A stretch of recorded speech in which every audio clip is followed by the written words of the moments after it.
He took the sheet off the mattress. He took the pillowcase off the pillow. He took the towel off the towel bar. He put the sheet, pillowcase, and towel into the plastic laundry basket. He put his socks into the basket. He put his pants and shirts into the basket. He put his underwear and pajamas into the basket.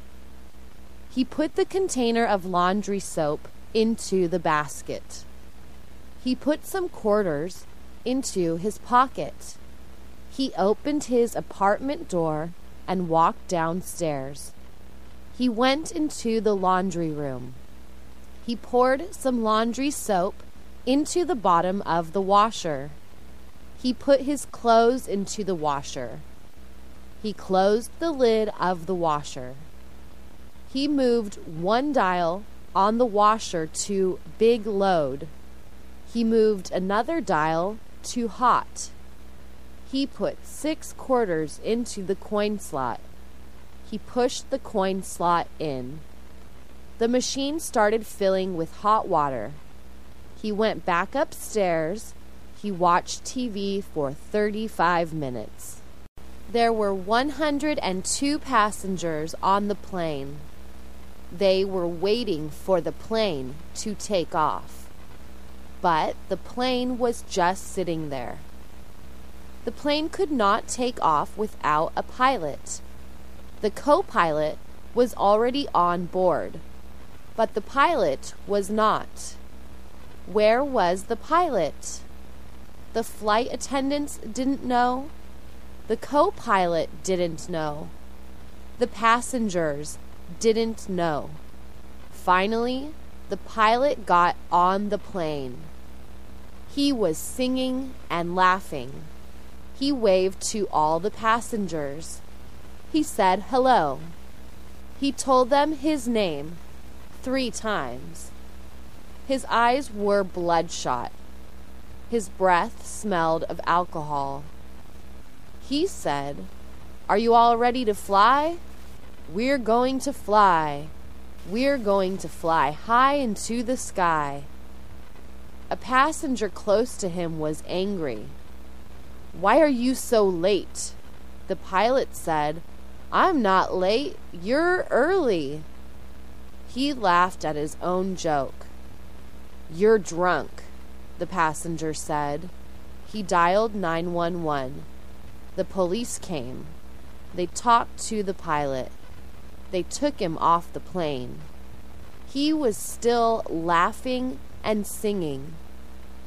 "Mom, if the police take the pilot to jail, who will fly our plane?" a little boy asked his mother. The flight attendant announced that a new pilot would arrive shortly. Many passengers looked at their watches. Denny's is a popular restaurant. They are in all the big cities in America. They serve breakfast, lunch, and dinner. They are open 24 hours a day, 7 days a week. To please their customers, Denny's announced a special event. On Monday after the Super Bowl, they offered a free breakfast to everyone in America. The free meal was a Grand Slam breakfast. The breakfast was from 6 a.m. to 2 p.m. They told everyone to bring their appetites, not their cash. The delicious meal included pancakes, eggs, bacon, and sausages. People got up at the crack of dawn to beat the rush. Ben and Mary woke up at 5 a.m. Monday. They got dressed and drove to Denny's. They got in line at 5:20. "Oh my," said Mary. "There's 100 people in front of us. Look how long this line is already. We should have come here at 4:20. The line moved slowly forward. Ben started talking to the man behind them.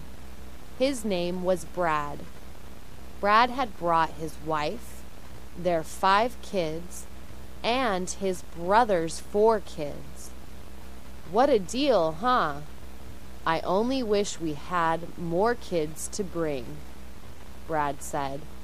They say there's no such thing as a free lunch, but today, Denny's is showing America that there is such a thing as a free breakfast. The boy opened a jar of peanut butter. He spread the peanut butter onto a slice of bread. Then he opened the refrigerator and took out a jar of grape jelly. He spread the jelly on top of the peanut butter. He put the jar back into the refrigerator. He put another slice of bread on top of the peanut butter and grape jelly. Now he had a sandwich. He opened the refrigerator again. He poured himself a big glass of milk and put the milk back into the refrigerator. He put the sandwich on a plate. He carried the plate and the glass of milk over to the dining room table. He sat down, he turned on the TV, and took a big bite out of his sandwich. She poured a little vegetable oil into the frying pan. Then she turned on the stove. She took an egg out of the refrigerator. She cracked the egg into a small bowl. She put the eggshells into the kitchen trash bag. She waited for the oil to get hot. She poured the raw egg into the pan. After about 2 minutes, she flipped the egg over and cooked it for another 2 minutes. She turned off the stove and took the fried egg out of the pan. She put the egg on a small plate. She sprinkled pepper and salt on the egg. She took a fork out of the kitchen drawer. She walked over to the dining room table with her fork and plate. She tasted the egg. It was delicious. He took a DVD out of the package. The DVD was for season 2 of the TV series Lost. He pointed the remote at his DVD player. He pushed the open button on his remote. The tray slid out of the player. He placed the DVD onto the tray. He pushed the close button on his remote. The tray slid back into the player. Some words came onto the TV screen. The words said that the FBI would arrest people if they did anything illegal with the DVD. Then a picture appeared saying Season 2. He pressed the play button on his remote. The show began. She took the bag of coffee beans out of the freezer. She kept them in the freezer because the instructions on the bag said that is the best place. She poured the beans into the grinder. She pressed the grinder button for 10 seconds. Now she had ground coffee. She put a paper filter into a plastic cone. She put the cone on top of a coffee cup. She poured the ground coffee into the cone. Then she poured hot water into the cone. The hot water dripped through the ground coffee. She waited until the cup was full of hot coffee. She threw away the filter and the ground coffee. She took her cup of coffee to the dining room table. She sipped her coffee while she read the newspaper. He put on his underwear. He put on his slacks. He put a belt through the belt loops in his slacks. He put on a pair of black socks. Then he put on his brown shoes. He tied the shoelaces. He stood up and walked over to his closet. He found a short-sleeve golf shirt. It was blue and white. He pulled it on over his head. He tucked the shirt into his slacks. He zipped up his slacks and buckled his belt. He looked at himself in the mirror. He buttoned the 3 buttons on his golf shirt. He made sure the collar lay flat. He put his keys and wallet in his pocket. He left his apartment. He went to the liquor store. He walked over to the lotto stand. He grabbed a super lotto form. He marked 6 numbers. They were the numbers for his birthday and his mom's birthday.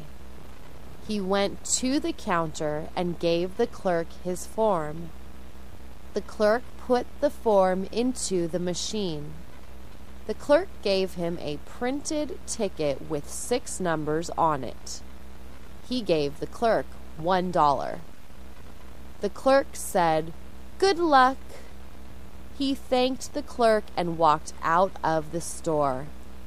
He hoped that this ticket would win $1 million. She walked into the bathroom. She took the cap off the tube of toothpaste. She squeezed some toothpaste onto her toothbrush. She turned on the cold water. She brushed her upper teeth and spit out some toothpaste. She brushed her lower teeth and spit out some more toothpaste. She rinsed out her toothbrush. She put the toothbrush back into the toothbrush holder. She put some water into a cup and rinsed out her mouth. She spit out the water and walked out of the bathroom. He walked into the bathroom. He turned on the water and rinsed his face. He picked up the can of shaving cream. He put some shaving cream onto his fingers. He spread the shaving cream all over his face and neck. He picked up the razor. He shaved both sides of his face. Then he shaved his upper lip. He shaved his chin. Then he shaved his neck. He started from the bottom of his neck and stroked upwards. He shaved carefully around his Adam's apple. He rinsed out the razor. He rinsed his face completely to remove all the shaving cream. He dried his face with a towel and looked in the mirror. There was no shaving cream on his face. He was finished. She inspected the carpet for small items. She saw a paper clip and a rubber band. She picked them up. She put them into a little box on the kitchen counter. She plugged in the vacuum cleaner. She turned on the switch. The cat ran out of the room. She vacuumed the living room.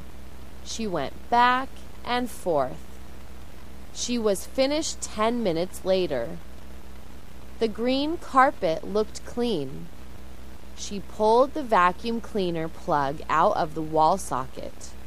She put the vacuum cleaner back into the hall closet. The cat returned to the living room. It climbed onto the back of the sofa. It looked out the window at the birds.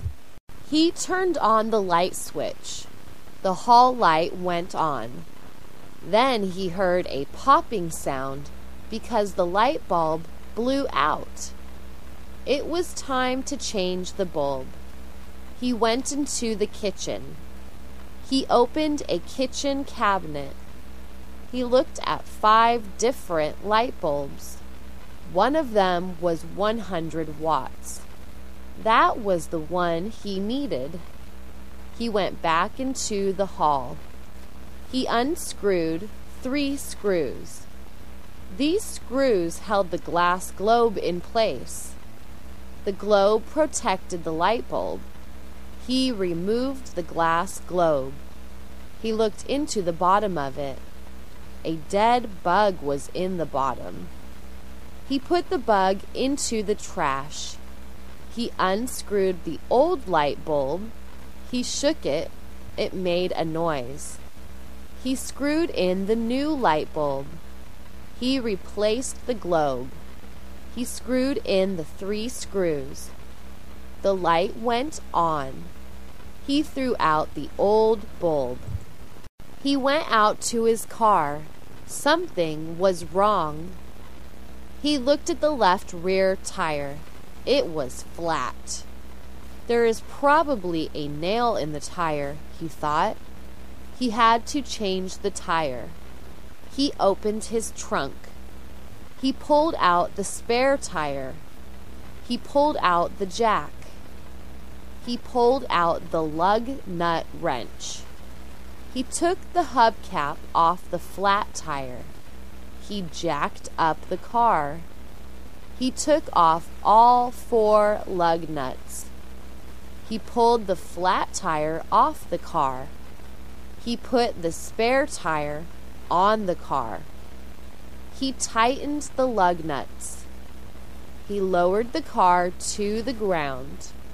He put the hubcap on the spare tire. He put the flat tire into the trunk. He put the jack and the lug nut wrench into the trunk. He shut the trunk. He went into his apartment and washed his hands. She opened the refrigerator. She took a carrot out of the refrigerator. She took a carrot peeler out of the kitchen drawer. She peeled the carrot. She put the carrot skin on a white plate. She rinsed the carrot peeler. She chopped off the 2 ends of the carrot. She put the carrot ends on the white plate. She chopped the carrot in half. She rinsed the knife. She sprinkled a little salt onto the carrot halves. She put the carrot halves on a blue plate. She put the blue plate on the table. The blue plate was for her. She put the white plate on the floor. Her pet rabbit ran over to the white plate. It ate everything on the plate. The rabbit didn't need salt. She took a bagel out of the package. She took a knife out of the drawer. She sliced the bagel in half.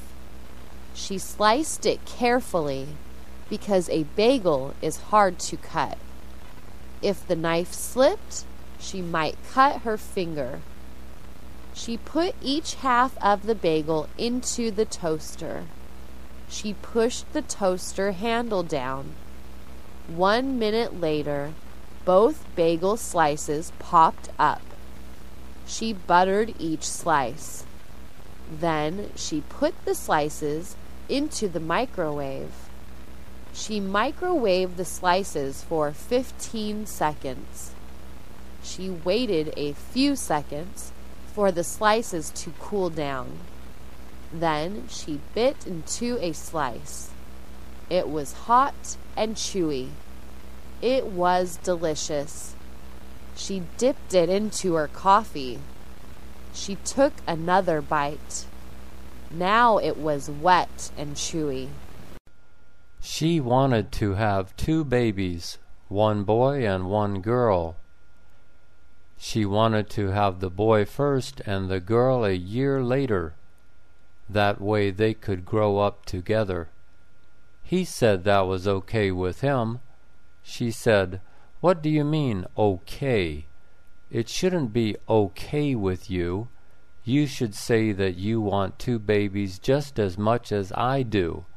If you don't want 2 babies as much as I do, then forget it."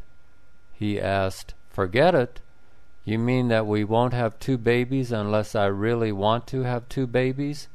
She said, "Yes, that's right. If you don't really want 2 babies, then we won't have 2 babies." "Okay," he said, "then let's not have 2 babies." "Are you sure about that?" she asked. He nodded his head. "Yes, I'm sure. We can't afford even 1 baby." "Okay," she said. "Goodbye." "What do you mean, goodbye?" he asked. She told him she was going to leave him. She was going to find a man who wanted to have 2 babies with her. He told her that he was just kidding. Of course he really wanted to have 2 babies with her. "Too late," she said. "You already told me how you really feel." Emily sat down on the sofa. She took off her shoes. She put her feet on the coffee table. She leaned back. She picked up the remote and turned on the TV. It was 6 o'clock. The news was on 3 channels. She didn't want to see the news. The news depressed her. It was usually about accidents and murders. There was too much bad news on the TV news. She found a talk show to watch. It was Ellen. She liked Ellen. Ellen was a comedian. She told good jokes. She showed animals doing funny things. She gave expensive gifts to her fans occasionally. This show was a rerun because Ellen's live show was usually on at 4 o'clock. But that didn't matter to Emily. All she wanted to do was relax. Her life was one problem after another. Her husband had just lost his job. Her only child had dropped out of high school. Even worse, he had left home. He told his mom he would call from time to time, but he hadn't called in 2 weeks. She was worried sick. She didn't know where he was. She didn't know if he was dead or alive. Her husband said she shouldn't worry. He had done the same thing when he was 17.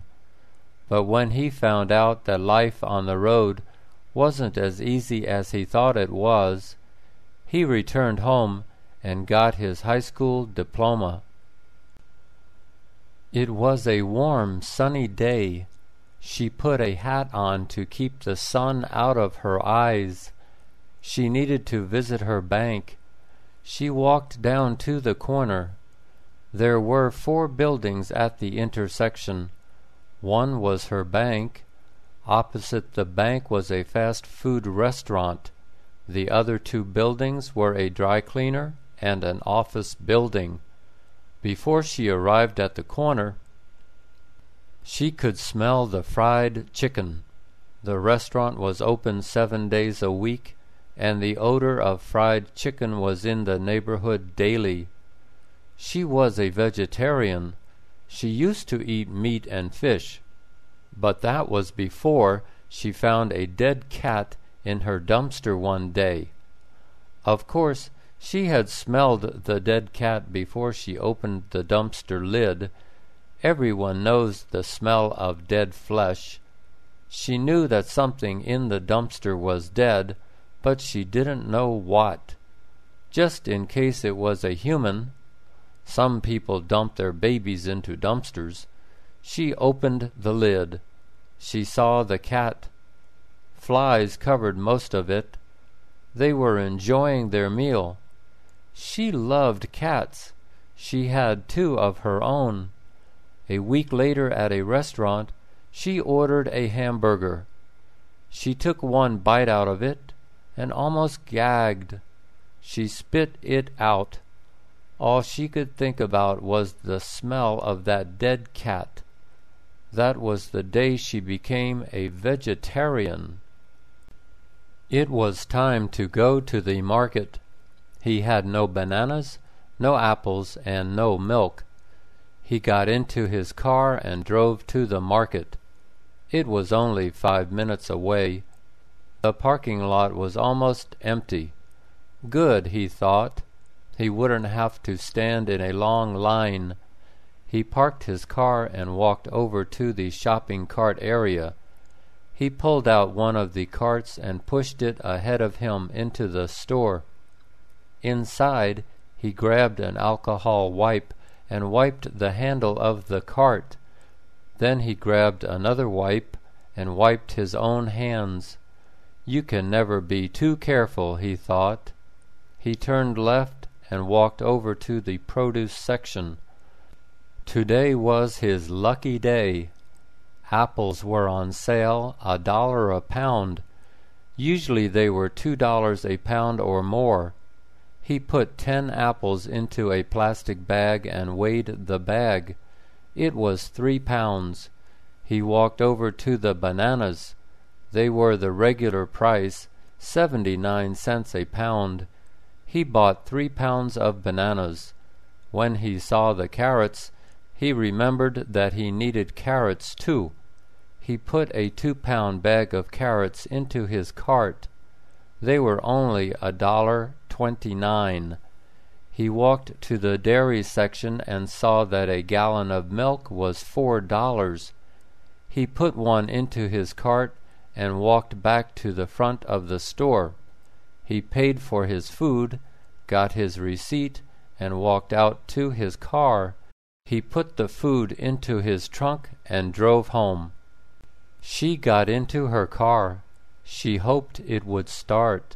Twice in the past month, the car had not started when she turned the key. It had started the second time she turned the key, but that made her nervous. Sooner or later, she might have to turn the key 3 times, then 4 times. She had called her mechanic. He said to bring the car in when she had time. When was that, she wondered.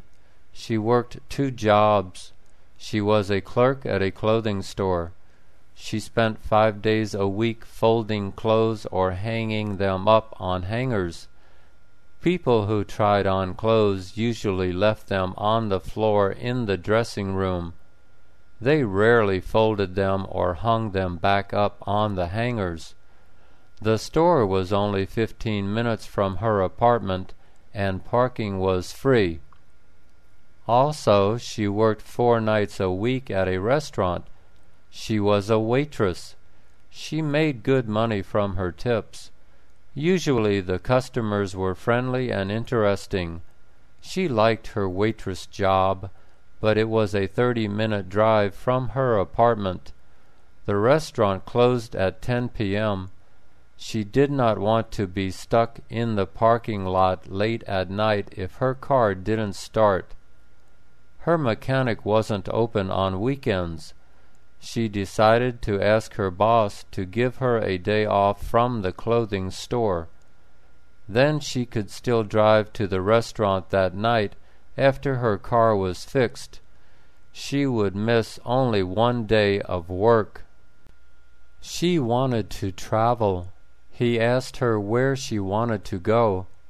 She said she wanted to just get on the road and drive for a day or 2. She wanted to get out of the house and out of the city. They packed a small suitcase. They packed their underwear, shorts, and toothbrushes, among other things. They looked at a map. "Should we drive into the mountains or along the coastline?" he asked. She said it didn't matter. The next day they got up early. They put the suitcase into the trunk. He drove to a gas station and filled up the tank. He drove onto the freeway and headed west. "So we're going up the coast?" she asked. "Yes," he told her. "Maybe we'll see some whales," she said. A half hour later, they could see the ocean. They drove north on the 2-lane highway. After another hour, he pulled over. They got out of the car and walked onto the beach. Even though it was windy and chilly, they saw surfers in the ocean. They were sitting on their boards, waiting for waves. She was shivering. He put his arm around her to help keep her warm. She smiled at him. "Let's continue driving," she said. "We can pull over again when the sun is higher." She looked at the man walking along the sidewalk next to the nice houses. He didn't live in any of those houses. She had seen this man several times before. He looked like a criminal. She knew not to judge a book by its cover, but this man was no good. She drove by him. He looked at her car as she drove by. She continued driving. She watched him in her rear-view mirror. She got to the corner and stopped. She continued to watch him walking in her direction. Suddenly he turned left up a driveway. A red SUV was parked in the driveway right next to the sidewalk. She saw him walk up to the driver's door. He returned to the sidewalk and continued walking in her direction. What was that all about, she wondered. Then she realized that he had tested the door to see if it was locked. He is a criminal, she thought. That's what he does. He just walks through our neighborhoods looking for cars to break into. She called the police. She described him. The officer said he knew who the man was. Residents called 2 or 3 times a week to report him walking by. But the police couldn't arrest him for walking around. They had to catch him with stolen goods. But he was testing that SUV door to see if it was unlocked, she said. "I'm sorry," said the officer. "That's not against the law. If you see him actually steal something, give us a call." Kenny was crying. "Why are you crying?" Mom asked Kenny. "The cat scratched me," said Kenny. The cat had scratched Kenny on his hand. Kenny showed his hand to his mom. The scratch didn't look too bad. It wasn't a deep scratch. Mom went to the kitchen. Kenny went with her. She turned on the water. She put his hand under the water. She washed the scratch with soap. She rinsed off the soap. She took a Band-Aid out of the kitchen cabinet. She put the Band-Aid on the scratch. She said he would be okay. "Why did the cat scratch you?" she asked. Kenny said he didn't know why the cat scratched him. Just then Kenny's little sister walked into the kitchen. She knew why the cat scratched Kenny. "I know why Tiger scratched him, Mommy," she said. "He was pulling Tiger's tail." One day at school, Harry pushed Scott. Scott pushed Harry back. Harry punched Scott in the face. Scott went home with a bruise on his face. He had a red bruise on his face. His mom said, "Who did this to you? Who hit you?" His dad asked, "Did you hit him back? I hope you hit him back. Don't be a chicken. You must not be a chicken." Scott said he had pushed Harry back. His dad told him to punch Harry next time. Scott went to school the next day. Harry pushed him to the floor. Scott got up and punched Harry in the face. Harry fell down. His nose was bleeding. A teacher walked by. He picked up Harry off the floor. The teacher called Scott's dad. "Scott punched Harry," he said. Harry's nose is bleeding. Scott's dad said, "That's my boy." The painter was on the ladder. The ladder was on the sidewalk. The ladder was leaning against the wall. The painter was standing about 10 feet above the sidewalk. He was holding a spray gun. He was painting the wall with a spray gun. He was painting the wall white. The wall was part of the 99-cent store. The store had big glass windows. The painter had taped plastic over the windows. Plastic covered the big glass windows. The painter wore goggles over his eyes. The goggles covered his eyes. Customers walked into the store. Customers walked out of the store. They walked under the ladder. They walked under the painter. Tiny drops of paint fell on the customers. Tiny drops of paint fell on the cars. Tiny drops of paint fell on the sidewalk. The painter didn't care. Tiny drops of paint were not his problem. It was Halloween, the last day of October. It was October 31st. Halloween was Freddie's favorite day. He liked Halloween better than Christmas. He liked Halloween better than his birthday. Halloween was dress-up day. Halloween was costume day. Halloween was Superman day. On Halloween, Freddie was Superman. Every Halloween, Freddie wore a Superman costume. He wore his red boots. He wore his blue pants. He wore his yellow belt. He wore his red cape. He wore his blue shirt. His blue shirt had a big red S on it. The S was for Superman. Superman was Freddie's hero. Superman was strong. Superman could pick up a train. Superman could pick up a house. Superman could pick up a ship. Freddie loved his costume. He wore his Superman costume every Halloween. Everyone said, "Hello, Superman," to him. He said hello to everyone. People gave Superman lots of candy. It was the first day of school. Pete was in the first grade. He got on the school bus. It was a big yellow school bus. He did not know the kids on the bus. The kids on the bus did not know him. Many kids were talking. They were talking with one another. Pete sat in a seat by himself. He sat alone. He looked out the window. His mom was standing outside the window. He waved goodbye to his mom. She waved goodbye to him. The bus took off. The bus was going to school. Another boy sat down next to Pete. He said hello to Pete. Pete said hello to him. The boy's name was Eddie. He was in the first grade.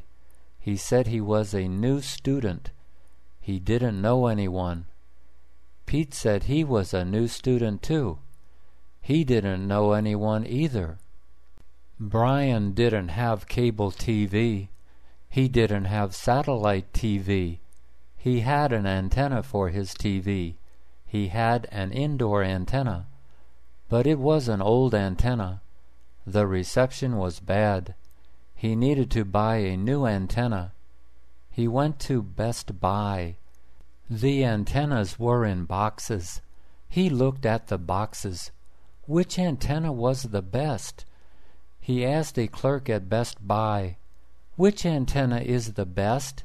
he asked the clerk. The clerk said, "This is the best antenna." He showed Brian the box. Brian asked the price. "What is the price?" he asked. The clerk said the price was $50. Brian took the antenna home. He plugged one end of the antenna into his TV. He plugged the other end of the antenna into the wall socket. He turned on his TV. The reception was bad. He returned the antenna. The emergency number is 911. The emergency number is for emergencies. An emergency is a fire. An emergency is a crime. An emergency is an accident. Steve dialed 911. "What is your emergency?" asked the dispatcher. "They put a tomato on my hamburger," said Steve. "Excuse me?" said the dispatcher. "They put a tomato on my hamburger. I hate tomatoes. I told them no tomatoes." The dispatcher said, "Sir, a tomato is not an emergency." The dispatcher hung up. Steve dialed 911 again. "What is your emergency?" asked the same dispatcher. "They put a tomato on my hamburger. I hate tomatoes," Steve said. The dispatcher asked, "Where are you? I will send the police." Steve said he was at Burger King. The police arrived at Burger King.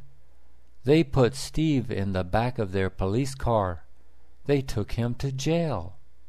It was Jenny's 4th birthday. She was 4 years old.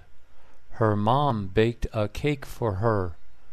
Her mom baked a chocolate cake for her. The cake had 2 layers.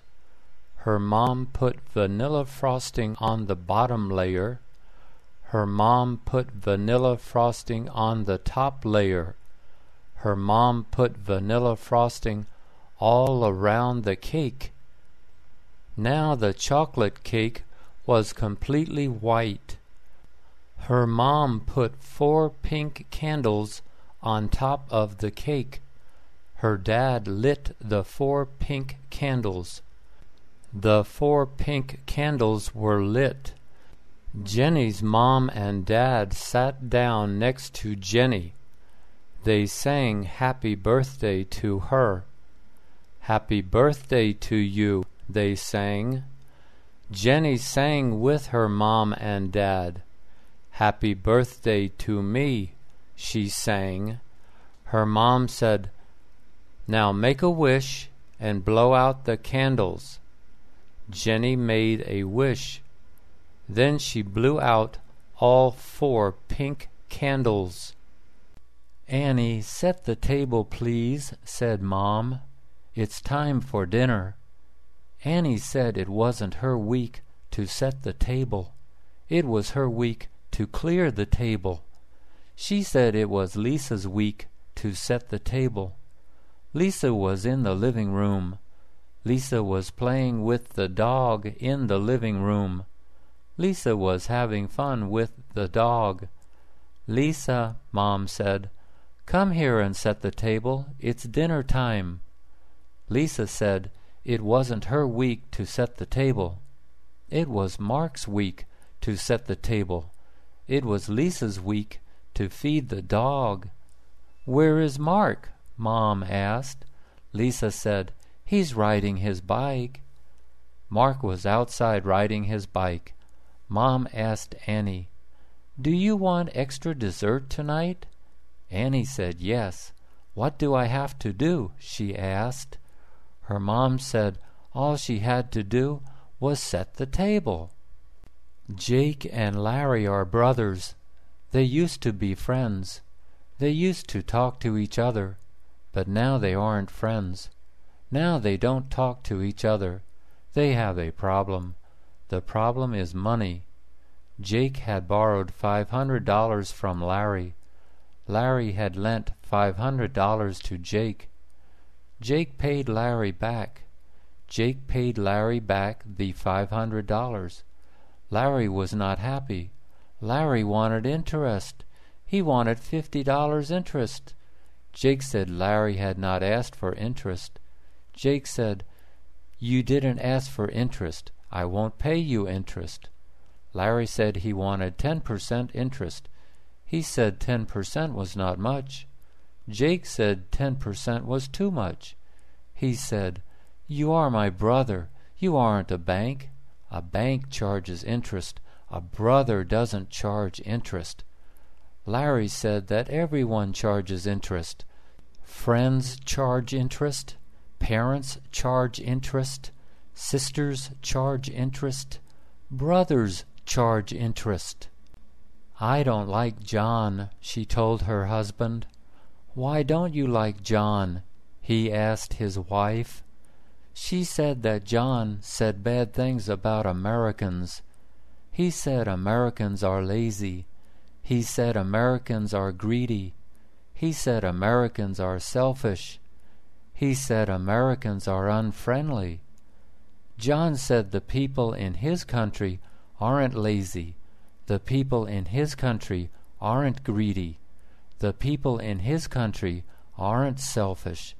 The people in his country aren't unfriendly. But John is new here, said her husband. He doesn't know anyone yet. He doesn't have any friends. When he has new friends, he will change his mind. He will say different things. He will say good things about Americans. He told his wife to be patient. She didn't want to be patient. A new person shouldn't say bad things, she said. He should go back to his country. Victor never won at anything. He played Monopoly. He lost at Monopoly. He played Scrabble. He lost at Scrabble. He played checkers. He lost at checkers. He played chess. He lost at chess. He played tennis. He lost at tennis. His dad told him not to worry. Someone has to win and someone has to lose, Dad said. But I'm always the loser, Victor said. I'm never the winner. His dad said, Don't worry. These are games. You are playing games. Games are not important. Victor asked, What is important? I thought games are important. His dad said that being a good person is important. He said the most important thing is to be a good person. He said that Victor was a good person. Victor was kind. Victor was polite. Victor was friendly. Thank you, Dad, Victor said. I am a good person, so I am a winner. No one will ever marry me, said Paula. Of course someone will marry you, said her sister Joan. Paula said she wasn't pretty. A man wants to marry a pretty woman. I think you're pretty. Some man will marry you. Look at Mama, said Joan. Mama is not a pretty woman. Daddy married Mama. So someone will marry you. Of course someone will marry you. Paula did not think so. She was 30 years old. She was not married. She didn't have a boyfriend.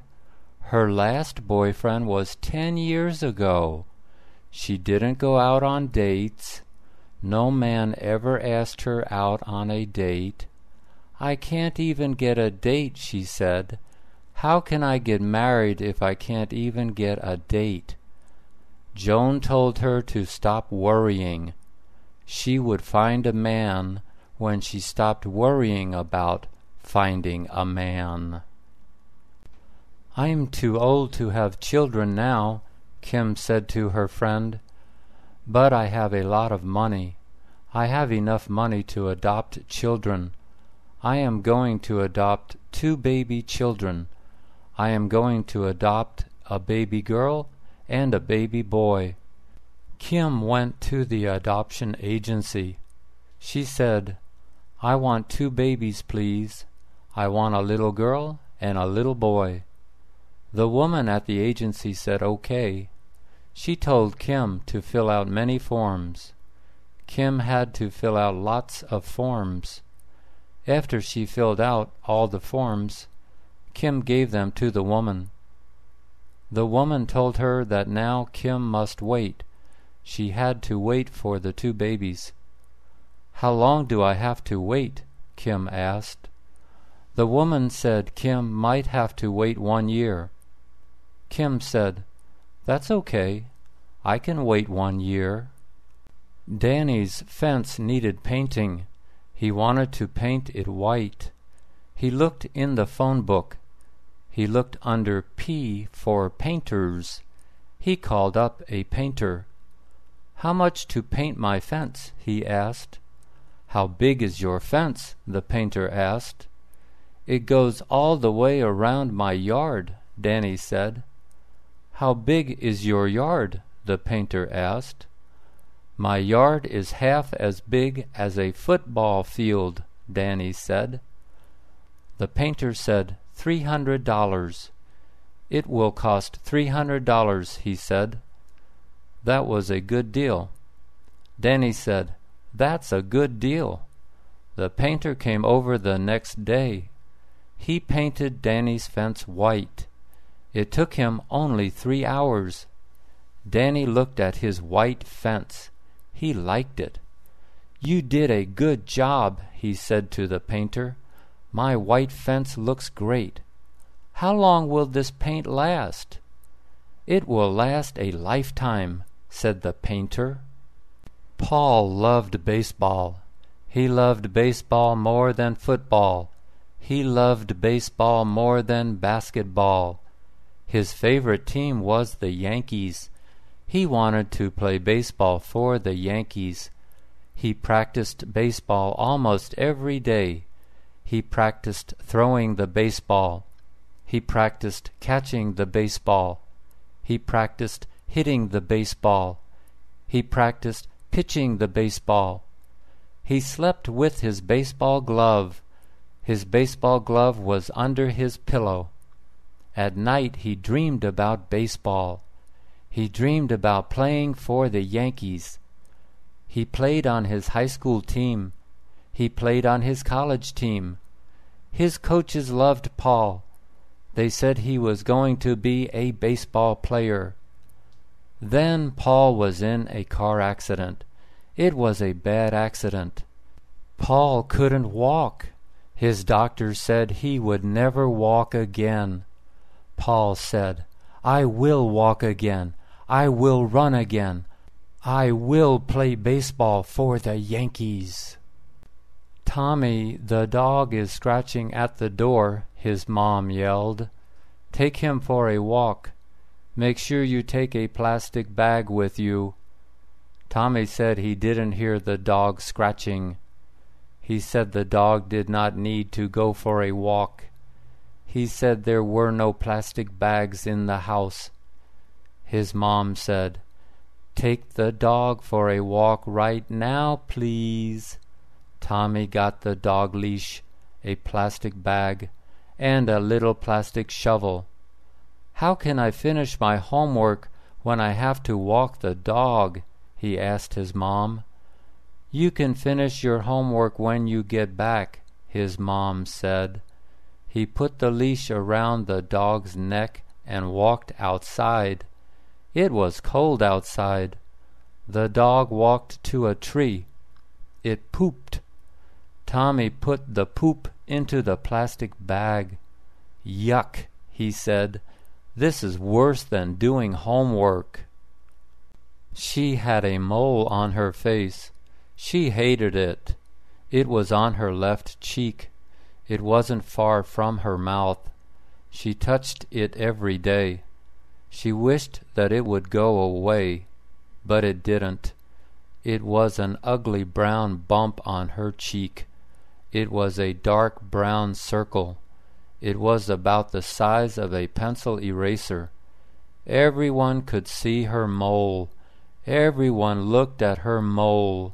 She hated her mole. Every night she scrubbed her cheek extra hard. Maybe she could scrub the mole away. Every day she pressed down on the mole with her finger. Maybe she could press the mole away. She asked her mom to cut the mole off with a razor. "I won't cut it off with a razor," said her mom. "I'm not a doctor." "I'll take you to a doctor. Maybe he can cut it off with a razor." The lady's dog barked too much. It barked in the morning, it barked in the afternoon, it barked at night. Every time Kevin walked past the front door, the dog barked. Every time Kevin walked past the back door, the dog barked.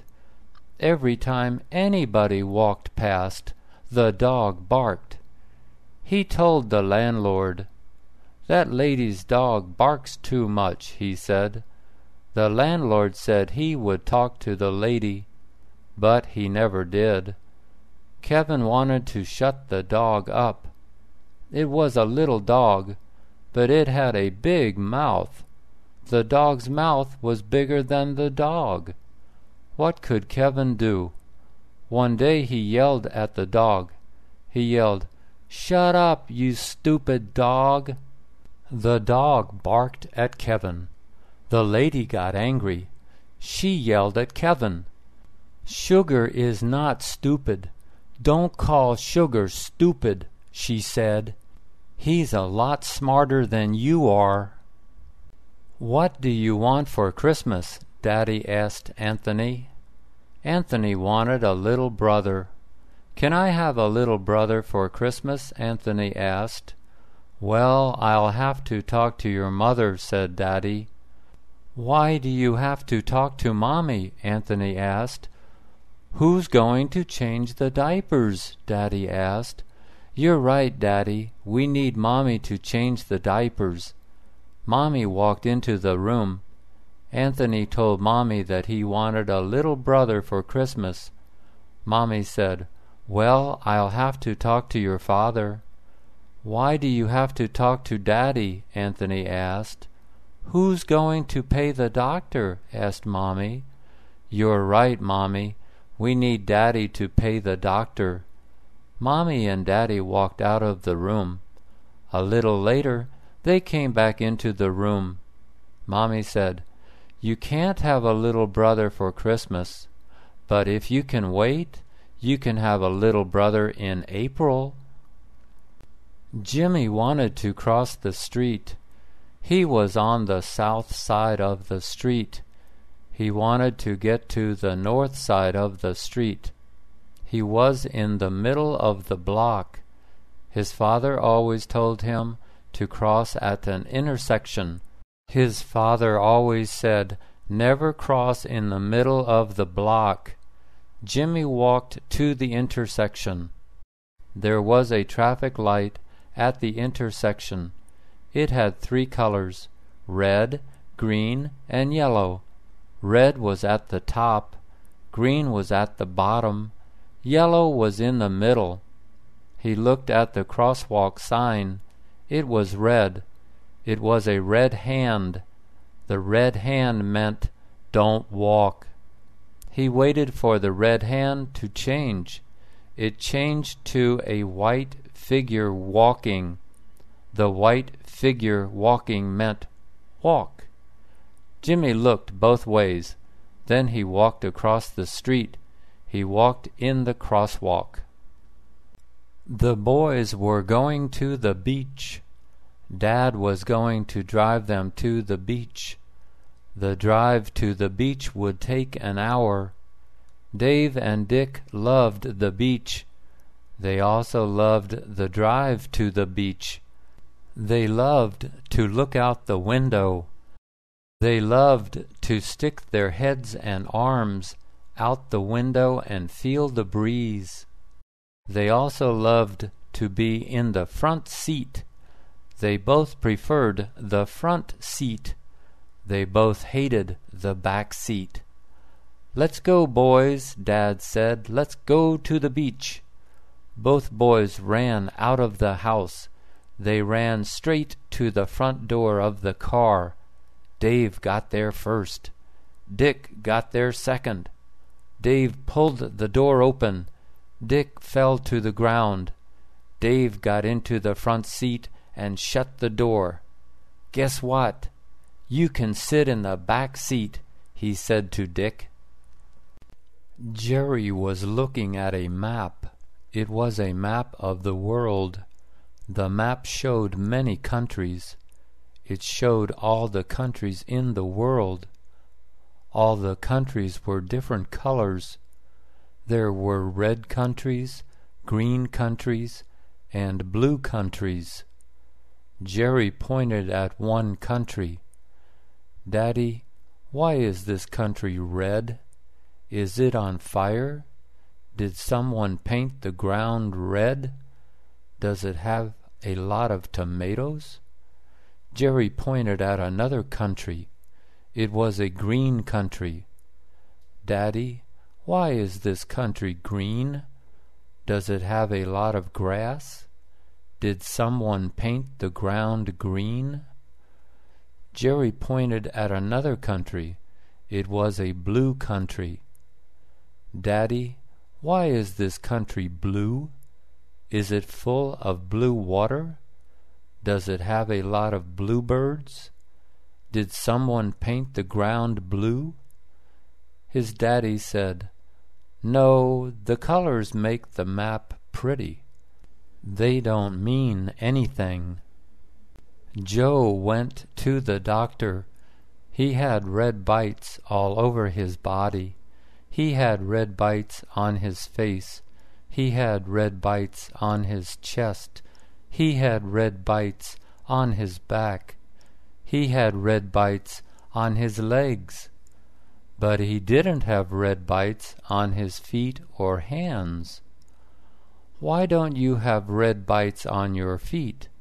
Why don't you have red bites on your hands?" Dr. Brown asked. "I don't know. I am the patient. You are the doctor.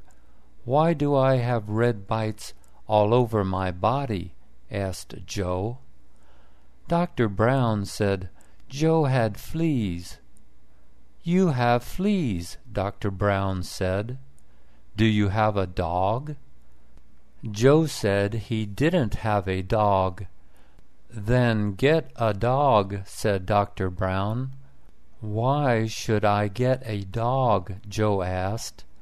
"Because then the fleas will bite the dog instead of you," said Dr. Brown. Dad took Beth to the ocean. This was her first visit to the ocean. This was her first visit to the beach. This was the first time she saw the sandy beach. She loved the sand. She dug holes in the sand. She filled up the holes. She held the sand in her hands. She dropped the sand out of her hands. She picked up the sand. She threw the sand. Her dad picked her up. She held onto him. He carried her to the edge of the water. He held both her hands. He let her stand in the water. Her feet got wet. She stood in the water. She watched the water cover her feet. She bent down. She picked up some wet sand. She threw the wet sand. She sat down in the water. She dug holes in the wet sand. Dad sat down next to her. Jenny went to the lake. She went to the lake with her dad. It was a big lake. It was a big blue lake. It had a lot of water in it. It had a lot of fish in it. Big fish were in the lake. Little fish were in the lake. Jenny didn't see any fish. "I don't see any fish. Where are the fish, Daddy?" she asked.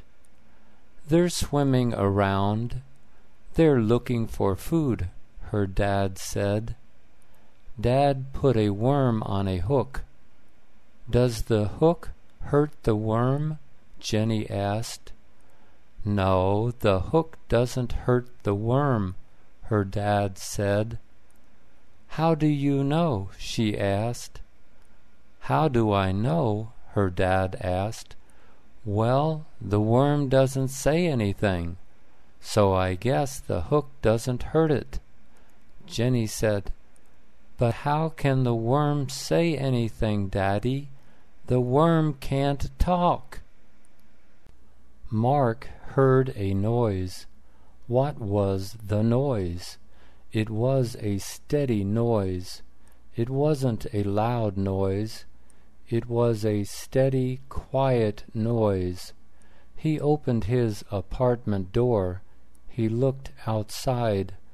A painter was next door. A painter was spray painting a fence. He was spray painting the fence next door. He was spray painting the fence white. Mark walked downstairs. He walked over to his car. His car was dark blue. He looked for tiny white spots on his dark blue car. He didn't see any tiny white spots. He got into his car. He drove it out to the street. He parked his car on the street. He went back upstairs. The painter finished painting the fence. Mark went out to his car. He saw big white spots on his blue car. He looked up in the tree. He saw a big black bird in the tree. Donna got dressed. It was cold outside. She put on a warm jacket. She put on a warm hat. She put on some warm gloves. She walked outside. It was cold.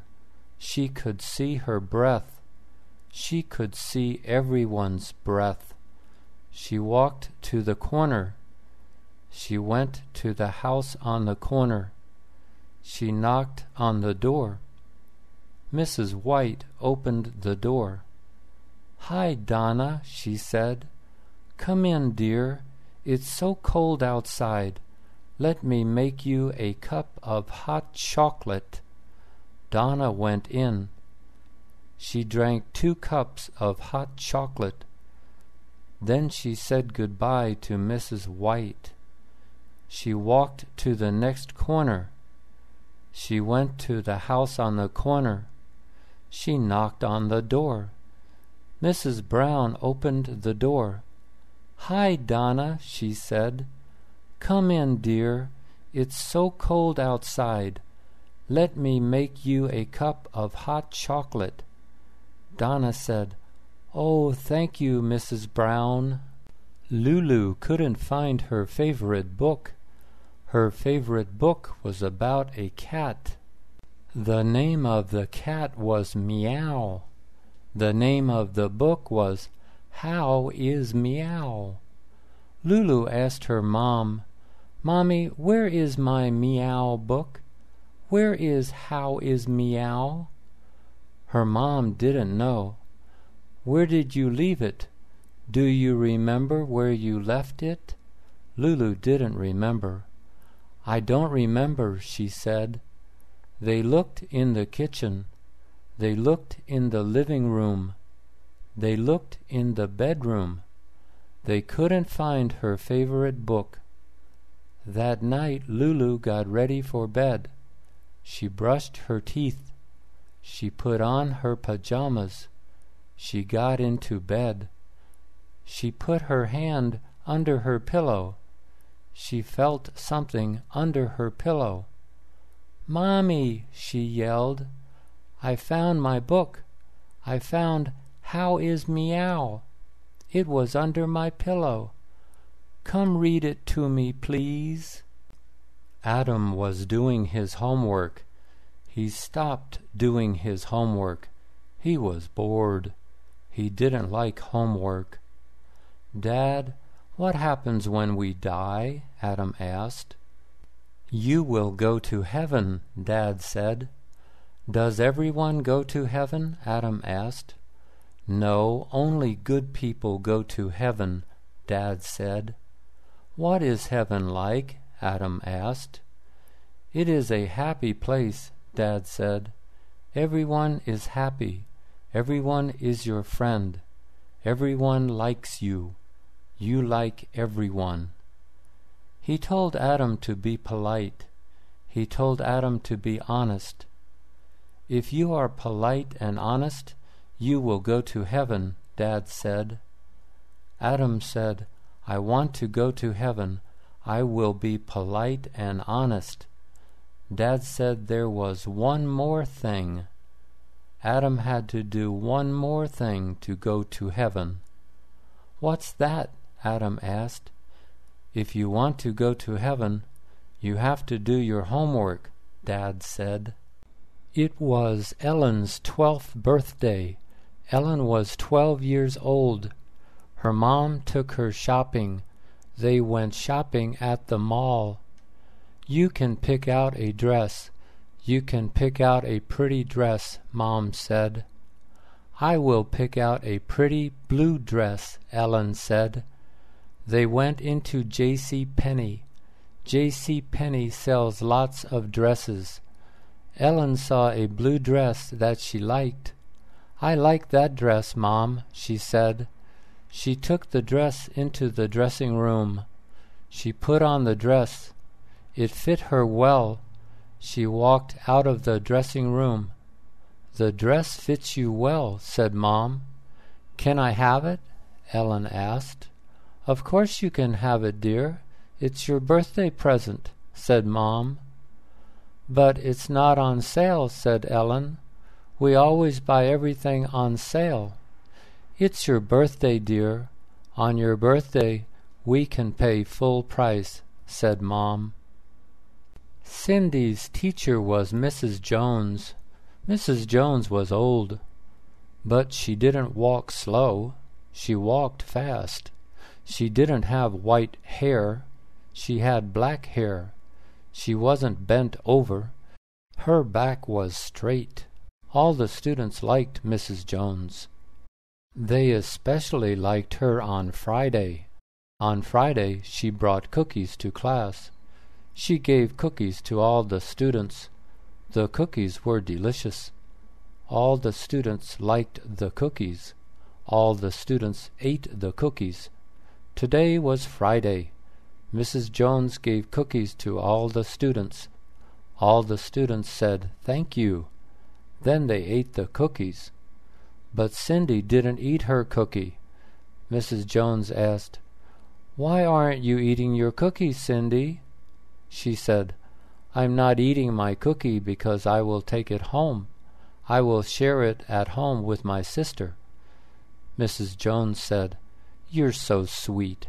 Here's a cookie for your sister." "Don't call me honey any more," Fanny said. "Okay, honey," Rich said. "I mean it," she said. "Don't call me honey. Don't call me sugar. Don't call me sweetie." Rich was confused. "I am confused, darling," he said. "Why can't I call you honey? Why can't I call you sugar? Why can't I call you sweetie?" Fanny said, "Because you used to call your ex-wife those names. When you call me those names, I think of your ex-wife. When I think of your ex-wife, I get angry. So don't make me angry." Rich was still confused. "But what can I call you, darling?" Fanny said, "Don't call me darling either. Call me Fanny." "Yes, dear," said Rich. Fanny said, "Dear? Don't call me dear either. Call me Fanny. My name is Fanny." Rich said, "I don't want to call you Fanny. I want to call you something special." The teacher walked into the classroom. He said, "Good evening, everybody." The students said, "Good evening, teacher." He walked over to his desk. He put his briefcase on his desk. He opened his briefcase. He took his notebook out of his briefcase. He took his books out of his briefcase. Suddenly he felt dizzy. The room was spinning. He sat down. What was wrong with him? He put his hands on the desk. The desk was spinning. He closed his eyes. He opened his eyes. He didn't know what to do. What was wrong?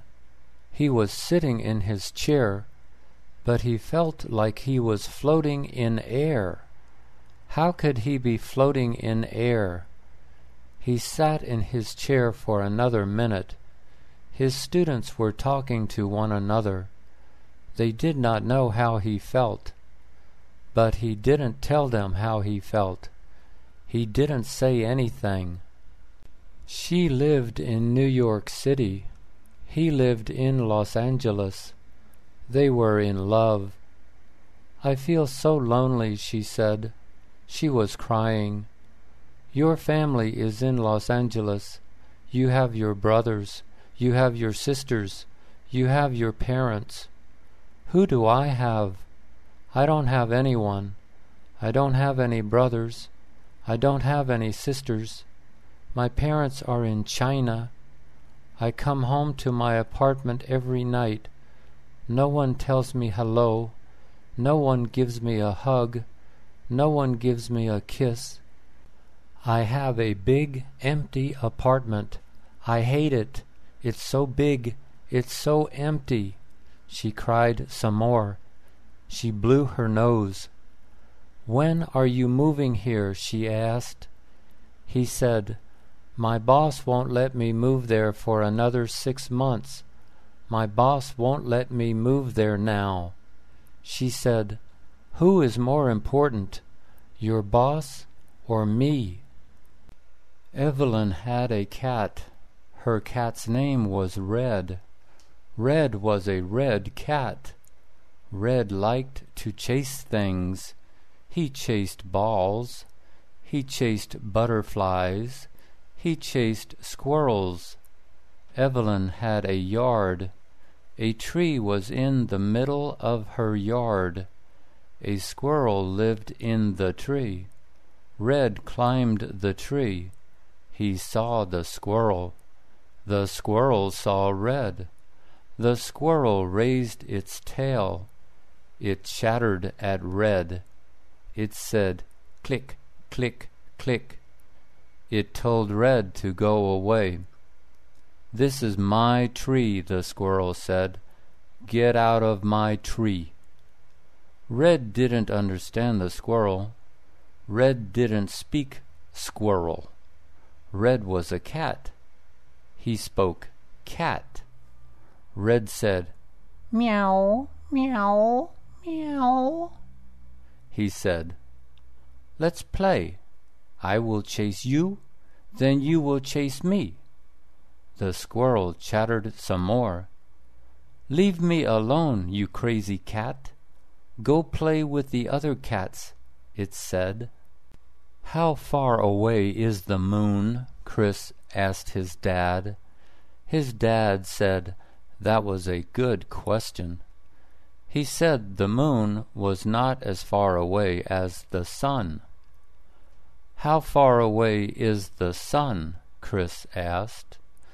His dad said that was a good question. He said the sun was farther away than the moon. "Did you have to learn this in school?" Chris asked. Dad said, "Yes, I had to learn this in school." Chris asked, "But you forgot it?" Dad said, "Yes, I forgot it." Chris asked, "Why did you forget it?" Dad said, "I forgot it because it isn't important." Chris asked, "If it isn't important, why are we learning it?" His dad said that was a good question. He said, "You're learning it because your teacher thinks it's important." Chris asked, "Can't you call my teacher? Can't you tell her that this isn't important?" Tim called Howard. Tim needed help. He needed help with his golf swing. He had a bad golf swing. He was a bad golfer. Howard had a good golf swing. He was a good golfer. "Will you help me improve my golf swing?" Tim asked. "Yes, I'll help you improve your golf swing," said Howard. "Why do you want to improve it?" Tim said, "My boss thinks I'm a good golfer. He wants to play golf with me next week." "Next week?" asked Howard. "You want to improve your golf swing by next week? I can't help you." "Why can't you help me?" asked Tim. "Because you have a bad golf swing. It will take many weeks to improve your golf swing," said Howard. "But I only have 1 week," Tim said. Howard told Tim to pray for rain next week. "Okay, I'll pray for rain," said Tim. I went to Century 21 today. Century 21 is a popular clothing store. Many people shop there. Many people buy clothes there. It has many bargains. It has bargain prices. It sells clothes at bargain prices. Today I bought a winter cap. I can pull the cap down over my ears. It will keep my ears warm in the winter. I bought a pair of leather gloves. They will keep my hands warm in the winter. I bought a pair of boots. They will keep my feet warm in the winter. I paid $170 for the cap, gloves, and boots. The regular price was $355. I saved $185. I love that store. I tell my husband to shop there. I tell my kids to shop there. I tell my friends to shop there. Century 21 is always crowded. It is never empty. Everyone loves that store. Lisa liked to visit her friends. All her friends had pets. Her friends had dogs. Her friends had cats. Her friends had birds. Lisa didn't have any pets. She didn't have a dog. She didn't have a cat. She didn't have a bird. "Can I have a dog, Daddy?" Lisa asked. Daddy said no. He said a dog barked too much. "Can I have a cat, Daddy?" Lisa asked. Daddy said no. He said a cat meowed too much. "Can I have a bird, Daddy?" Lisa asked. Daddy said no. He said a bird sang too much. "All my friends have pets. Can't I have just one pet?" she asked. "Okay," Daddy said, "but it must be a quiet pet. I'll buy you a quiet pet." He went to the pet store. He bought a pet. He gave Lisa her new pet. "Daddy, it's a goldfish," Lisa said. The big family lived in a one-bedroom apartment. Their apartment had only one bedroom. Mom and Dad slept in the bedroom. The 2 babies also slept in the bedroom. 4 people slept in the bedroom. 4 children slept in the living room. 2 sisters slept in the living room. 2 brothers slept in the living room. All 4 of them slept in the living room. They slept on air mattresses. They leaned the air mattresses against the wall in the daytime. They put the air mattresses on the floor in the nighttime. They all liked to sleep on the air mattresses, but the girls didn't like to sleep next to the boys. "Daddy, we don't like to sleep next to the boys. We want our own bedroom. When will we get our own bedroom?" asked one girl. "You'll get your own bedroom when I get a better job," Daddy said. The plane was waiting to take off. The plane was in line on the runway. One plane was ahead of it. Many planes were behind it. Everyone wanted to get up into the air. Everyone was tired of sitting on the ground. Planes are for flying, not sitting. Planes are like birds. Birds are for flying, not sitting. A man stood up. The flight attendant told him to sit down. The man ran to the bathroom. He locked the bathroom door. The flight attendant knocked on the door. She knocked and knocked. The man didn't come out. The flight attendant told the captain. The captain went back to the bathroom. He knocked on the bathroom door. The man didn't come out. He said, "Leave me alone. I want to be alone." The captain took the plane back to the airport. Everyone was angry at the man in the bathroom. Michael put a frozen burrito into the microwave. He sat down and read the newspaper. He read the sports section. He got up. He went to the microwave. He took out the burrito. It wasn't hot. It wasn't warm. It was still frozen. He had forgotten to turn on the microwave. He turned on the microwave and sat down again. Michael put some water into a pot. He put 2 eggs into the pot. He put the pot on the stove. He set the timer for 15 minutes. He sat down and read the newspaper. He read the business section. The timer went off. He got up.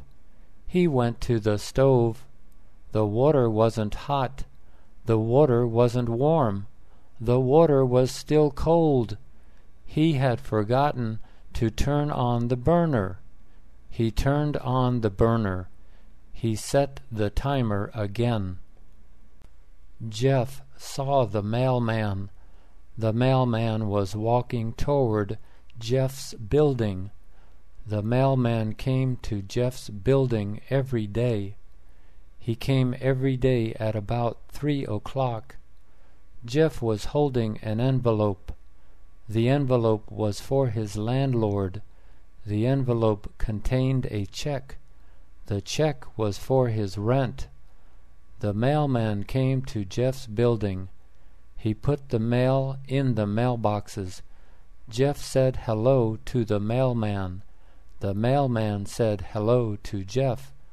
Jeff gave the envelope to the mailman.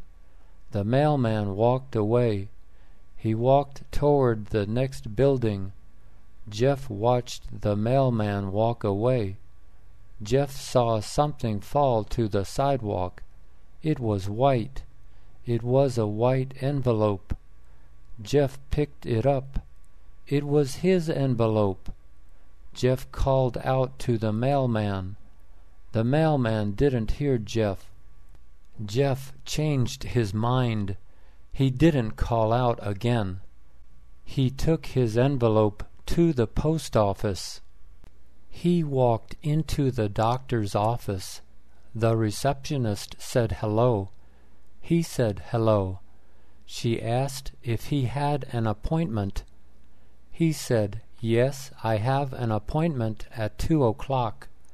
She told him to sign in. He signed in. "Which doctor are you seeing?" she asked. "I'm seeing Dr. Evans," he said.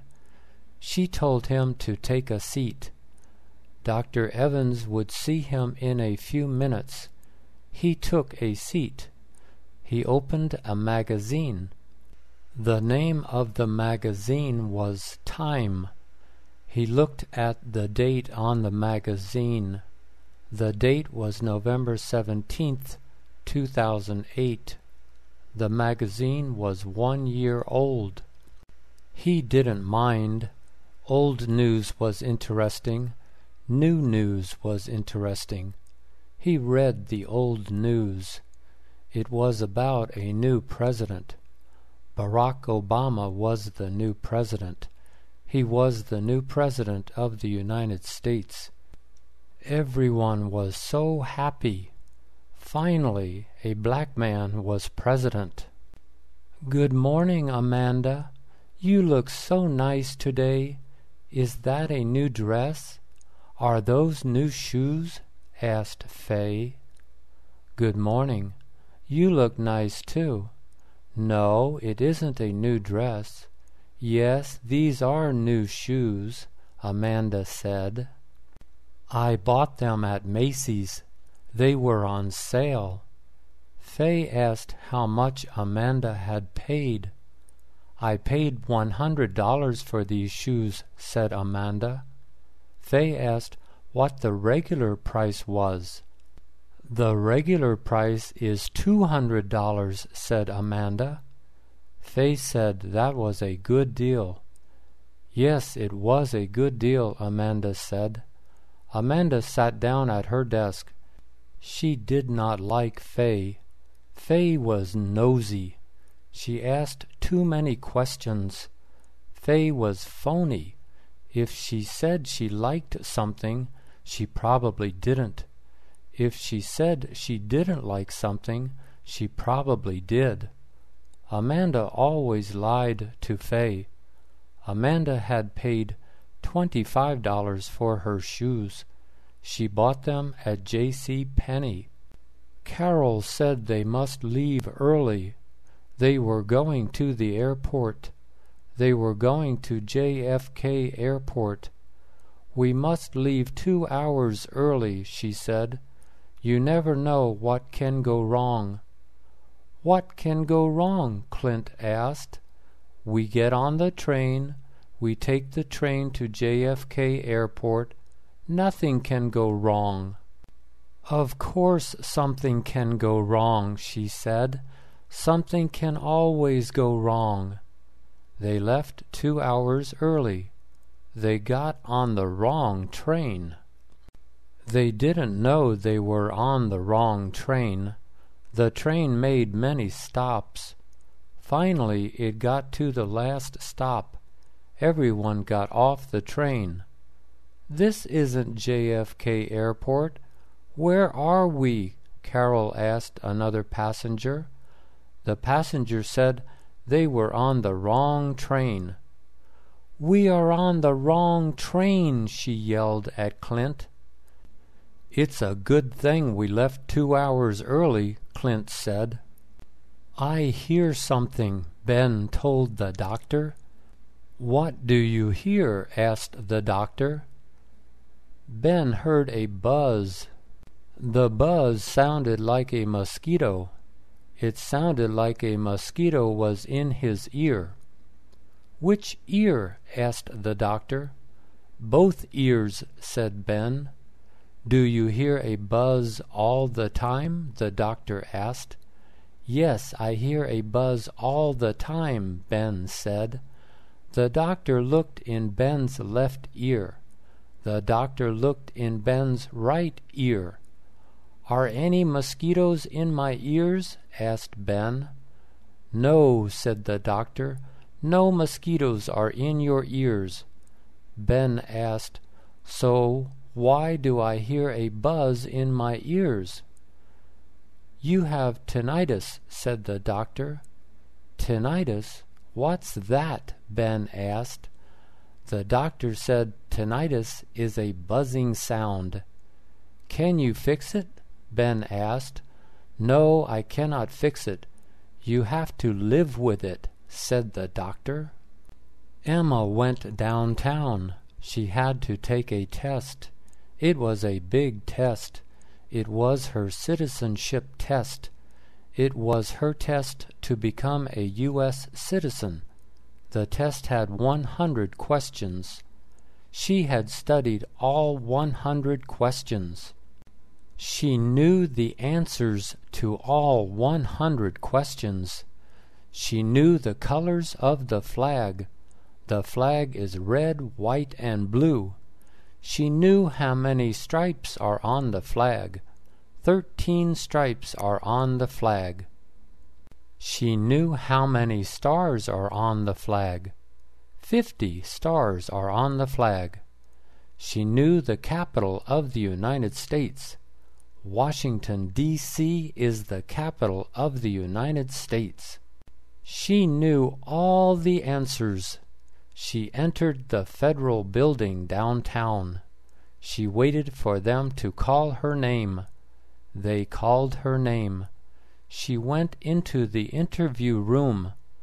The interviewer asked, "What is your social security number?" Jason read the news. He watched the news. He listened to the news. The swine flu was coming. The swine flu was dangerous. The swine flu was a killer. It killed people. Everyone should get a shot. Jason was not worried about the swine flu. He was healthy. "I am as healthy as a horse," he said. "I never get the flu. I never get sick." Jason was a talk show host. He talked on the radio. He talked for 3 hours every day. He said, "I'm not getting a swine flu shot." A doctor called Jason. The doctor told Jason to get a shot. He said, "Come to my office. I'll give you a free shot." Jason said no. He was as healthy as a horse. 1 month later, Jason didn't go to work. He didn't go to work for a week. He had the swine flu. It was Emily's 10th birthday. She was 10 years old. She was so happy. "I'm so happy," she said. "I'm finally 10. 10 is 2 numbers. 10 is an adult number. 10 is a grown-up number. I'm an adult now. I'm a grown-up. I used to be 9. 9 is a kid number. 9 is for kids. I'm not a kid anymore." Her sister Irene said, "Of course you're still a kid. Teenagers are kids. You're not even a teenager yet. You're in 5th grade. 5th grade is for kids. 12th grade is for kids too. When you are 18, you will be in 12th grade. You will still be a kid. You will be a kid for 8 more years." Emily said, "No, you're a kid. You're only 7. 7 is a kid." Irene said she wasn't 7. She said she was 7.5. She was 40. She was tired. She felt tired all the time. She went to the doctor. The doctor asked, "What's the matter? What's your problem?" She said, "I'm tired. I feel tired all the time." The doctor examined her. The doctor asked her a lot of questions. The doctor asked for a blood sample. He took some blood from her arm. The doctor asked for a urine sample. He told her to pee in a cup. A week later, the doctor called her. He said, "Your samples are okay. There is nothing wrong with you. You are tired because you don't exercise. You need to exercise.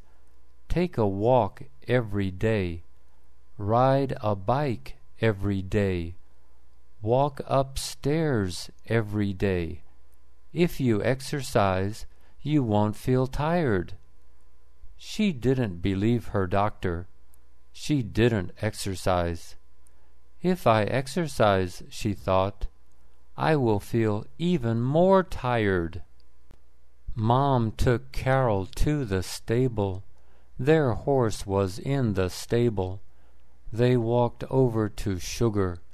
Sugar was their horse. "Say hello to Sugar," Mom said. Carol said, "Hello, Sugar." Mom gave a carrot to Sugar. Sugar ate the carrot. He ate the carrot fast. Mom gave a carrot to Carol. Mom said, "Now you feed Sugar." Carol gave the carrot to Sugar. Sugar ate the carrot. "He ate it so fast," said Carol. Mom said, "Yes, Sugar eats carrots very fast." Carol said, "We should give him a new name. We should call him Carrot. Why is his name Sugar?" Mom said, "He likes sugar too. Watch this." Mom took some sugar cubes out of her pocket. She held them in her hand. She gave them to Sugar. Sugar ate the sugar cubes. He ate them fast. "Let me give some sugar to Sugar," Carol said. "Eat your vegetables, Mikey," Mom said. "I am eating my vegetables," Mikey said. He was eating the sliced carrots. He was eating the sliced carrots one by one. He was eating them one at a time. He picked up one sliced carrot with his fork. He looked at it. He slowly put it in his mouth. He slowly chewed it. Finally, he swallowed it. Then he drank some water. Then he picked up another sliced carrot with his fork. Mom watched him. "Why do you hate vegetables, Mikey?" He said, "I don't hate vegetables. I hate carrots." "Why do you hate carrots?" Mom asked. "Because they don't taste good," Mikey said. "But they are good for you," Mom said. "They are good for your eyes. They help you to see well. Don't you want to see well?" "Not if I have to see carrots," Mikey said. Karen had a new job. She was a real estate agent. Clients called her up. Clients emailed her. Clients wanted an apartment. Karen showed them apartments. The clients didn't like the apartments. Karen showed them more apartments. The clients still didn't like the apartments. She showed many apartments to many clients, but nobody rented an apartment. Tanya was Karen's boss. Tanya yelled at Karen. "You have worked here for 4 months," she yelled. "You haven't rented one apartment yet. You are no good. You should quit. You should find another job. You are not a good real estate agent." Karen said, "I am a good real estate agent, but my clients have a big problem.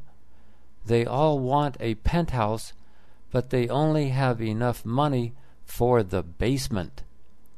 Tanya said that was not her problem. That was Karen's problem. "I will give you 2 more weeks," Tanya said. Sharon went to Target with Paula. Target was having a sale. Everything was on sale. It was the holiday season.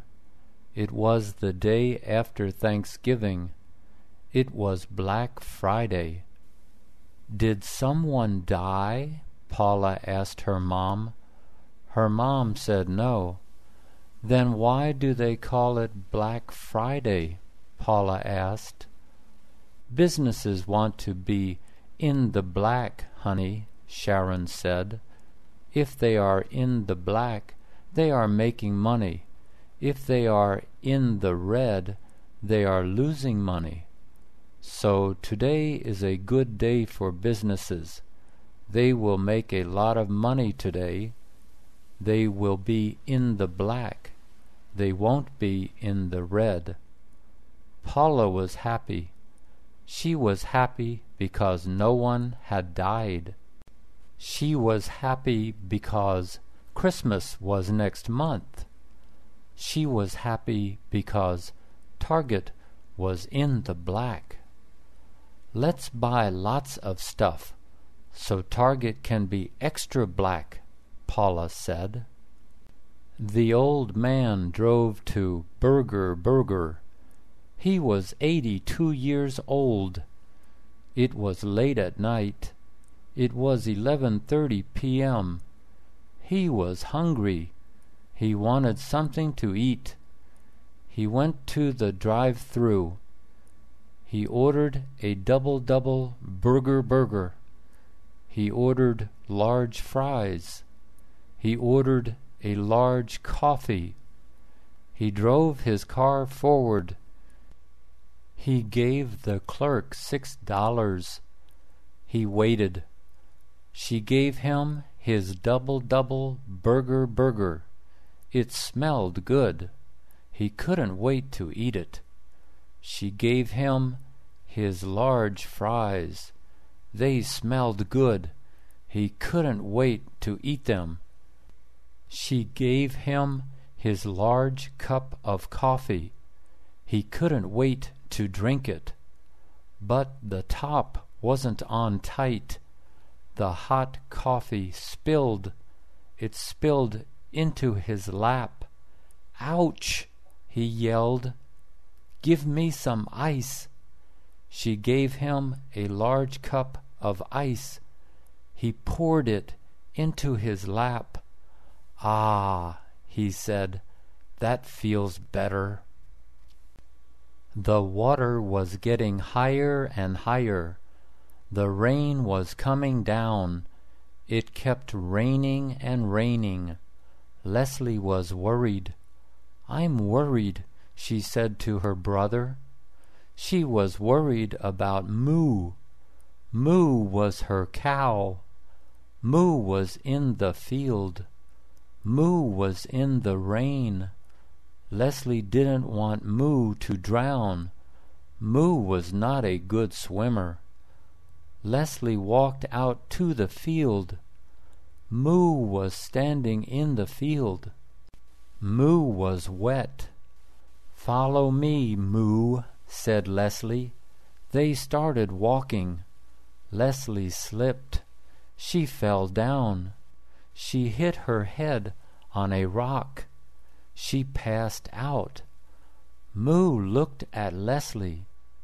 A cowbell was around Moo's neck. Moo shook her head. Moo shook her head again and again. The cowbell rang and rang. Leslie's brother heard the cowbell. He went out to the field. He found Moo and Leslie. He carried Leslie home. You are a hero, he told Moo. Hank liked to drink beer. He drank beer every day. He drank 12 cans of beer every day. He liked to drive his truck. He liked to drive his truck and drink his beer. He threw the empty beer cans on the floor of his truck. Empty beer cans were on the passenger floor of his truck. He never got drunk. That's what he told his friends. I never get drunk, he said. His friends didn't believe him. Of course you get drunk, they said. Don't drink and drive. He didn't listen to his friends. One day Hank drove home from work. He came to an intersection. The light at the intersection was red. He didn't see the red light. He hit a police car. He didn't see the police car either. He went to jail. He didn't like jail. He couldn't drink beer. He had to drink water. Jerry watched gangster movies. He loved gangster movies. Gangsters were cool. They were rich. They had pretty girlfriends. They drove fast cars. They had guns. They shot enemies with their guns. They shot police with their guns. They shot each other with their guns. Jerry wasn't rich. He didn't have a pretty girlfriend. He didn't have a fast car. But he had a gun. It was a small gun. It fit into his pocket. He walked around with his gun in his pocket. He liked to walk around with his gun in his pocket. That's what gangsters did. One day Jerry was shopping at Walmart.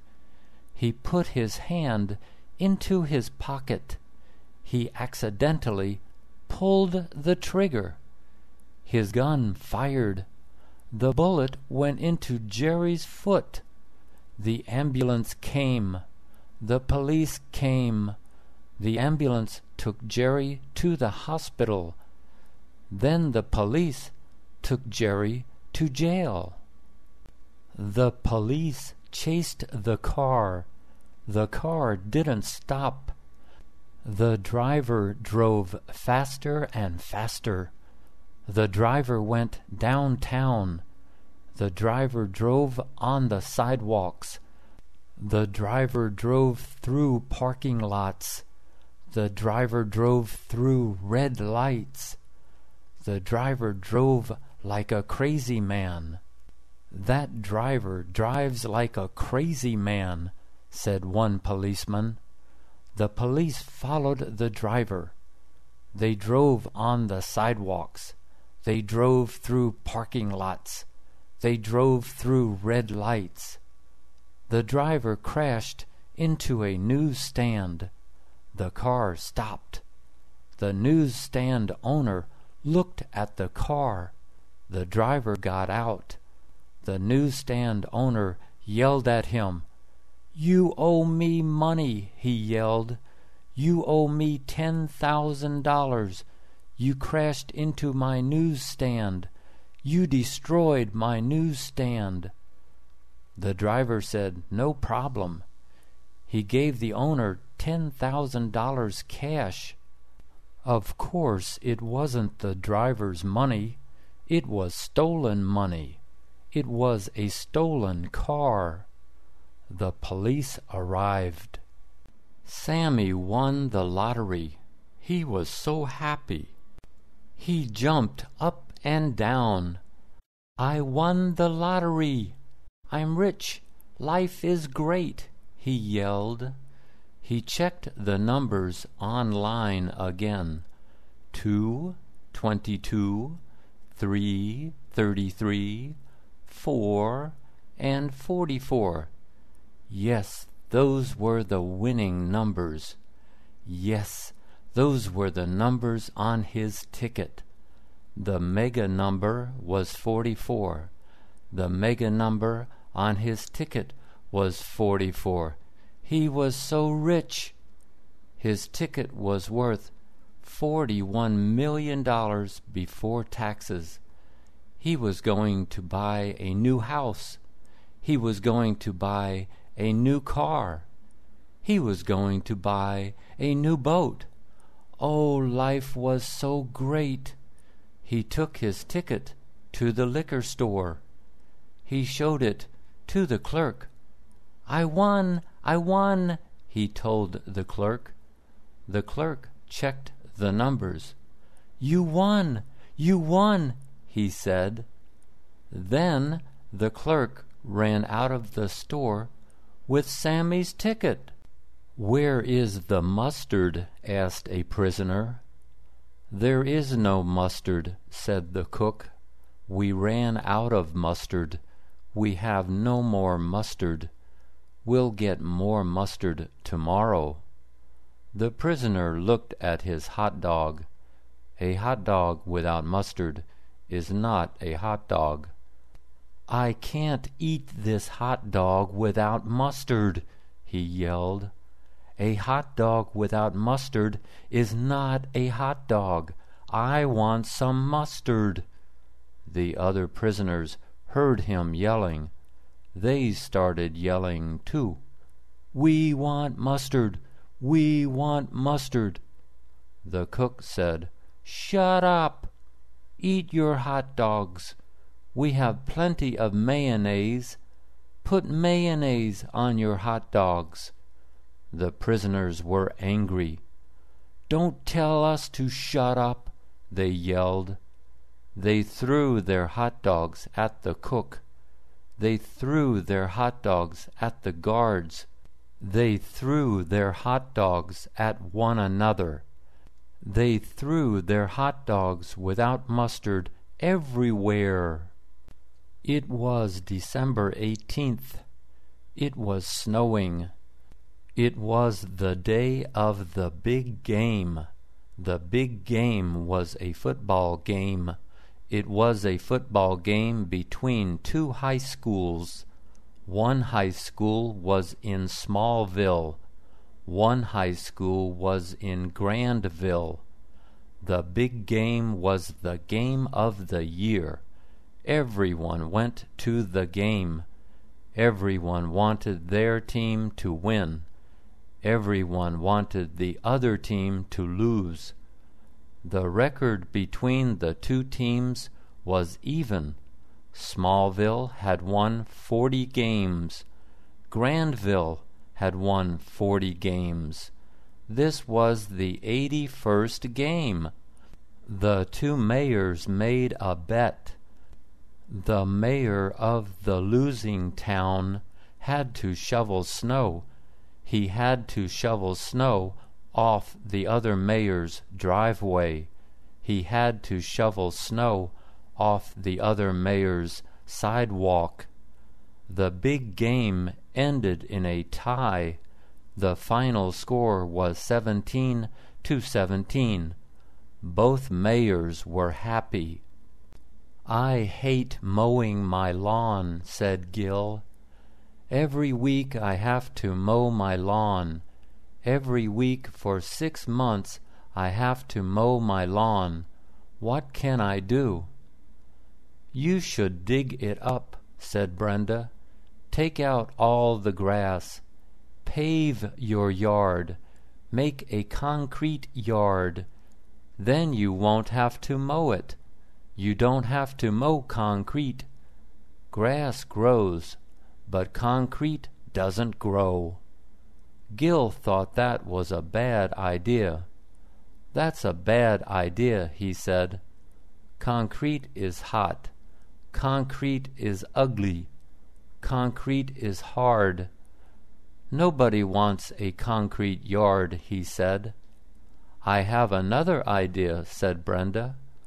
Buy a goat. A goat will eat all your grass. A goat loves to eat grass. Get rid of your dog.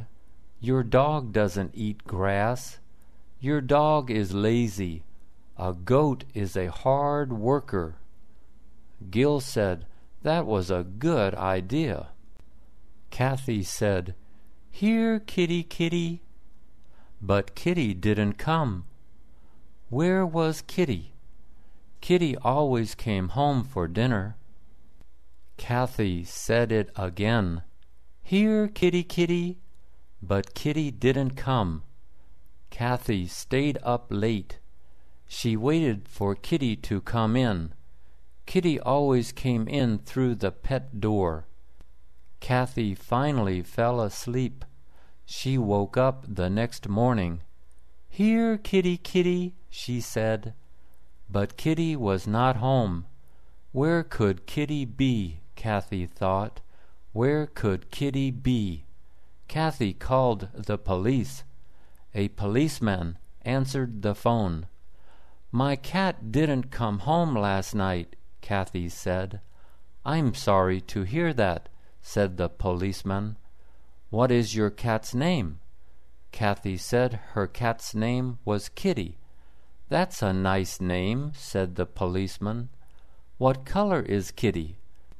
Kathy said that Kitty was black. "Okay, don't worry," said the policeman. "We'll find Kitty. Someone probably ran over her."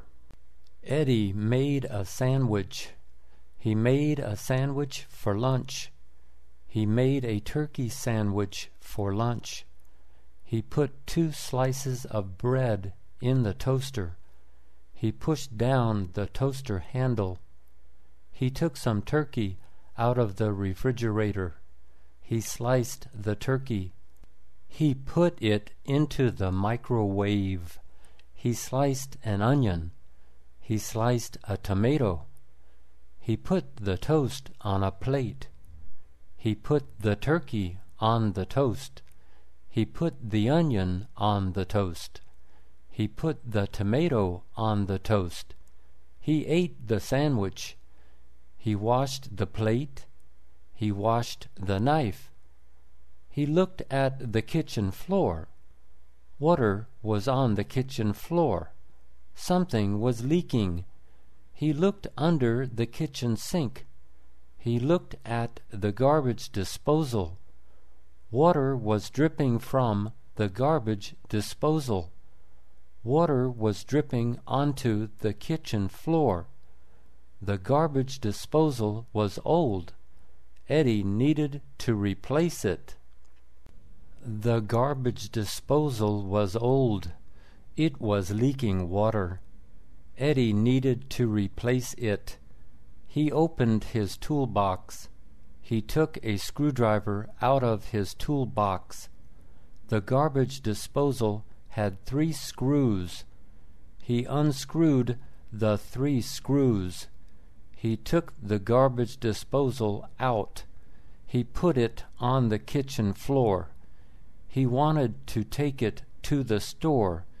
He wanted to buy a new one at the store. But there was a problem. The garbage disposal was connected to a cable. It was the electric cable. Eddie didn't know much about electricity. He knew that electricity was dangerous. He knew that electricity could kill him. He put the garbage disposal back. He screwed in the 3 screws. He put tape over the electric switch on the wall. Now he could not turn on the garbage disposal. He called his landlord. He said she needed to replace the garbage disposal. It was a new red bike. It was a brand new red bike. He loved his brand new red bike. He had paid $300 for it. It was a mountain bike. It had 12 gears. He rode his bike everywhere. He rode up steep hills. He rode down steep hills. He rode on dirt roads. He rode on sidewalks. He rode on city streets. He loved his brand new red mountain bike. He bought a lock for his bike. It was a strong lock. It cost $50. He locked his bike all the time. He went to the library one evening. He locked his bike to the bike rack. He went into the library. He was there for 2 hours. He left the library. He walked to the bike rack. Where was his bike? His bike was gone. The bike lock was on the ground. It was cut in 2. It was Easter Sunday. Mom gave a little basket to Michelle. Mom told her to look for Easter eggs. The Easter eggs were in the backyard. "What do Easter eggs look like?" Michelle asked. Mom said, They look just like regular eggs, but they are colored. They are red, they are blue, they are yellow, they are many different colors. Why are they red? Do they come from red hens? Michelle asked. No, Mom said. They are red because Daddy and I colored them red. They are blue because we colored them blue. They are yellow because we colored them yellow. Michelle asked, Why did you color the eggs? Mom said, It's an Easter tradition. A tradition is something people do every year. Michelle went into the backyard. She found 6 Easter eggs. Next year, you can help us color the eggs, Mom said. Oh, yes, said Michelle. He called the hotel. He asked for a room for one night. He drove to the hotel. He checked into the hotel. The clerk gave him the room key. He went to his room. He took the sheets off the bed. He took the pillowcases off the pillows. He went into the bathroom. He took the towels off the towel rack. He took the little bar of soap out of the soap dish. He opened his travel bag. He took 2 sheets out of his travel bag. He took 2 pillowcases out of his travel bag. He took a towel out of his travel bag. He took a fresh bar of soap out of his travel bag. He put his sheets on the bed. He put his pillowcases on the pillows. He put his towel on the towel rack. He put his soap in the soap dish. She took her little dog for a walk. It was just a walk. Barker didn't have to poop. He had already pooped that morning. They walked by moonbucks. People were sitting outside moonbucks. People were drinking coffee. People were eating muffins. People were reading newspapers. People were using their computers. It was a warm, sunny day. Suddenly, Barker stopped. He squatted.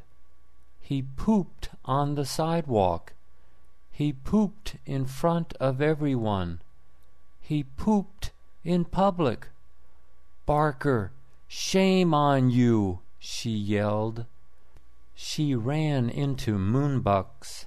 She went into the bathroom. She grabbed a paper toilet seat cover. She went back outside. She picked up the poop with the paper toilet seat cover. She took the poop back inside. She flushed it down the toilet. She asked the Moonbucks clerk for a large cup of hot water. She poured it on the brown spot on the sidewalk. Mr. Hooper was a teacher. He taught English 101. He taught English 101 at a small college. His students were not rich. His students were poor. Books cost a lot of money. The English 101 book cost a lot of money. Mr. Hooper had a good idea. He wrote his own book. He wrote his own English 101 book. The book was 100 pages. He put the book online. His students downloaded the book. His students printed all 100 pages. The new book was cheap. The new book was cheap to print. His students liked the new book. They thanked Mr. Hooper. Mr. Hooper talked to the math teacher. Mr. Miller taught Math 101. He liked the new book idea. He wrote his own Math 101 book. His students downloaded the new book. They printed the new book. They liked the new Math 101 book. They thanked Mr. Miller. Nancy was new to America. She came to America speaking only her native language. She brought her 8-year-old son with her. He was all she had in the world. They found an apartment in Arcadia. They were there for only 2 months when a neighbor's dog jumped over the fence. The dog ran toward Nancy's son. Nancy put her body in between the dog and her son. The dog stopped when it saw Nancy screaming at it. She was going to punch it in the nose. The dog turned around. Shaking, Nancy took her son upstairs. They stayed in the apartment all weekend. Then Nancy found another apartment close to the school that her son was going to attend. She and her son walked everywhere. One day her son started coughing badly. He had an asthma attack. All the walking was making his asthma worse. Nancy knew that she had to buy a car, so she called up the Honda dealer. She talked to a salesman who spoke her language. She told him that she wanted to buy a new car if he could come over to pick her up. The salesman said he would be right over. It was time for a haircut.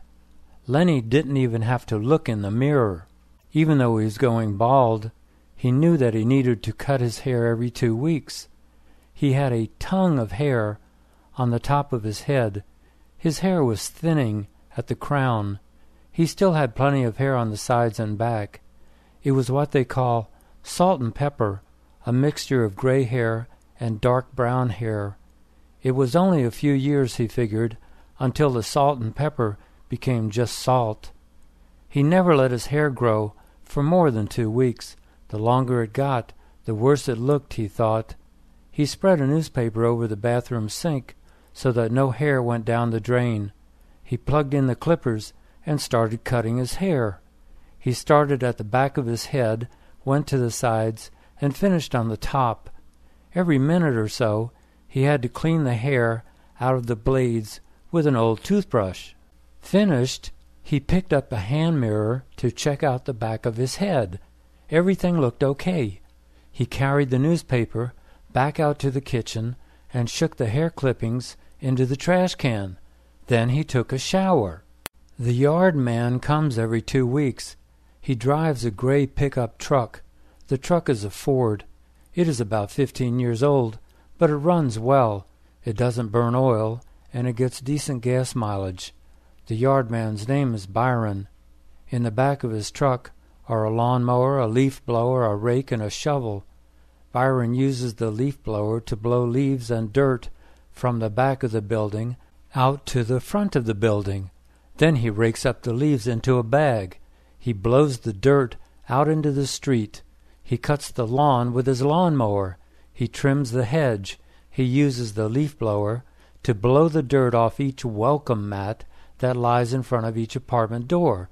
Then he puts all the leaves, the grass trimmings, and the hedge clippings into a wheelbarrow. He pushes the wheelbarrow to the back of the building, where he uses his big shovel to empty the wheelbarrow contents into the big dumpster. It takes Byron about 2 hours to do this work. When he is done, he goes half a block up the street to the house on the corner. There he does the same work again.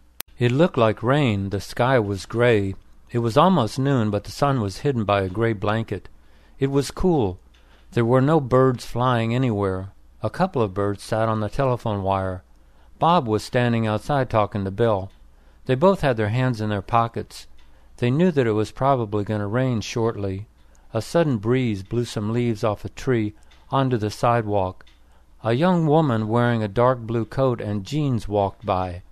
She was walking a small dog. It was pure white and pretty. It sniffed at a tree trunk. The woman waited patiently. Finally, the dog lifted its leg.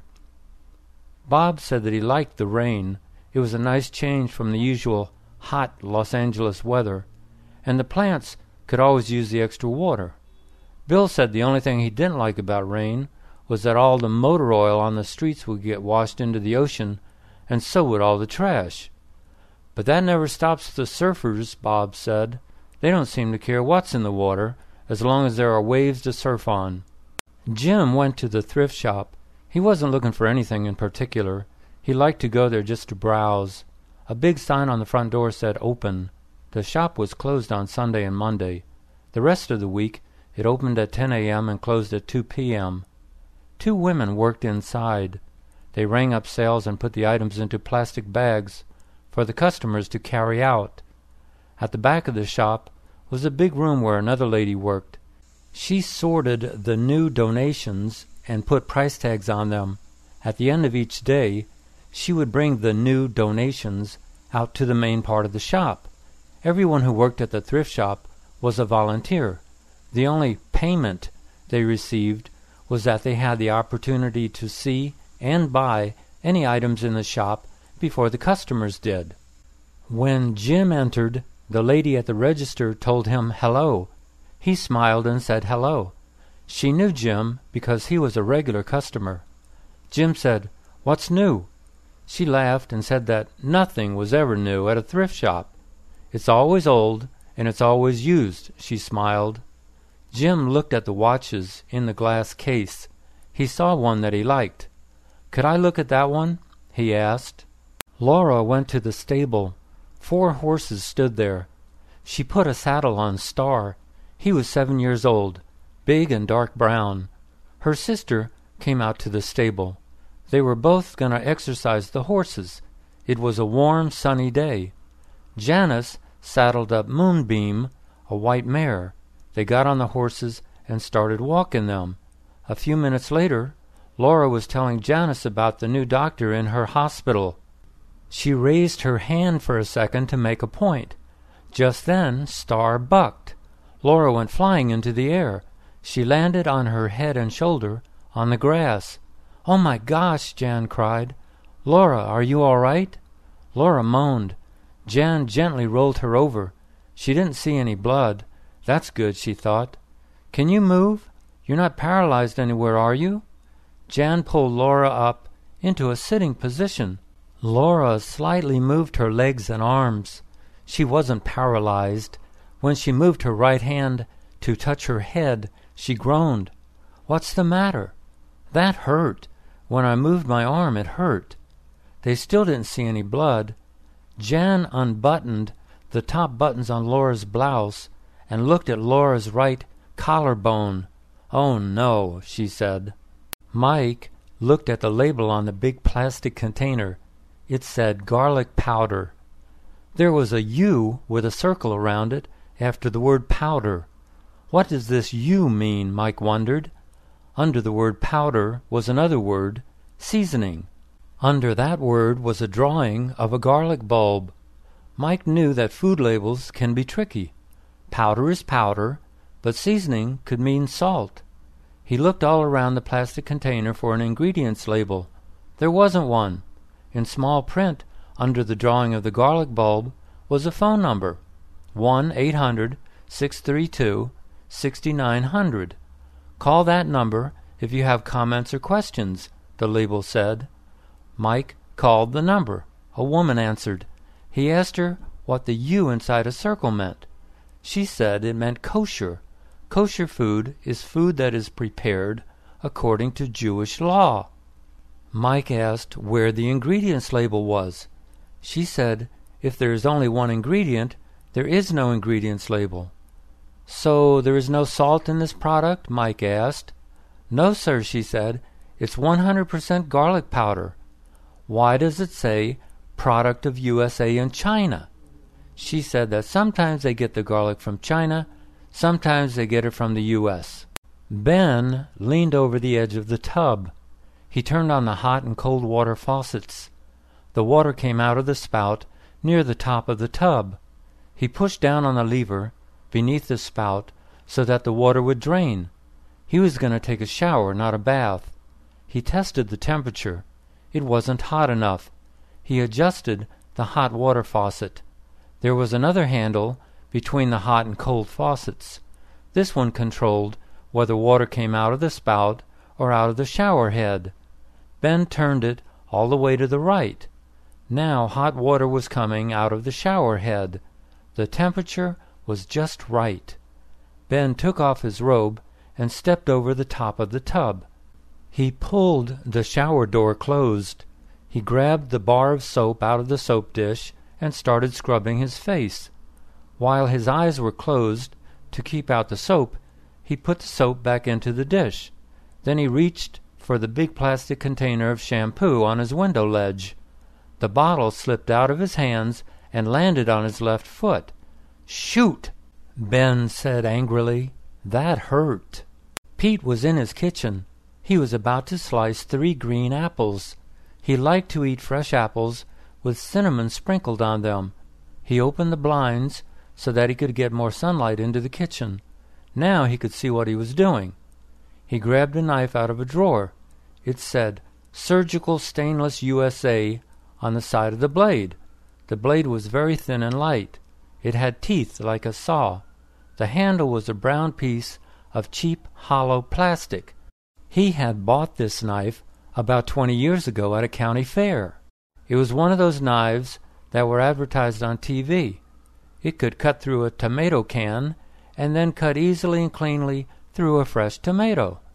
You never need to sharpen it. The sharp edge is guaranteed for life. That's how they advertised it. And Pete, for once, couldn't argue that the advertisers lied. This was a great knife. But it was also a dangerous knife. A couple of years ago, Pete was careless. He was rapidly slicing a potato, and the blade got his finger. The doctor put 3 stitches in Pete's finger. "Next time, be more careful," the doctor said. No kidding, Pete thought. He was so careful that he didn't use the knife for almost a year. Simon got a monthly bill that he didn't like. His internet service provider, Wink, automatically withdrew $15 from his checking account each month. This was called direct payment. It made things simpler for him because it meant one less check to write each month. In fact, Simon had direct payments with his gas company, his phone company, and his electric company. So that was 4 fewer checks that he had to write each month. This month, instead of $15, Wink had withdrawn $75. Simon went online and looked at his account. Part of the increase was because he had switched from a slow dial-up connection to a fast DSL connection. Wink charged him $45 just to make that switch. Simon thought that this charge in itself was ridiculous. It probably took them about 5 seconds to make the switch. But any time a corporation can gouge you, they will. In addition to the $45, Wink had charged him $15 for his dial-up account, but had also charged him $15 for his DSL account. This was a double charge, since a computer uses dial-up or DSL, but not both. "We'll see about this," Simon thought, as he searched for Wink's 800 number. Gordon was hungry. He opened the refrigerator. There must be something in here to eat, he thought. There was, a single hot dog.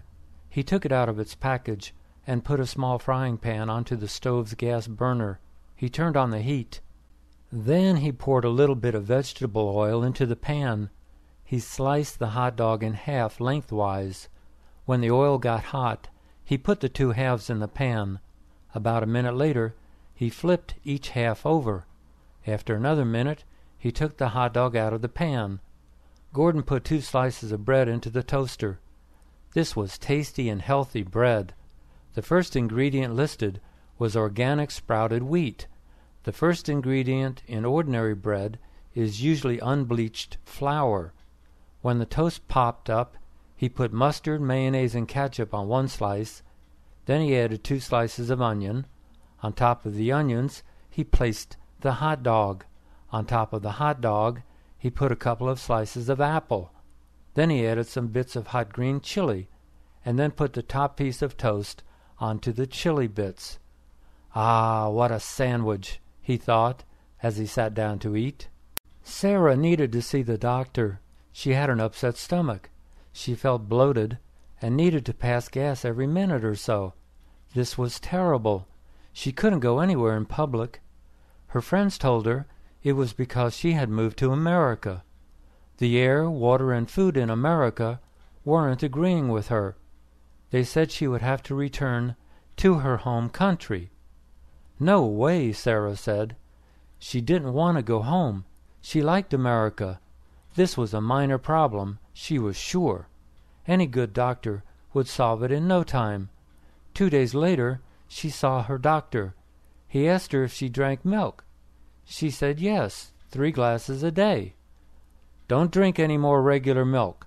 Start drinking lactose-free milk, because lactose can upset your stomach. Then he asked her if there were any big problems in her life. She said that her boyfriend was a big problem. He wanted to get married, but she didn't. The doctor said that she should find another boyfriend. Why? Sarah asked. Because your boyfriend is giving you too much stress. He is probably the main cause of your upset stomach. I don't think my boyfriend is going to like that. Just tell him if he really loves you, he should leave you. Jill answered the phone. It was Jack. Jill, will you marry me next week? What? Jack repeated his question. Of course not, she replied. She wondered why he was asking her that question. They had already agreed that when people get married, they immediately start to take each other for granted. They don't do the little things like opening the car door or holding hands. They get too comfortable. They treat their partner like an old shoe, and eventually they get bored with each other and get divorced. We already agreed that we don't want to get married because we don't want to get divorced. Jack agreed, but he argued that they were special. They were different from other couples. They loved each other too much to end up in a divorce. Yes, that may be true, but still, why next week? Why can't we think about it for another year or two? Because I had 2 dreams the last 2 nights. In both dreams, you left me for another man. In fact, you left me for 2 different men. I want to get married now, so I don't have these dreams anymore. What did these men look like? Saturday morning meant one thing for Susan, doing the laundry. She hated doing the laundry. Unenthusiastically, she took the pillowcases off all the pillows. Then she removed the fitted sheet from the mattress. She took the towel off the towel bar in the bathroom. She grabbed a couple of dirty dish towels out of the kitchen and looked all around her apartment for anything else that needed washing. In the corner of her living room, a can of coins sat on top of the file cabinet. She fished out 7 quarters. She opened the cabinet under her kitchen sink and grabbed a plastic bottle of liquid detergent. Finally, she set her electronic timer for 35 minutes.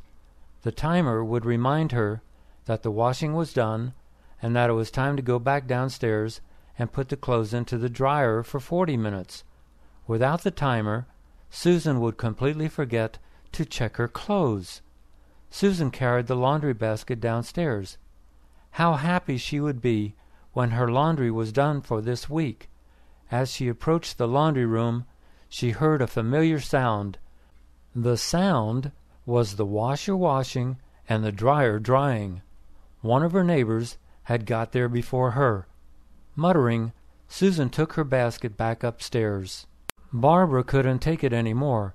Her upstairs neighbor was blasting his stereo again. She had asked him twice already to turn the volume down. The first time she asked, he was surprised. He said he didn't know that she could hear his stereo. Yes, she said, it's just like your stereo was in my living room. I can hear every note. He said he would keep it down. She hoped that he was telling the truth. Of course he wasn't. The very next day he blasted his stereo. She marched upstairs to remind him of his promise. He said the volume was so low that he could barely hear it. She asked him to turn it lower. He said he would try. Barbara could swear that when she re-entered her apartment, the music was louder than when she had walked upstairs. So this was the third time. She took her baseball bat upstairs with her. She knocked very loudly on his door. When he opened the door, she screamed at him like a crazy person.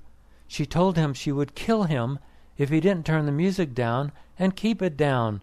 His eyes got big. She went back downstairs. She couldn't hear a note.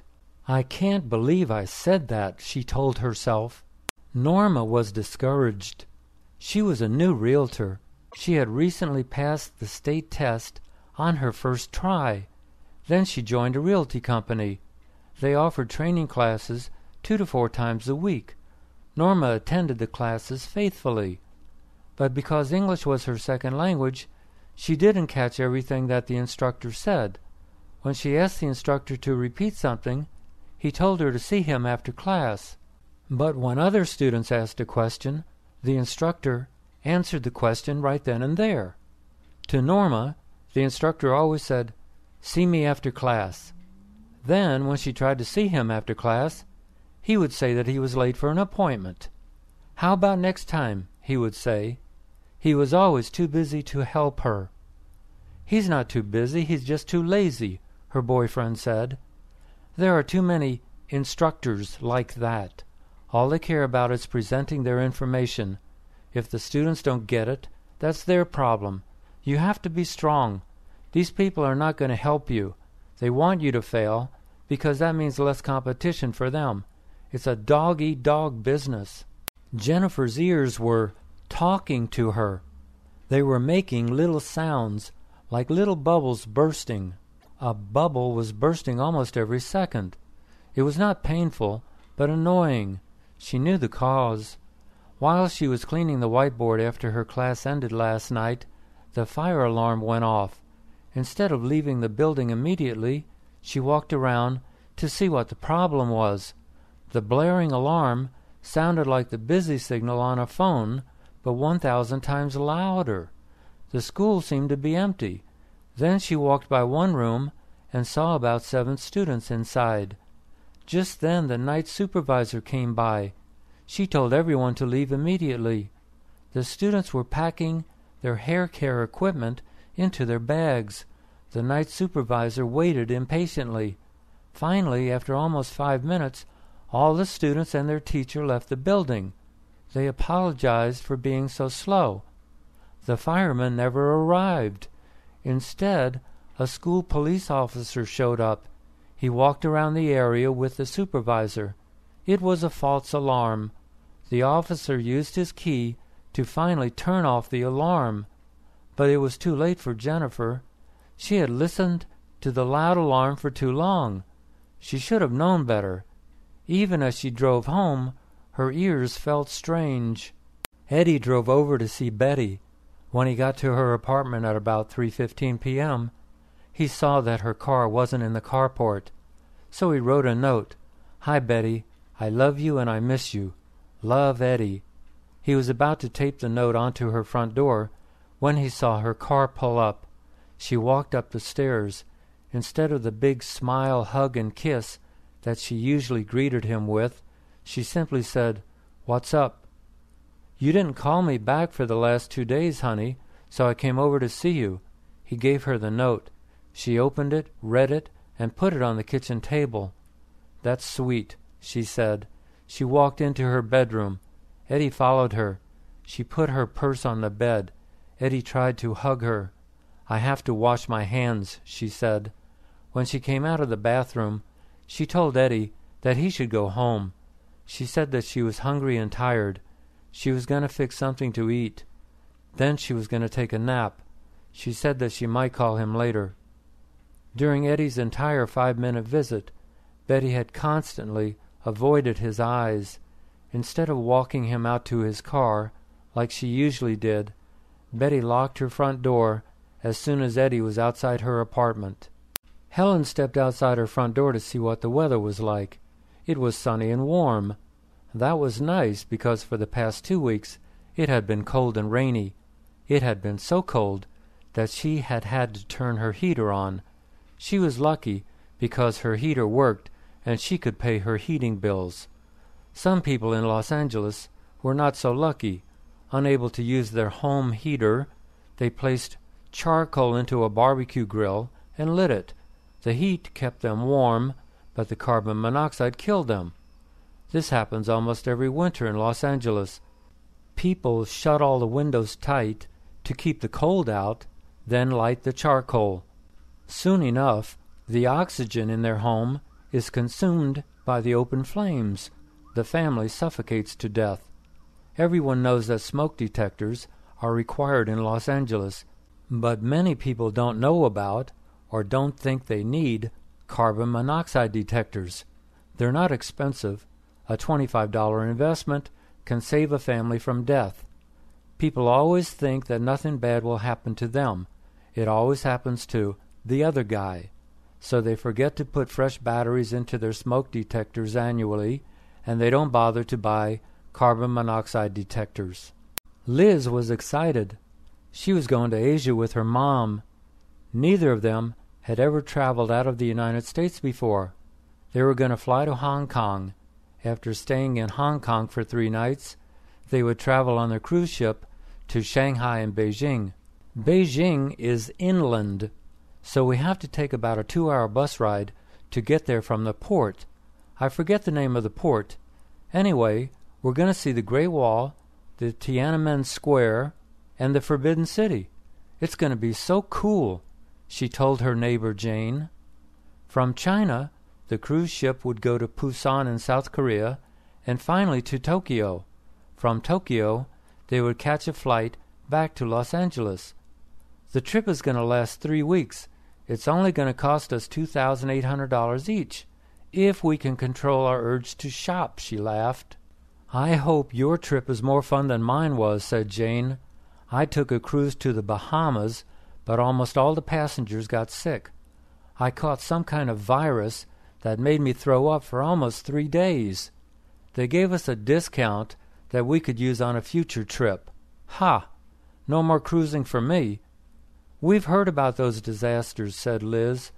Mom and I are going to be washing our hands every 30 minutes, and we're bringing surgical masks with us. Jerome turned off the TV. He had just watched a couple of South Park cartoons. South Park is an amusing series about elementary school kids living in a small town in Colorado. The first cartoon was about Herman, who wanted to become strong and muscular. He asked his mother to buy a supplement that was advertised on TV. The supplement was actually nothing but sugar, but the TV ad promised that it would make you strong and muscular. Instead, it made Herman very fat. Worse, Herman refused to believe that he had become fat, even though all his friends were calling him Super Fat Boy. He told them that he was Super Muscle Boy. Finally, when Herman walked onto the stage to receive an award in the school auditorium, the stage collapsed. Then he realized that maybe he was super fat. The second cartoon was about a dog that followed Lenny home. Lenny loved the dog until he found out it was gay. Then he hated the dog. But Big Al took Lenny to the city's home for gay animals. While there, Lenny decided that it was okay to be gay. When he got home, he hugged his dog and took it for a walk. He didn't even mind when it sniffed other male dogs. George wore a pair of blue shorts around the house. They were old, faded, and ugly, but they were comfortable. And when you are at home, you want to be comfortable. It wouldn't be called Home Sweet Home if you didn't feel comfortable there. But when he put on his blue shorts one morning, the button was just hanging on by a thread.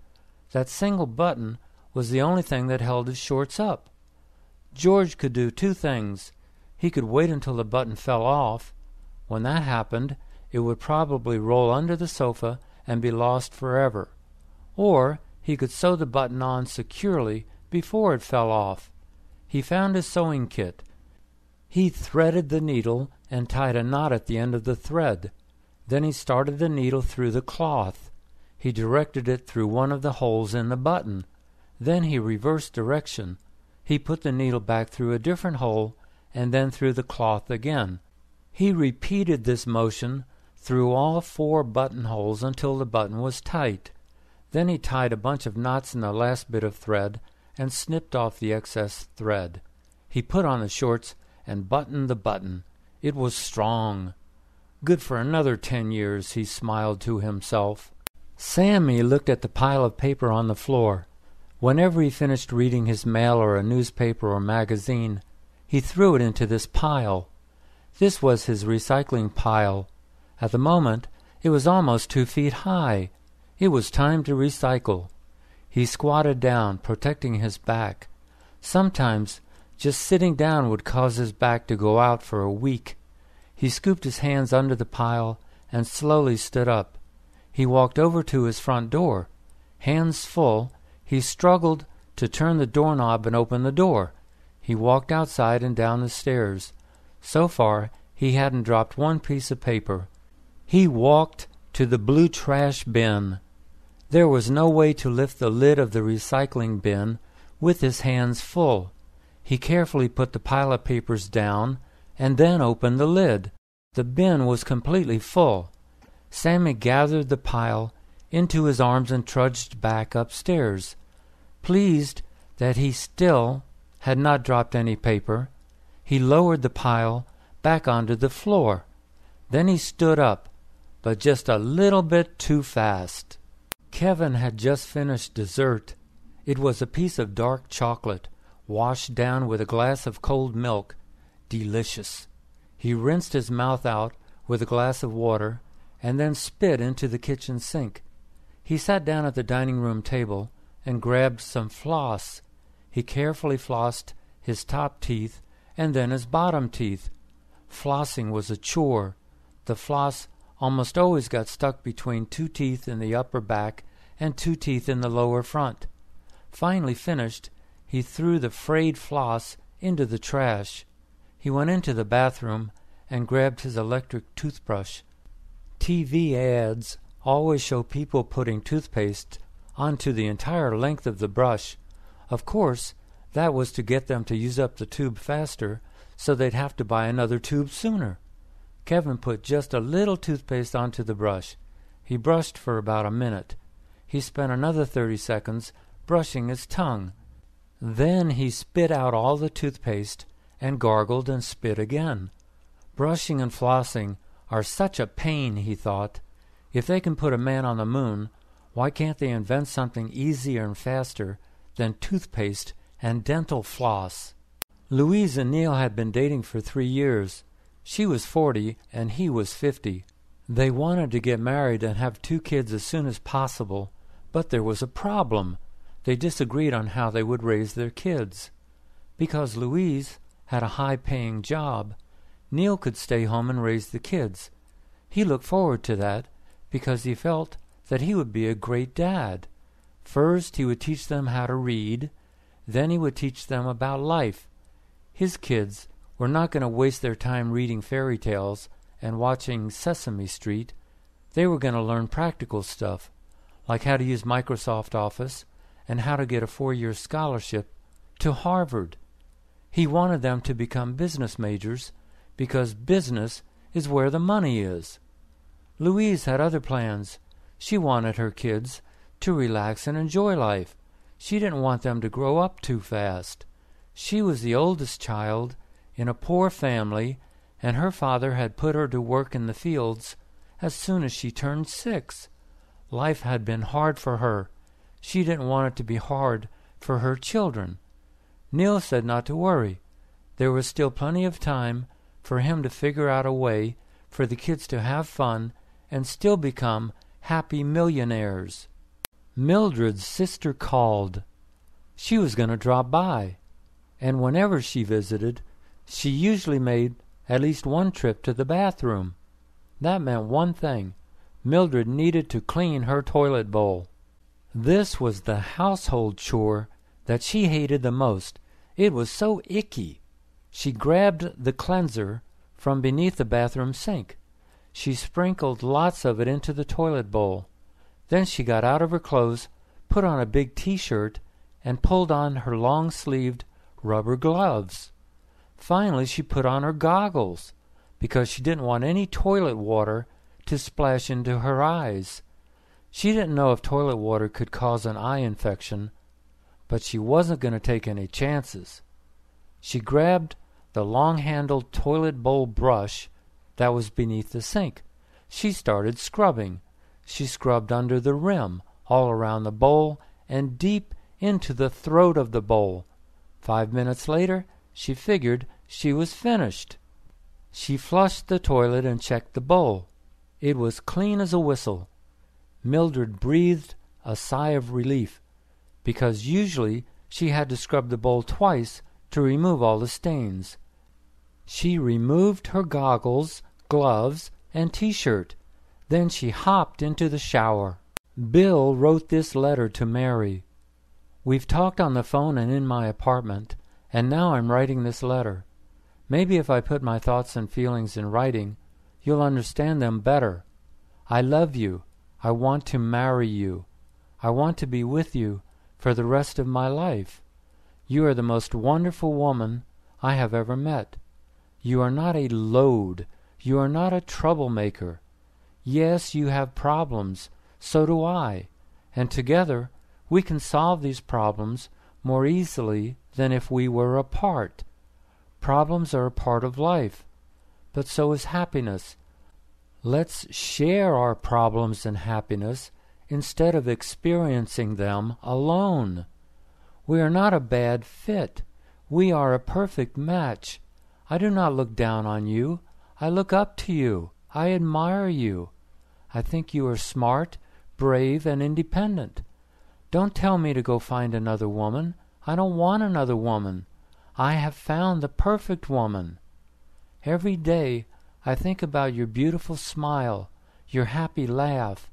I think about the long walks we used to take, holding hands all the way. Remember how we used to sit on the grass in the park and watch the parrots? We were going to get married, and now you want to be just friends. Whatever I did or said that was wrong, please tell me so we can work this out. I don't want to lose you. Spock is a main character in the popular TV show Star Trek. He is half Vulcan, half human. A Vulcan has no emotions, but is extremely smart and logical. Spock joined the all-human crew of the spaceship Enterprise to explore the universe. Spock's dad, Sarek, is Vulcan. He had wanted Spock to attend the Vulcan Science Academy and then join Sarek's research firm. When Spock left his family to join the Enterprise, Sarek refused to talk to him anymore. In one episode, representatives from various planets had an emergency meeting. Sarek and Amanda, Spock's human mom, came aboard the Enterprise. Spock said hello to his dad, but Sarek ignored him. The next day, Sarek had a critical medical problem. He was losing a lot of blood and needed immediate surgery. Spock was the only one on the Enterprise who also had Vulcan blood. Even though he could die, Spock offered every drop of his blood to save his dad. Dr. Bones McCoy operated on Sarek and saved his life. The next day, when Sarek was told that his son had saved his life, he didn't say thank you to Spock. Amanda got very angry with her husband. She told him that he should hug Spock and thank him. Sarek refused. He said that his son did the logical thing.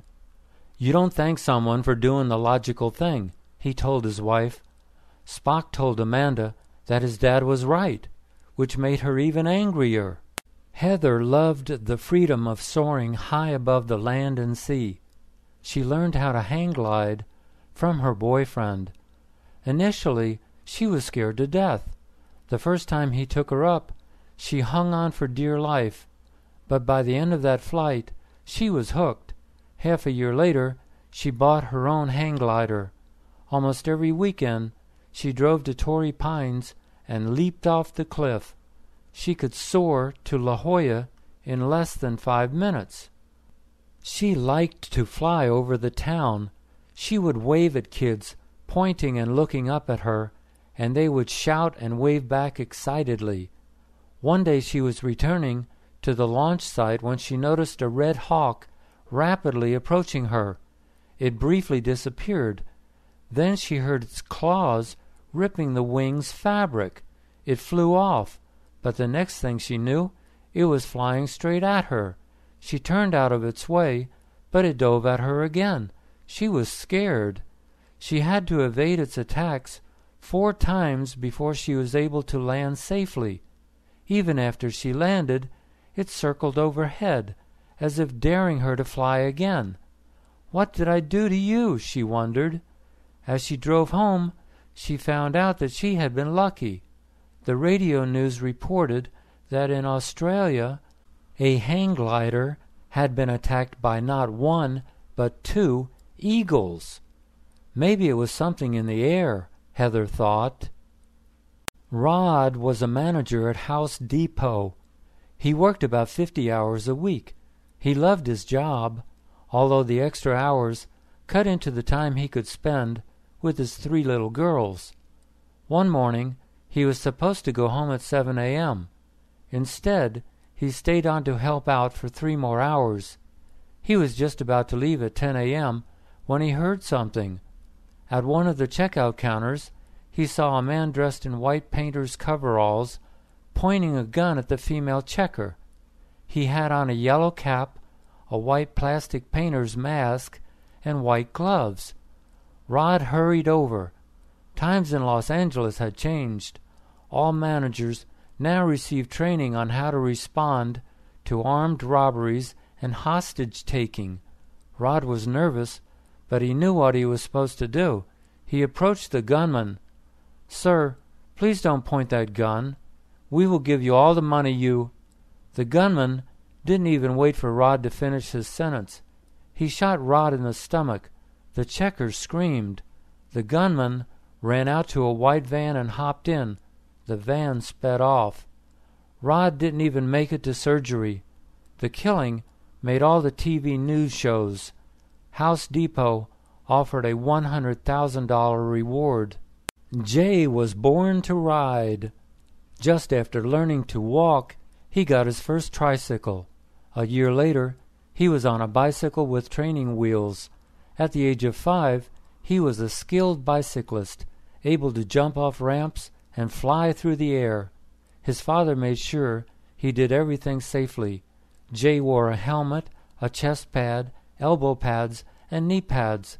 He fell a lot, but he was never hurt badly. He got his first motorcycle when he was 7. His father put the motorcycle in the back of his pickup and drove Jay out to the desert almost every weekend. Jay became a skilled rider. He entered motocross races all over the county. By the time he was 15, he had won 30 races. His future looked bright. When he was 17, Jay took his girlfriend out for a ride on his motorcycle. A truck ran a red light, and Jay and his girlfriend crashed into the side of the truck. Jay went into the hospital for 3 months. His girlfriend died immediately. Jay didn't ride a motorcycle again for 10 years. Then one weekend, he bought a used Kawasaki. He took it out for a test run at dusk. It felt good to ride again. He got it up to 110 miles an hour on the local freeways.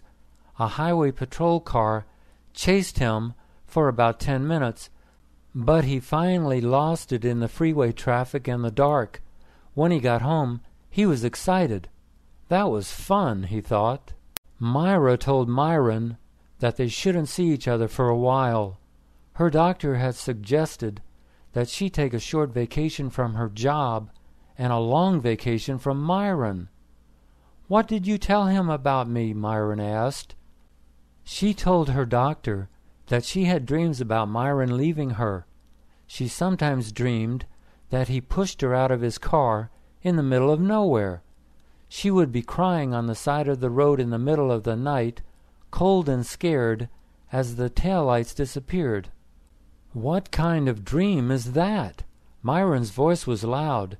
"Do Do you think I would ever do that to you?" She said that she didn't know. "You don't know? Of course I wouldn't do that to you. I love you." Myra asked Myron to lower his voice. She no longer believed that he loved her. One day, feeling low and insecure, she had told Myron that it would be nice to get away for the weekend. Perhaps they could go to a quiet resort in the mountains. He told her that he was playing golf that Saturday. Maybe they could go to a resort another time. She was astounded. "I needed you that weekend. Instead, you preferred to play golf. Now there is a shadow on my heart that nothing can remove," she told him sadly. Once in a while, someone dies and you remember where you were and what you were doing when you heard the sad news. Thousands of people worldwide felt that way when they heard that the beautiful Anna Nicole Smith had suddenly died. It was a tragedy that shocked the nation, according to various TV and radio reporters. The nation is in mourning, these same reporters claimed. She was only 39. Her husband discovered her lying in bed unconscious and not breathing. Paramedics quickly arrived and tried to revive her, but it was too late. Her body was taken to the morgue, where the coroner did an autopsy the next day. No evidence of drugs was found. It might have been a heart attack, but further testing was necessary. Anna was a cover girl, a model, and an actress. She married a billionaire who was 89 when she was only 25. The billionaire died a couple of years later. Anna went to court to get her fair share of her husband's wealth. The case was still unresolved when she died. Now it will continue after her death because Anna has a newborn daughter. The daughter might be entitled to millions when the court case is finally settled. At least 3 men have claimed to be the father of this millionaire baby. Look at those abandoned shopping carts, Joe thought. 2 of them were parked on his front lawn. 2 more were parked behind his car in the driveway. His neighborhood had gone downhill. He lived half a mile from Foodco, a supermarket chain. Nobody should take a shopping cart half a mile from the supermarket, and no one with any respect for others should leave a shopping cart in a stranger's yard. Shoppers should push the cart out to their car and then leave it there. If they don't own a car, they should buy their own personal cart to transport their groceries home. He called Foodco to tell them that 4 carts were on his property. They said they would be over as soon as they could. That meant about a week. Throughout his neighborhood, carts were scattered in various places, including the streets themselves.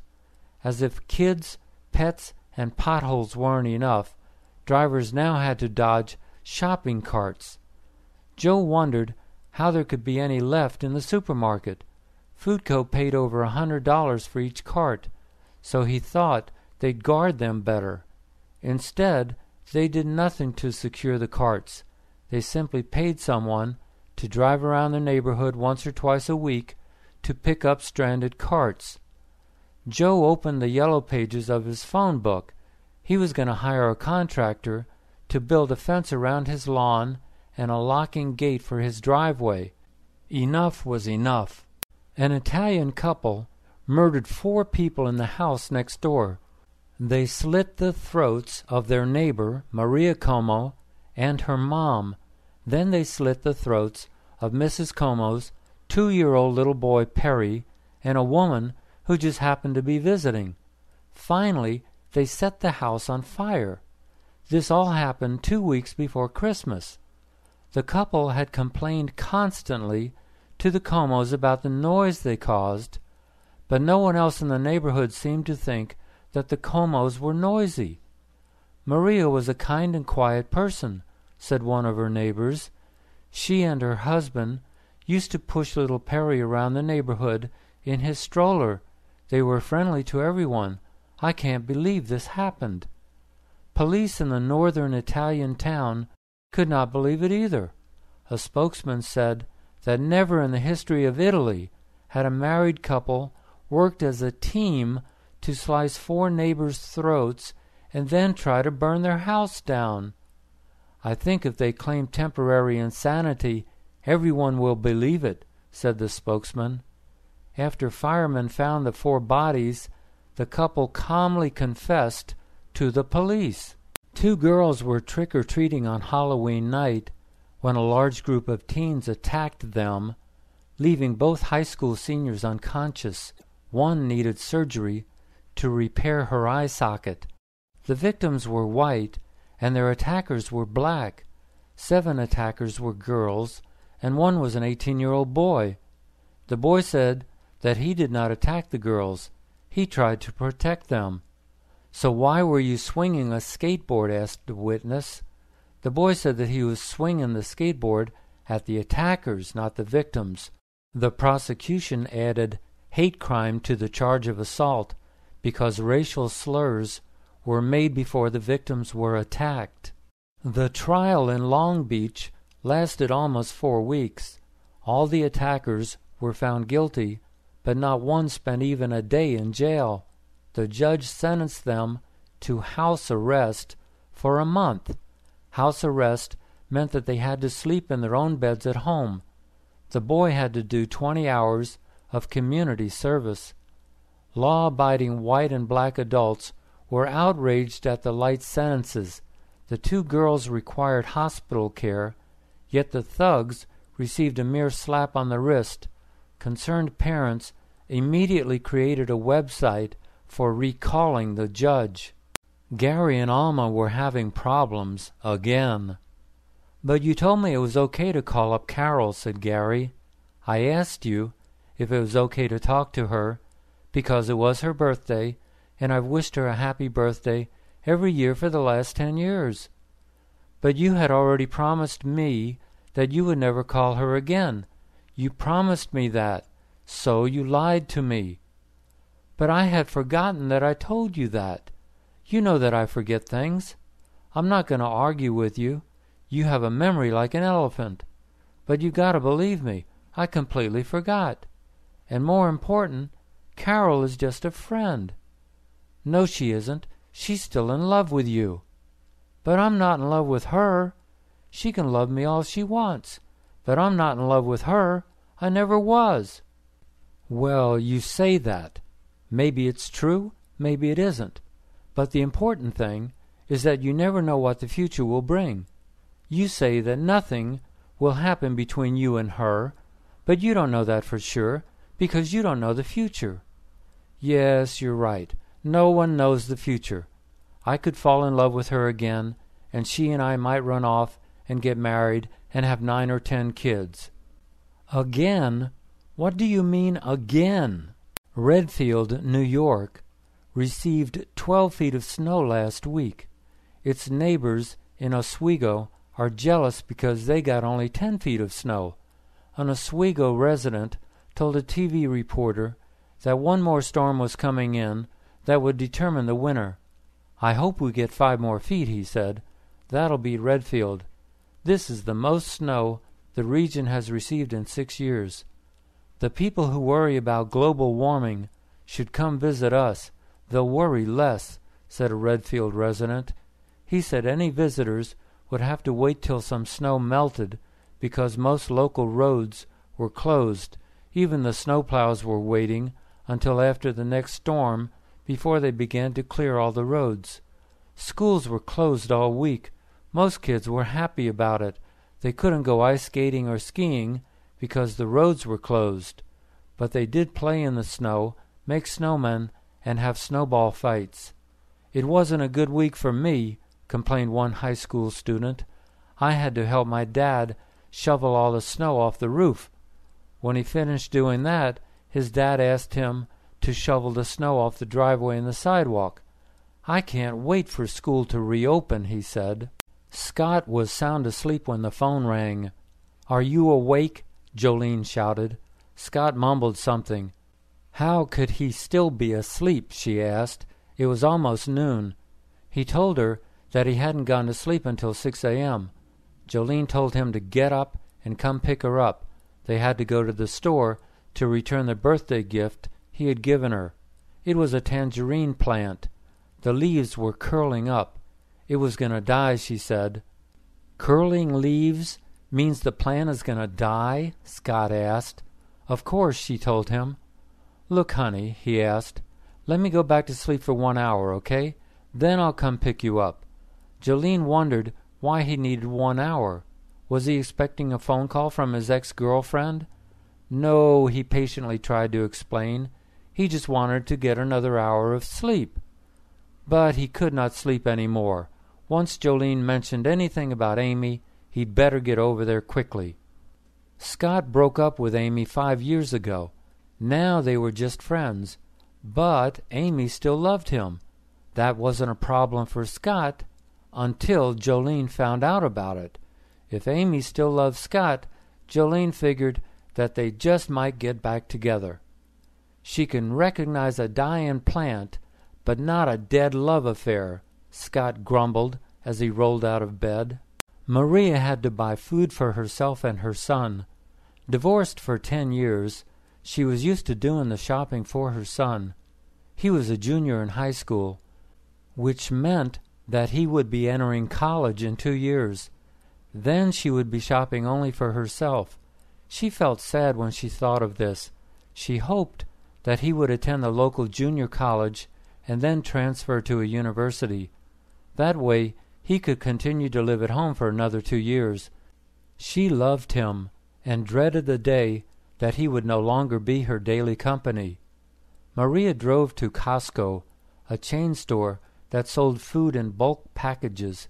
By selling in bulk only, the store helps its customers save money. She parked far from the entrance. That meant a longer walk, but also a faster exit from the parking lot. She grabbed one of the big shopping carts outside and pushed it into the store. Her purse stayed tightly hung over her shoulder. Surprisingly, the store wasn't too crowded. In the produce section, she examined 9 packages of seedless green grapes before she found one that she liked. She carefully selected some bananas, apples, and other fruit, but she couldn't find her son's favorite brand of tangerines. On the way home, she planned to stop at another market or two until she found them. Rebecca's stomach hurt.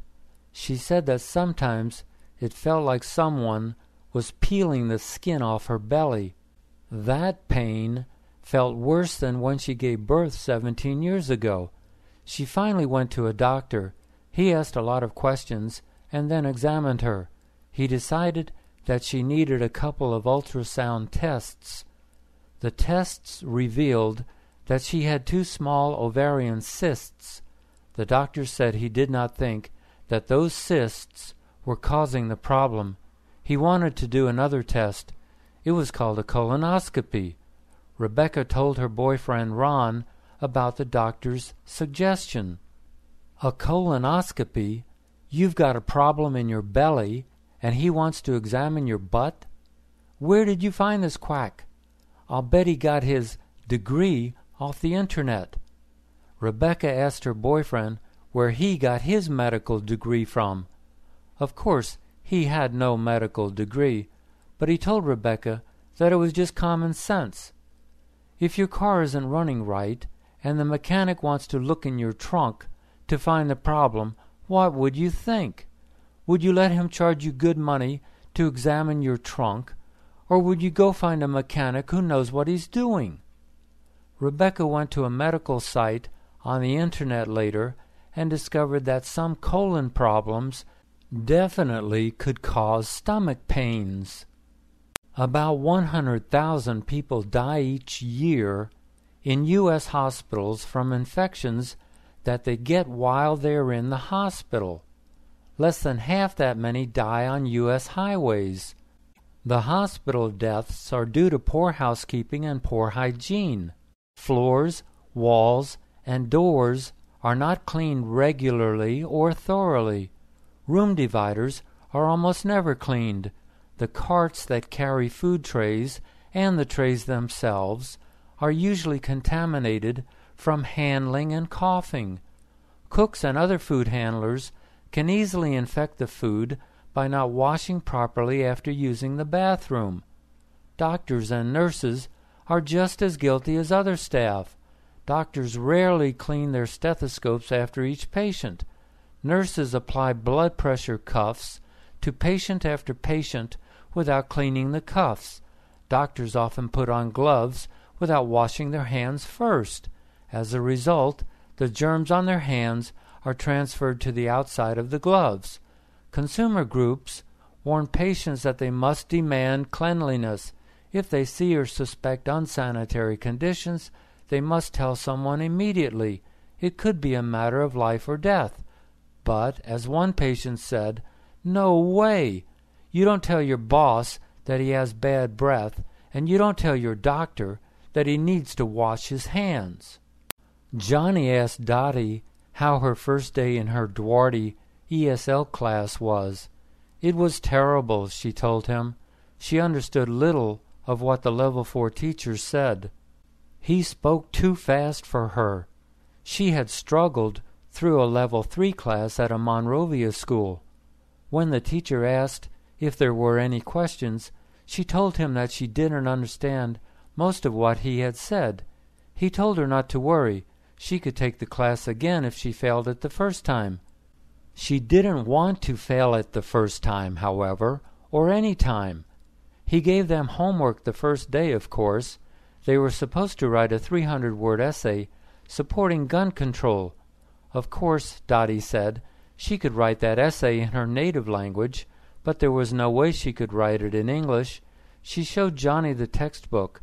The print was so tiny that trying to read just a few pages gave her a headache. On top of that was all the new vocabulary on each page. "I'm going to drop the class," she said. She wanted to cry. When was she ever going to learn this language? Tourists from around the world visit Hollywood. Buses take them past the Hollywood sign.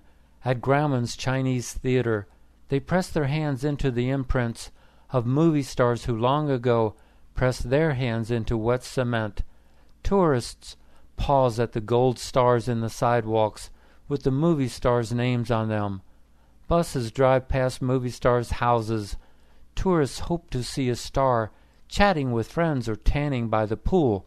Unfortunately, most of the houses are behind high hedges or down long winding driveways. Tourists are lucky to even see a chimney. And finally, tourists take pictures everywhere and with everyone. A popular picture opportunity in Hollywood is with movie characters like Chewbacca from Star Wars. However, Chewbacca might not be so popular anymore. Last week, outside Grauman's, Chewbacca gave two young female tourists a hard time. He kept trying to hug them as they took pictures of each other. The tour bus driver yelled at Chewbacca to leave the ladies alone. Chewbacca took off his headpiece, walked over to the driver, and head-butted him. The driver fell to the sidewalk. Someone called 911, and the cops came and arrested Chewbacca. Chewbacca was not apologetic.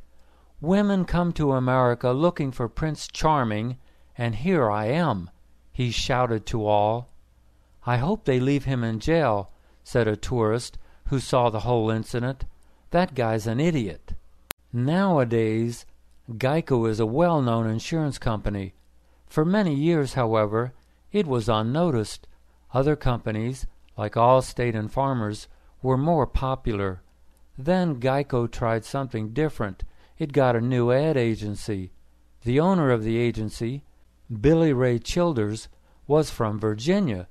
Years ago, he had tried to start his own agency in Manhattan, but when New Yorkers heard his southern accent, they gave him the cold shoulder. Angry, Billy Ray returned to Virginia. Someday, he hoped to teach those New Yorkers a lesson. He set up his new ad agency in Raleigh. Then he called up Geico headquarters in New York. He told them that they could improve their sales if they used a gecko to advertise Geico. They balked at first, but then approved his ad campaign.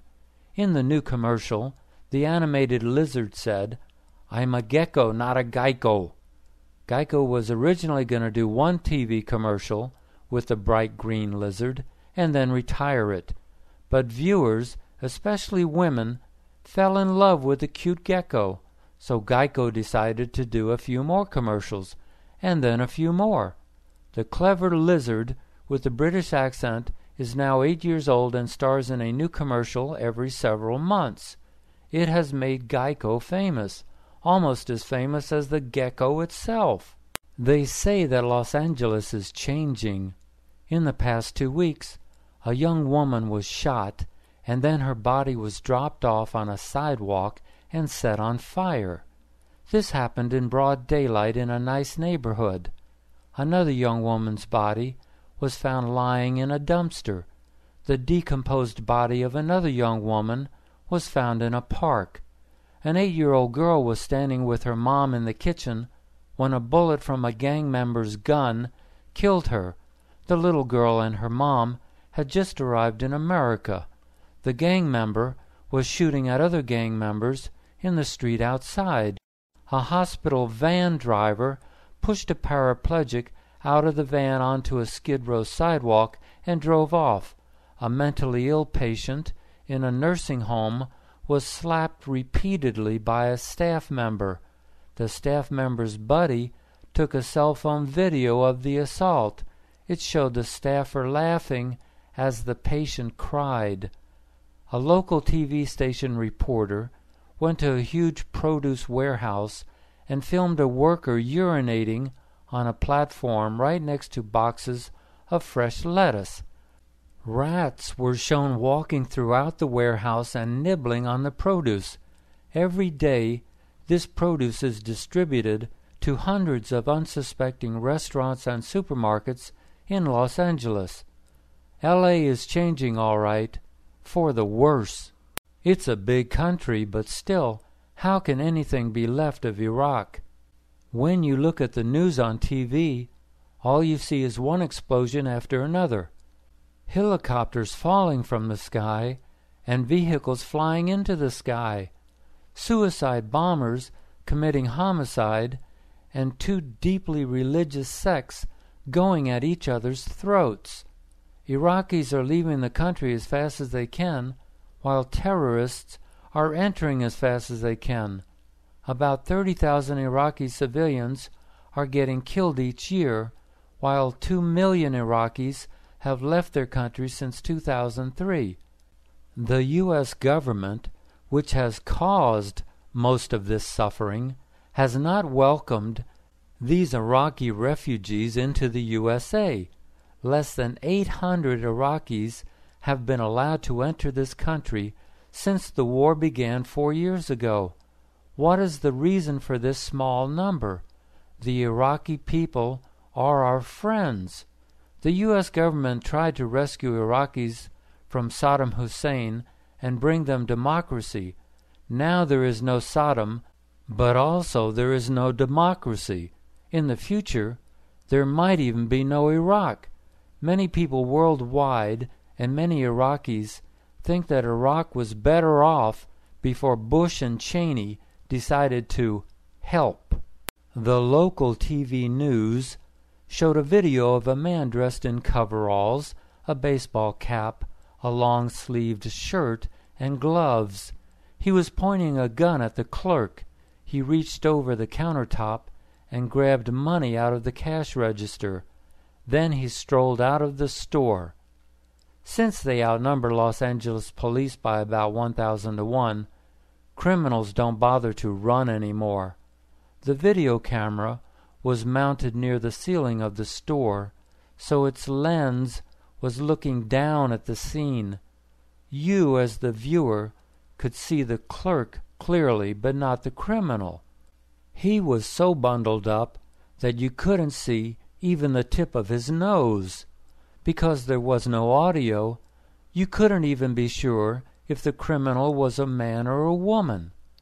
Yet, the TV news announcer earnestly asked all the viewers, "If you have seen this robber, or if you know who he is, please call the LAPD." To be fair to the TV station, they showed the same useless video at least 6 times in 2 days. The LAPD got 0 phone calls. At other times, the TV newsreaders will give viewers a much better description. The suspect is about 5'8", 170 pounds. This description also results in no arrests. This traffic report is sponsored by Cerritos Auto Square. More people buy their car from Cerritos Auto Square than anywhere else in the world. KFWB News Time, 8:01, with traffic on the ones. A cleanup is still underway from a SIG alert in Commerce, northbound at Washington Boulevard. The right lane is closed, and also the Washington on-ramp is closed. They're mopping up from an earlier diesel fuel spill. We have several other problems out there right now. In Pasadena, some wooden boxes are in the number 1 lane on the eastbound 210 at Lake. Be on the lookout, because the faster you're going, the quicker you'll come up on them. Eastbound 60 in Santa Fe Springs, just before Grand Avenue, there's an accident. A couple of cars in the number 2 lane. Then in Pacoima, 118 westbound after San Fernando Road, an injury accident. A car went over the side. It's partly hanging over the side of the freeway. CHP and emergency crews are both on the way, so watch for activity on the right shoulder. In Vernon, 710 northbound before Bandini, watch for a broken-down car on the right shoulder. It's partly sticking into the right lane. A tow truck is en route. Finally, on the westbound 10 before Fairfax, there's a roll of carpet, a ladder, and a lawnmower in the number 3 and 4 lanes. This news report is sponsored by Blue Cross Blue Shield. There's some serious problems in Arkansas. High winds and a tornado have sliced through portions of southern Arkansas. People have been injured, and some residents are still unaccounted for.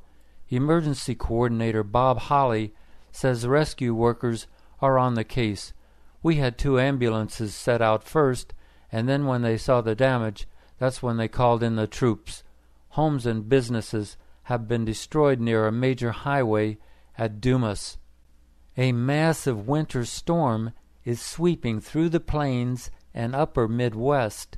It's dumped more than a foot of snow in northern Wisconsin. 7 people were killed on slippery roads, and 100,000 customers have no power in Iowa, Oklahoma, and Nebraska. Locally, police are trying to find a man who sexually assaulted a woman in Alhambra. She described the suspect as about 5'11", medium build, wearing blue jeans, a black jacket, black gloves, brown shoes, and a dark-colored ski mask covering his face. The woman was waiting for friends inside an apartment when the man entered through an unlocked door. He had a gun, sexually assaulted her, and then took her cell phone and left. The woman is in a local hospital. If you have seen this man, please call the Alhambra police. Finally, 1 person was killed when a high-speed train derailed near London. The cause is being investigated.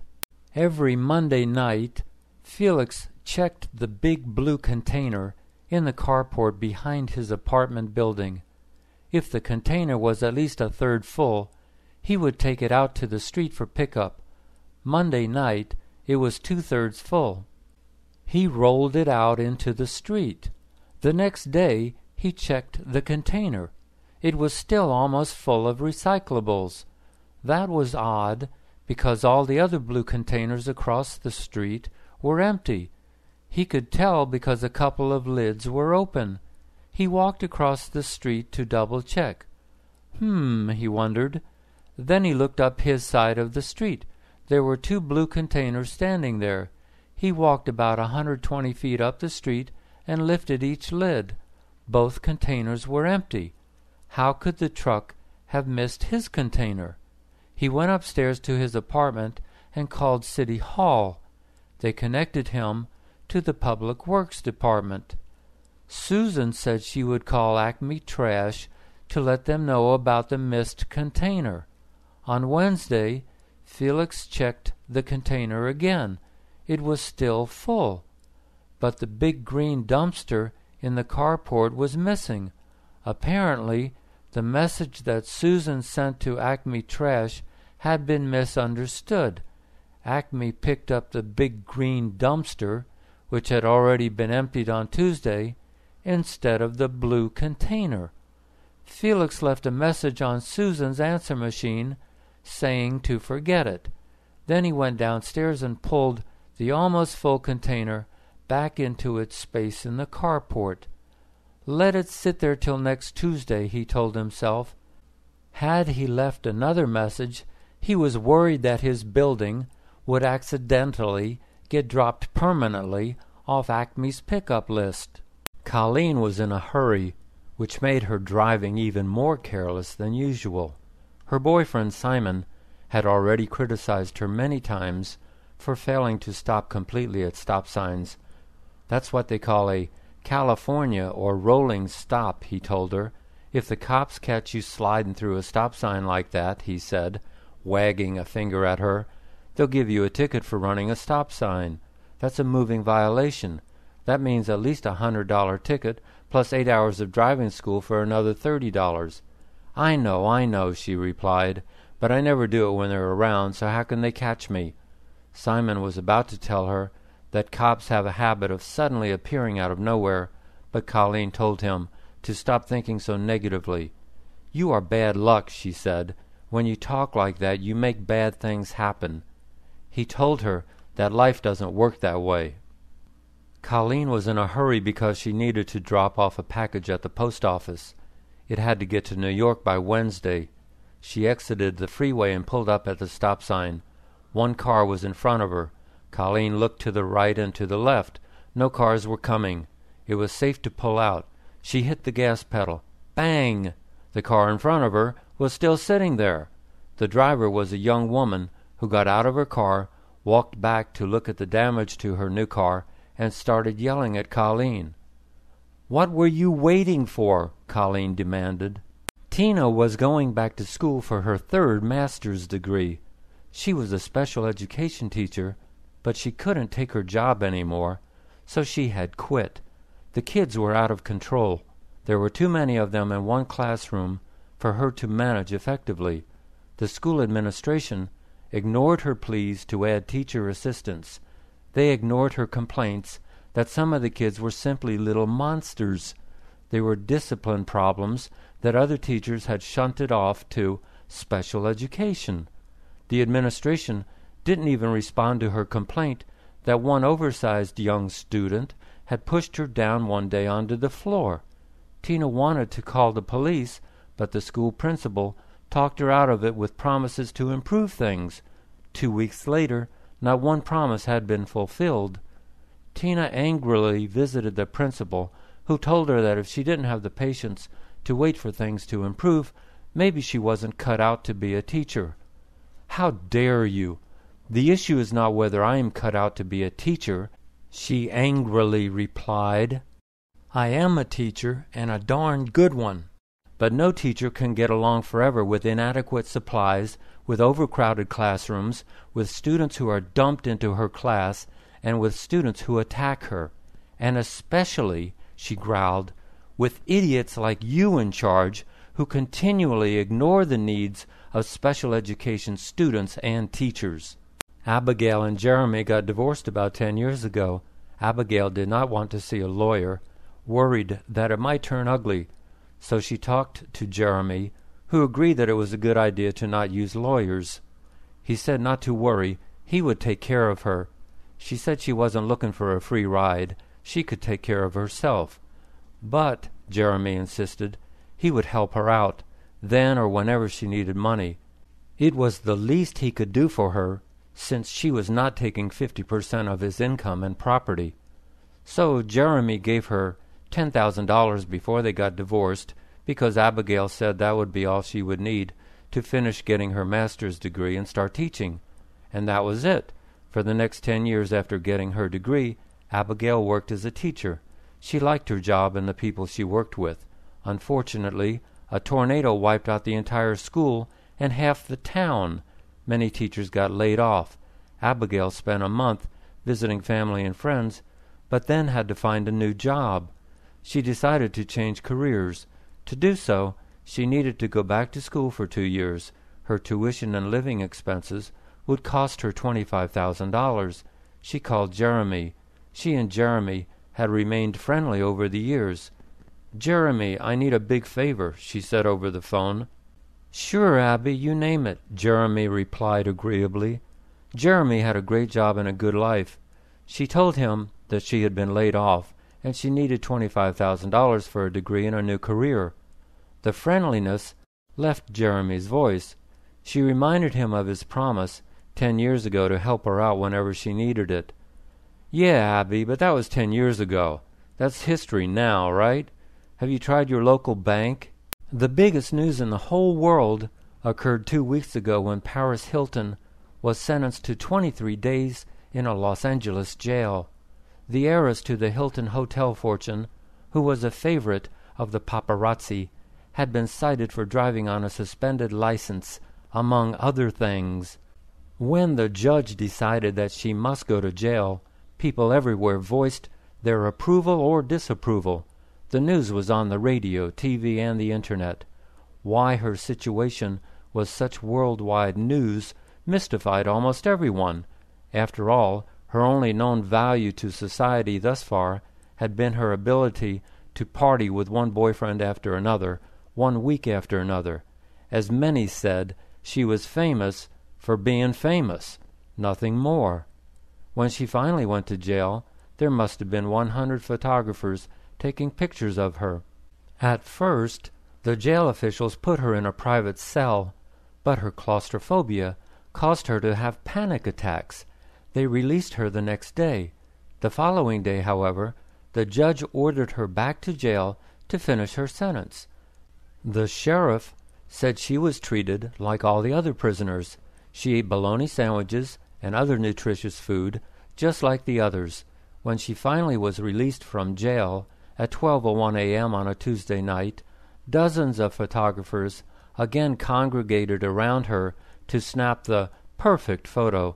She spent the first day relaxing and recovering at home in her parents' mansion. Then she went on the Larry King radio show and talked about her experience. She hadn't liked being in jail, she said, but it had turned her life around. She had found God, and now she was going to do all she could to help needy people improve their lives. Starting in February 2009, broadcasts of all TV signals will be digital, replacing current analog signals. For people who have cable or satellite TV, this is a non-issue because their reception will not be affected. But people who use rabbit ears or outside antennas won't be able to receive the new digital signals. They'll have to buy a converter for each TV, which will cost about $50 each. For Chris, that was too much. Instead, Chris was simply going to give his 2 TVs away to a thrift shop. Then he would wait until the prices went way down on digital tuner TVs and buy one when the price was right. He loaded the TVs into his car. The lady at the thrift shop wasn't interested at first. She changed her mind when he said that they were only 13-inch TVs and that they worked perfectly. He was relieved when she accepted them. Had she not, he would have had to deposit them at a hazardous waste facility, which meant waiting in line in his car for hours on end. Chris got home feeling good. Now he was going to enjoy at least a year of no TV. The idiot box was a good name for that waste of electricity. He felt like a new man for having got rid of his 2 TVs. When Donna called that night, he proudly told her the news. Donna, whose native language was Chinese, was not happy. "What do you mean you have no TV?" she yelled over the phone. "How are you going to teach me anything when I call to ask you about new vocabulary on the 11 o'clock news?" She had a few more things to say. Chris sighed. When she finished, he promised her he would buy a new digital TV the very next day. "Let's go to Walmart," Elizabeth told Kenneth. She wanted to buy some paint supplies. He suggested that they go to Home Depot instead because employees there could tell them exactly what to buy. After arriving there, Elizabeth found a friendly-looking worker who was momentarily free. "Excuse me," she said. "Could you help us?" She explained that she wanted to paint her office. "Neither me nor my husband knows how to do it, so please tell us the basics," she added. He smiled and told her that it was simple. All they needed were 2 gallons of white glossy paint, a roller, a tray and an insert to pour the paint in, and an extension handle to reach the high parts of each wall. "Don't we need primer?" Kenneth asked. "Oh, yes, of course. I was getting to that. If you don't put primer on first, the paint won't stick to the walls. Here are 2 gallons of good but inexpensive primer, and a brush would be a good idea for use in the corners and edges, and that should take care of it. Just put the primer on first, let it dry for a couple of hours, then put on 1 coat of paint, let it dry. Then, if you want to, put on another coat, but it shouldn't be necessary." As they were putting the items into the trunk, Kenneth told her they should buy a ladder, too. "We're going to have to use the brush to paint up near the ceiling. The roller won't do in a corner," Kenneth said. "We don't need a step ladder. I can sit on your shoulders," Elizabeth laughed. They went back inside and bought a step ladder. Cynthia and George went shopping together at Walmart. "I need a water dispenser for my office," Cynthia told George. "What do you mean by water dispenser?" George asked. "You know, one of those things that they put the big 5-gallon jug upside down into. Then you can pour yourself cold water using the blue handle or hot water using the red handle," Cynthia said. George tried to tell her that she had too few clients coming to her office to need such a dispenser. He told her to buy a case of bottled water. She could keep the bottles cold in the office refrigerator. Plus, she had a stove and a coffee maker in her office, so she could use either of them to produce hot water for her clients or herself. "A contract with a water company is going to cost you at least $30 a month," he argued. "And maybe you won't even be consuming that much water a month. Why don't you wait a few months and see how many clients you get, and then decide if a water dispenser is absolutely necessary? If it is, buy it then. There's no rush to buy it now." In addition, he argued, the trunk of her car was too small for the dispenser to fit into, nor would it fit into her back seat. So, end of argument, he concluded. They left Walmart. Cynthia dropped George off at his place and then drove back to Walmart. The dispenser was in a box that was almost the size of Cynthia, but she carted it out to the parking lot and managed somehow to get it into her trunk. That night, when George called, he asked, "You didn't go back to Walmart and buy that thing, did you?" "Of course not," she told him. Jim and Alicia had 2 dogs, Bugs and Bunny. They were both 15 years old. Bunny was dying. Bugs was still healthy. They were brother and sister and had been together since birth. They had never been separated for longer than a couple of hours. Jim and Alicia weren't sure what to do. The vet had told them that Bunny was in pain and might continue to suffer for as long as another year. This was unacceptable to both Jim and Alicia. So putting Bunny to sleep now, instead of letting her suffer, was not an issue. However, what to do about Bugs? The vet said Bugs was still healthy. He could last another 2 to 3 years. But how long, they wondered, would he last without his sister? Bunny had always been Bugs' big sister. She was confident and assertive. Bugs was rather timid. He didn't mind when his sister bossed him around. She was also there for him when he was feeling anxious. Bugs followed Bunny everywhere, and whenever Bunny decided to sleep, Bugs always curled up next to her, whether he was sleepy or not. Jim and Alicia both arrived at the same conclusion without very much discussion. When they took Bunny to the vet so that she could be put to sleep, Bugs went too. The Buick wouldn't start. Considering it was 15 years old, this shouldn't have been a surprise. But the battery wasn't that old. It was a die-hard, sold by Sears. Gerard had bought it 6 years ago, but it was a 100-month battery. It was fully guaranteed for the first 12 months and then prorated after that. Gerard called Sears. The service rep told him he would probably get $10 to $40 credit toward a new battery. Gerard wondered how there could be such a $30 range, but he didn't bother to ask. If the problem was electrical, he asked the service rep, what would Sears fix? The rep said Sears only replaced alternators and starters. If the electrical problem involved something else, Gerard would have to take it to the dealer. Gerard went out to pull the battery out of his car so he could recharge it overnight. Then he could hook the battery up the next day and use a meter to see if the electrical system was working properly. He opened the hood. He looked. He looked some more. Where was the battery? Had someone stolen it? He opened the manual. The manual said nothing about the location of the battery. He called up his friend Brian. Brian told him that he was looking in the wrong place. The battery was under the rear seat. Gerard scoffed. Nobody puts a battery under the rear seat, except Volkswagen, he told Brian. Well, it's got to be somewhere if it's not under the hood, Brian replied. Gerard went back out to the Buick and lifted up the rear seat. He found a few coins, some real old chewing gum, a paperback novel, and a watch battery, but no car battery. Enough was enough. Gerard called AAA's emergency road service.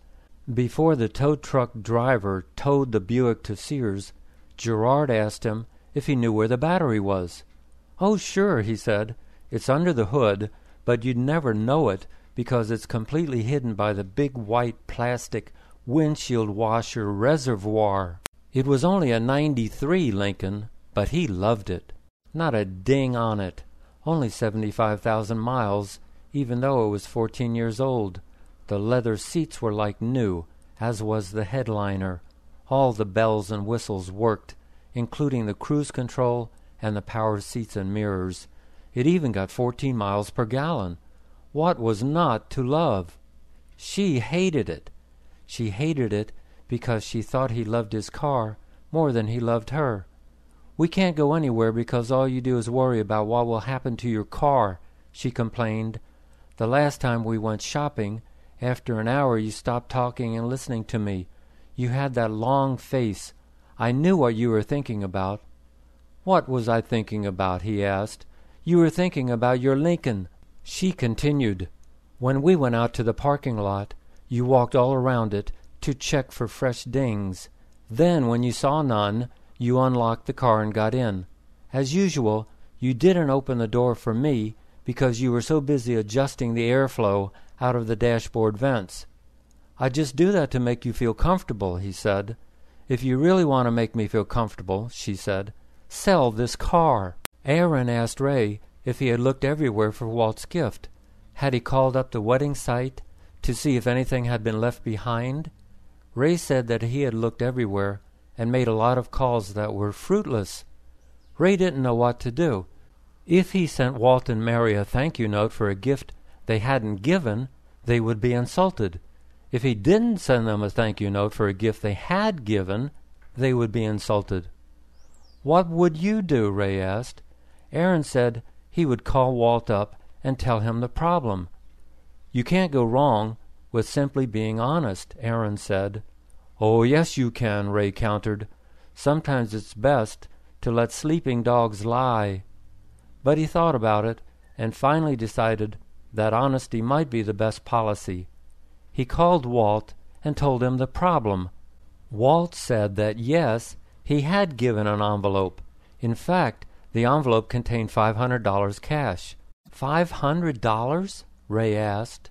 That's a lot of cash, Walt. Walt admitted that it was, but he had gotten a fat raise early that year, and Ray's was the only wedding he'd been to in quite a while. Ray thanked him very much and apologized sincerely for someone stealing Walt's generous gift. Walt told him that it was only money. When Ray told Aaron about Walt's gift, Aaron laughed. The only thief at the wedding was Walt. I quit playing cards with him last year because I caught him cheating. and it was only a $10 pot. I'm sure I told you about that." "Yes, you did tell me," Ray said. But, of course, he had to send Walt a thank-you note anyway. Melissa had heard about Bill. He was a womanizer. He dated one woman after another, telling one lie after another. He was a pilot, a tiger trainer, a banker, a publisher, a tycoon, an investor, an adventurer, and on and on. He laughed about how easy it was to deceive women. Dress sharp and drive a luxury car, and they would follow you anywhere. Bill could get almost any woman he wanted, and then he discarded them like so many empty water bottles. Although Bill owned a carpet cleaning business that had 5 employees, he made most of his money gambling. He went to Vegas at least 6 times a year and played at a couple of casinos in the Los Angeles area regularly.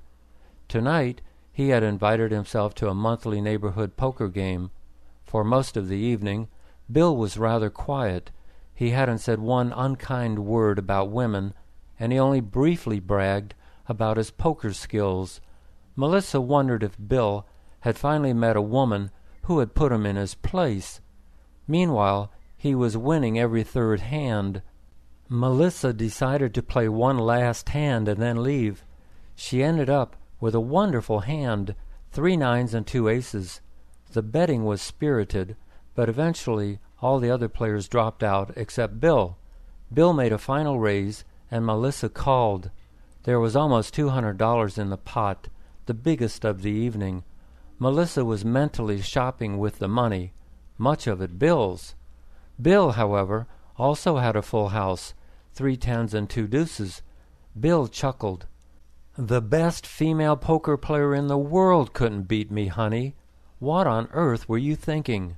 Edith wasn't getting any help from anyone. She had just taken the state realty exam, which was a lengthy multiple-choice exam in downtown Los Angeles. The testing room in the government building was freezing. As she hunched up shivering, she looked around and saw others feeling equally cold. Why couldn't these people let us know beforehand to bring jackets, she wondered. After getting the news that she had passed the test, she signed up with a realty company.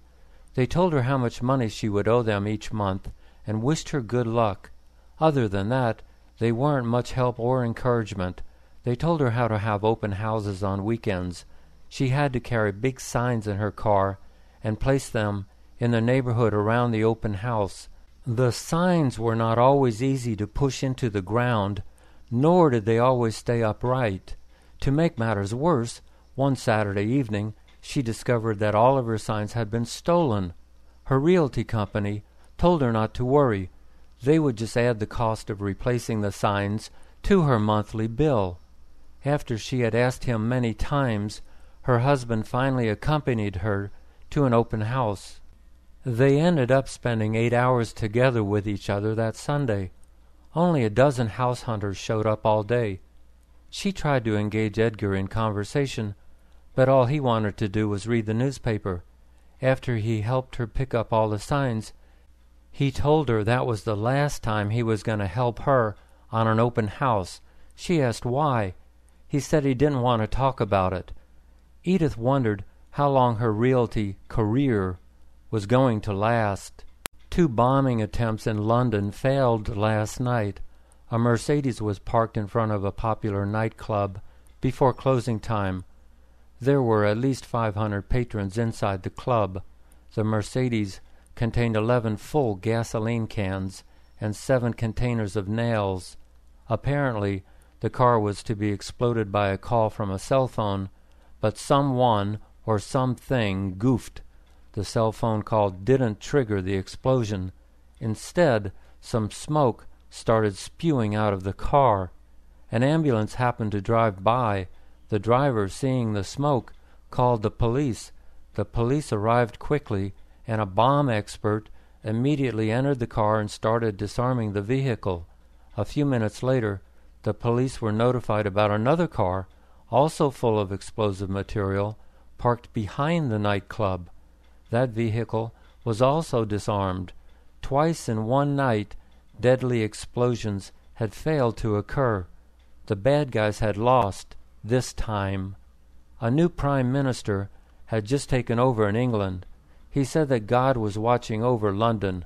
Scotland Yard believed that terrorists were behind the bombing attempts. When one patron at the nightclub found out how close he had been to death, he said, "I'm so happy to be alive. Last night I was dancing all night near the windows next to the street, and I would have been one of the first to die. It's scary to think about. I won't be coming to this club for another week or so." Adam and Constance were very religious. Both had been raised in Catholic families, except for her Uncle Chandler, who was agnostic. All their relatives were devout Catholics. Adam's oldest brother was, in fact, a priest. Adam, as a youth, had been an altar boy and had prayed to God to become a priest. Instead, God made him a fireman. Constance had seriously thought about becoming a nun, but that was before she met Adam. Her heart fluttered at her first sight of Adam. He was taking pictures with kids at a charity event. What a big, strong man, she thought, and so good-looking. Constance took her nephew over to get his picture taken. She couldn't believe it when she saw that Adam was wearing a St. Christopher medal around his neck. "He's Catholic, too," she marveled. Not being a shy woman, Constance started up a conversation with Adam. One thing, as they say, led to another. Both sets of parents were so happy that their child had fallen in love with a Catholic. There was a huge wedding at the cathedral. Adam's brother married the two lovebirds. Everyone said it was the best wedding ever. When Adam and Constance got around to opening their gifts a few days later, Constance opened an envelope from her Uncle Chandler. In it was $100 cash. But the cash was inside a Jewish card for Happy Hanukkah. The note in the card was, "I couldn't find a wedding card that I liked. I know this is Jewish, but it really is a beautiful card, don't you think? Love and best wishes." Constance did not send her uncle a thank you note, nor did she ever talk to him again. She was unable to think about her wedding again without thinking about that card. "Why don't you ever take me out to dinner?" Ginger screamed. "All my girlfriends go out to dinner with their boyfriends at least once a week. They go to nice restaurants and they have a good time. Then they call me up the next day and brag about what a nice time they had. They make me sick. And so do you, you cheapskate." This was not the first time she had had this conversation with Barney. He replied, "How many times have I told you that I don't trust restaurant food? All you have to do is watch these specials on TV news occasionally to see what's going on in the kitchen. When you see how the cooks don't wash after using the bathroom, how they sweat into your food while it's cooking, how they touch every bite of your food with their hands, and who knows what else you don't see, then you'd agree with me." "You exaggerate," she yelled. "Not all restaurants are like that, only a few." He told her that even a few was one too many for him. "Well, one more week without going to a restaurant is going to be one too many for me, Buster," she warned. "Lester takes Heidi out 3 times a week. She has the life." Okay, Barney surrendered. He promised to take her out that Friday night to the best sushi place in town. The next evening, Ginger's best friend called. "Did you hear about Heidi? She almost died," she wailed. Heidi was still in the hospital.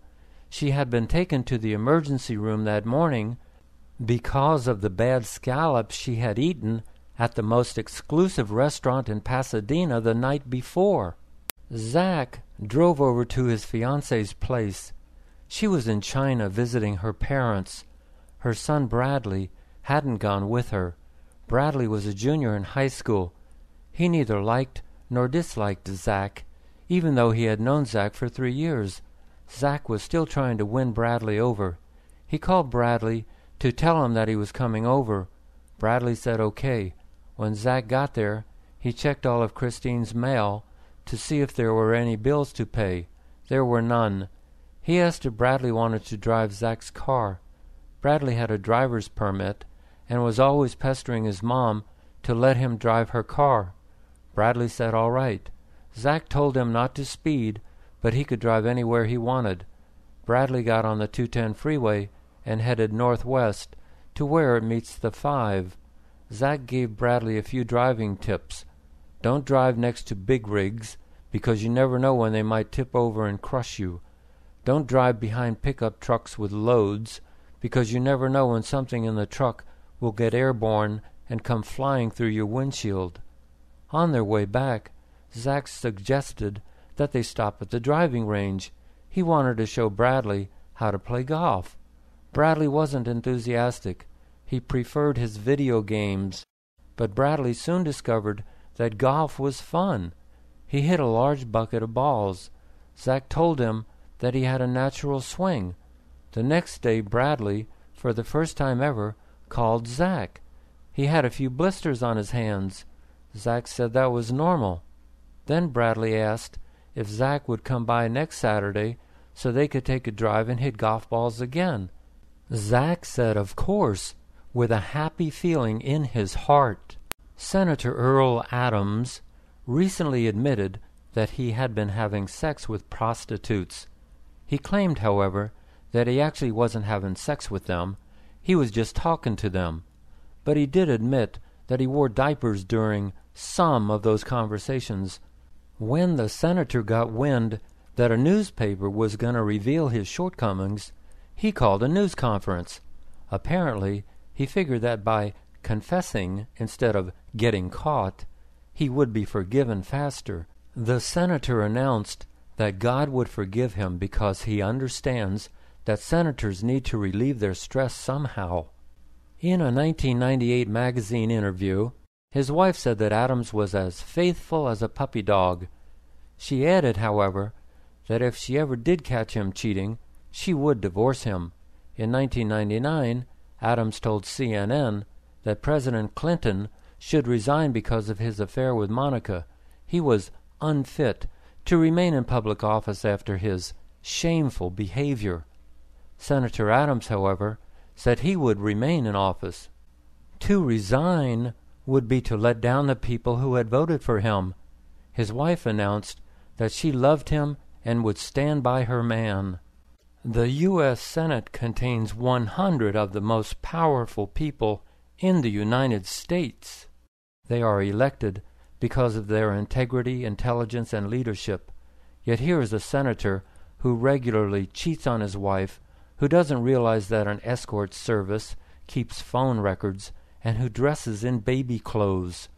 The man is a joke, but he will have the last laugh when the good people of California re-elect him. Once a week, Neil went grocery shopping. He always made a list, but he always forgot to put one or more items on the list. This used to anger him, but now he just accepted it. "You're not as sharp as you used to be," he told himself. It was Friday, shopping day. He went to the 99-cent store. Sometimes they had a lot of fresh produce. Sometimes they didn't. He got lucky. There were fresh, packaged broccoli, celery, eggplant, and squash. Also, packages of peaches, plums, and apples. He easily had enough produce to last all week if it didn't rot first. The produce alone filled up 4 plastic bags. 4 other bags contained other items that were on Neil's list. He drove to Albertsons, which sold milk by the gallon and at cheaper prices than the 99-cent store. Interestingly, the price of milk had soared in the last month. He used to buy 2 gallons of non-fat milk for $3.59. Now he was paying $4.69. Yet the news media was silent. The same news media that reports a 2-cent increase in gasoline prices or even a 1-cent decrease. That's all over the news. Milk, he thought, just isn't sexy enough. He parked his car in the carport and opened the trunk. Somehow he managed, as usual, to put all 10 plastic bags into his hands and lug them upstairs. What a drag shopping is, he thought. and then he mentally slapped himself. If you think it's a drag now, wait till you can't drive. Wait till you can't even walk up the stairs unless you use a cane. How are you going to get your groceries then? The older you get, he told himself, the more you'd better appreciate the fact that you can still do all these boring chores and errands. Jasper's parents were going to Las Vegas for a week. The last time they were there was 10 years ago. The city had changed greatly in those 10 years. For one thing, the all-you-can-eat buffets were $15 instead of $3, and traffic was much worse, of course. But now, Las Vegas had a monorail that stopped at all the major hotels. No more walking in the hot sun or the bitterly cold wind if you visited Las Vegas in the winter. Jasper's dad loved the buffets. Even at $15, he'll still eat $20 or $30 worth. Jasper's mom said. Jasper asked his dad what games he was going to play. Blackjack, he replied, if he could find a $2 table. Jasper told him that he might have to go downtown to a real old casino. Most casinos, he said, require a $5 minimum nowadays. That didn't surprise his dad. After he lost $100, he was finished anyway, he said. He was never one to throw good money after bad. Jasper's mom had no use for anything except slot machines. She loved the slots, as long as she could find nickel machines and dime machines. Are any of those left? She asked Jasper. He said he wasn't sure, but there had to be some, somewhere. She said she was going to play differently on this visit. She would wait till someone used a machine for at least 15 minutes. Then she would play that machine when that person got up and left. Maybe, she hoped, the jackpot would hit on the first nickel that she put in. That's a good idea, Jasper thought. Unfortunately, it's the same trick that everyone who plays the slot machines does, and almost everyone goes home broke. It can be a lonely, depressing job. Not for the successful realtors, of course. Their job is almost glamorous. Some of them, the most successful, work with wealthy people who live in, buy, and sell beautiful houses in beautiful neighborhoods. But for a new realtor, life is hard.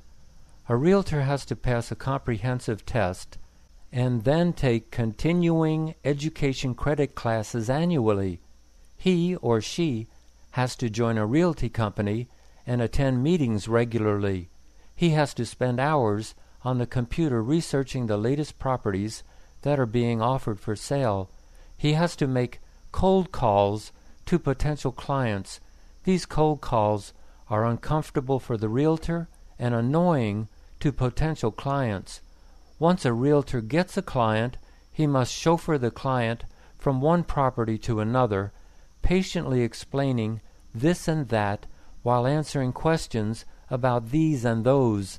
It's always a contest between the seller trying to get as much as he can for his house and the buyer trying to pay as little as he can for the same house. Neither one wants to give in. On top of it all, the seller often lies, proclaiming that there are no problems with his house. No, sir, absolutely none whatsoever. The realtor has to put up with the seller's lies and the buyer's cries of poverty, and in the end he hears these same words from the buyer. I don't know. Let me think about it.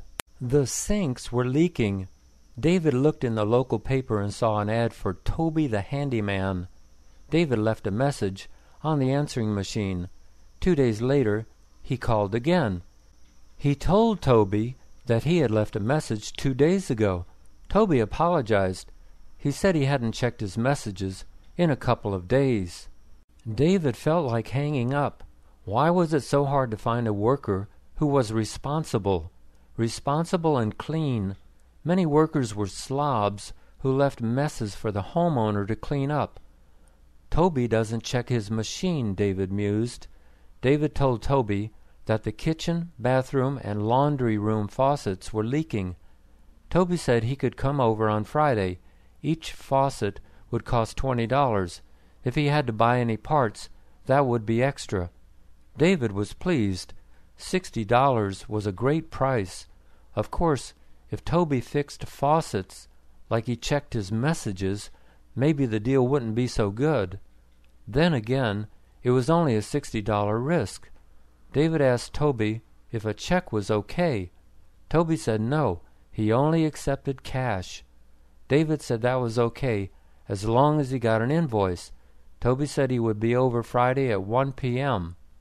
At 3 p.m., David left a message on Toby's machine asking where he was. At 3:30, Toby showed up. David asked if he had brought an invoice. "Oh, gee, I forgot." "I'm sorry," Toby said. David shook his head in disbelief. But since Toby was there, he decided to let him in. Before Toby walked into David's house, he wiped his feet very carefully on the mat. David noticed that. Maybe Toby will work out just fine, he thought. Wally asked Anita how her daughter Heather was doing.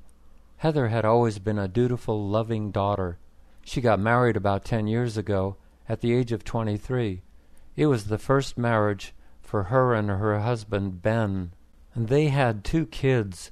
Everything seemed fine, even though Heather was the only one working. Ben had gotten laid off 2 years ago. He was still looking for work. They were fortunate because Heather's grandma loved her to death. She had bought a house for Heather as a wedding gift, so Ben and Heather had no mortgage to pay, not 1 penny. Grandma asked only that Heather call her twice a month. Recently, Grandma had asked Anita what was wrong with Heather. Anita said she didn't understand. Nothing was wrong. Then why hasn't she called, Grandma asked. Anita said she would talk to Heather.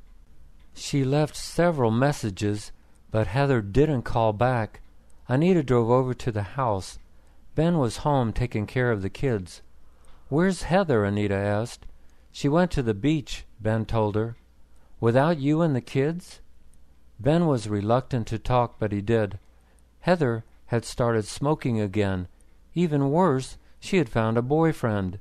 She had met this guy at work, and things got out of hand. Ben didn't know what to do. If he filed for divorce, he might be out on the street with 2 kids to support. If he didn't get a divorce, he had to live with the humiliation of being supported by a wife who was cheating on him. Anita was astounded at her daughter's selfish actions. She drove home and called her mom. Grandma said that hopefully it was just a phase that Heather was going through. She told Anita to make sure to remind Heather to call. It was their first vacation together in years. Meg and Oscar had been running their own jewelry business for years. They made a nice income, but they were busy all the time. They went to one trade show after another, flying throughout the U.S. and often to China and other countries. Their last vacation was at least 10 years ago. Recently, Oscar's doctor said that Oscar's high blood pressure was going to be the death of him. After questioning Oscar about his eating and exercise habits, he concluded that Oscar was stressing himself out at work. He told Oscar that he needed to stop and smell the roses more often. In short, he said, "I'm writing you a prescription for 2 weeks of R&R, rest and relaxation, immediately. In fact, I want you to take off 4 weeks a year, and these must be non-working vacations. No cell phone, no laptop. Do you understand me? In case you don't, I'm telling Meg, too. You might not listen to me, but you will listen to her." Meg canceled all their activities for the 2 weeks at the end of July. Fortunately, they did not have any flights scheduled. She booked them a nice hotel near Palm Springs. "We'll catch up on our magazines, newspapers, and TV reruns," she told Oscar. "We won't even talk about work for 2 weeks, okay? We'll relax in the pool, get massages, and treat ourselves like royalty. Got it?" "Yes, ma'am," Oscar said, smiling as he saluted her. The hotel had failed to tell them that it was undergoing renovations, but when it offered everything at half price, Meg and Oscar stayed. The second morning, about 10, Oscar told Meg he was going to take a swim. She told him not to forget his sunblock.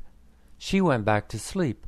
When she woke up at noon, she put on her swimsuit and went outside. She couldn't stop screaming when she saw Oscar submerged beneath the water. His foot had gotten caught in a suction vent that workers had not covered properly. He had been underwater for 10 minutes. A month after the funeral, back home, Meg was going through her mail. The hotel, apparently worried about a lawsuit, had sent her an offer to stay there free for a month. The congenial letter suggested that she bring a friend. 12 people in British Columbia experienced a disastrous balloon ride when it accidentally caught fire. The balloon was still tied to the ground when the fire started. 3 people jumped out immediately and safely, but the ropes securing the balloon burnt through and the basket started rising.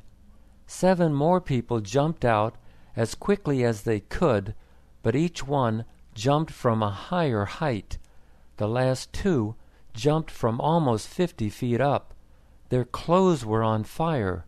They survived, but both would be in the hospital for several months, according to officials. The others escaped with broken bones and first and second degree burns, but nothing critical. Officials said that another balloon fire, causing no deaths and only minor injuries, had occurred only a week earlier. The 2 balloon riders who failed to jump out were a married couple celebrating their 50th anniversary. Their oldest son had surprised them with this champagne flight as a gift.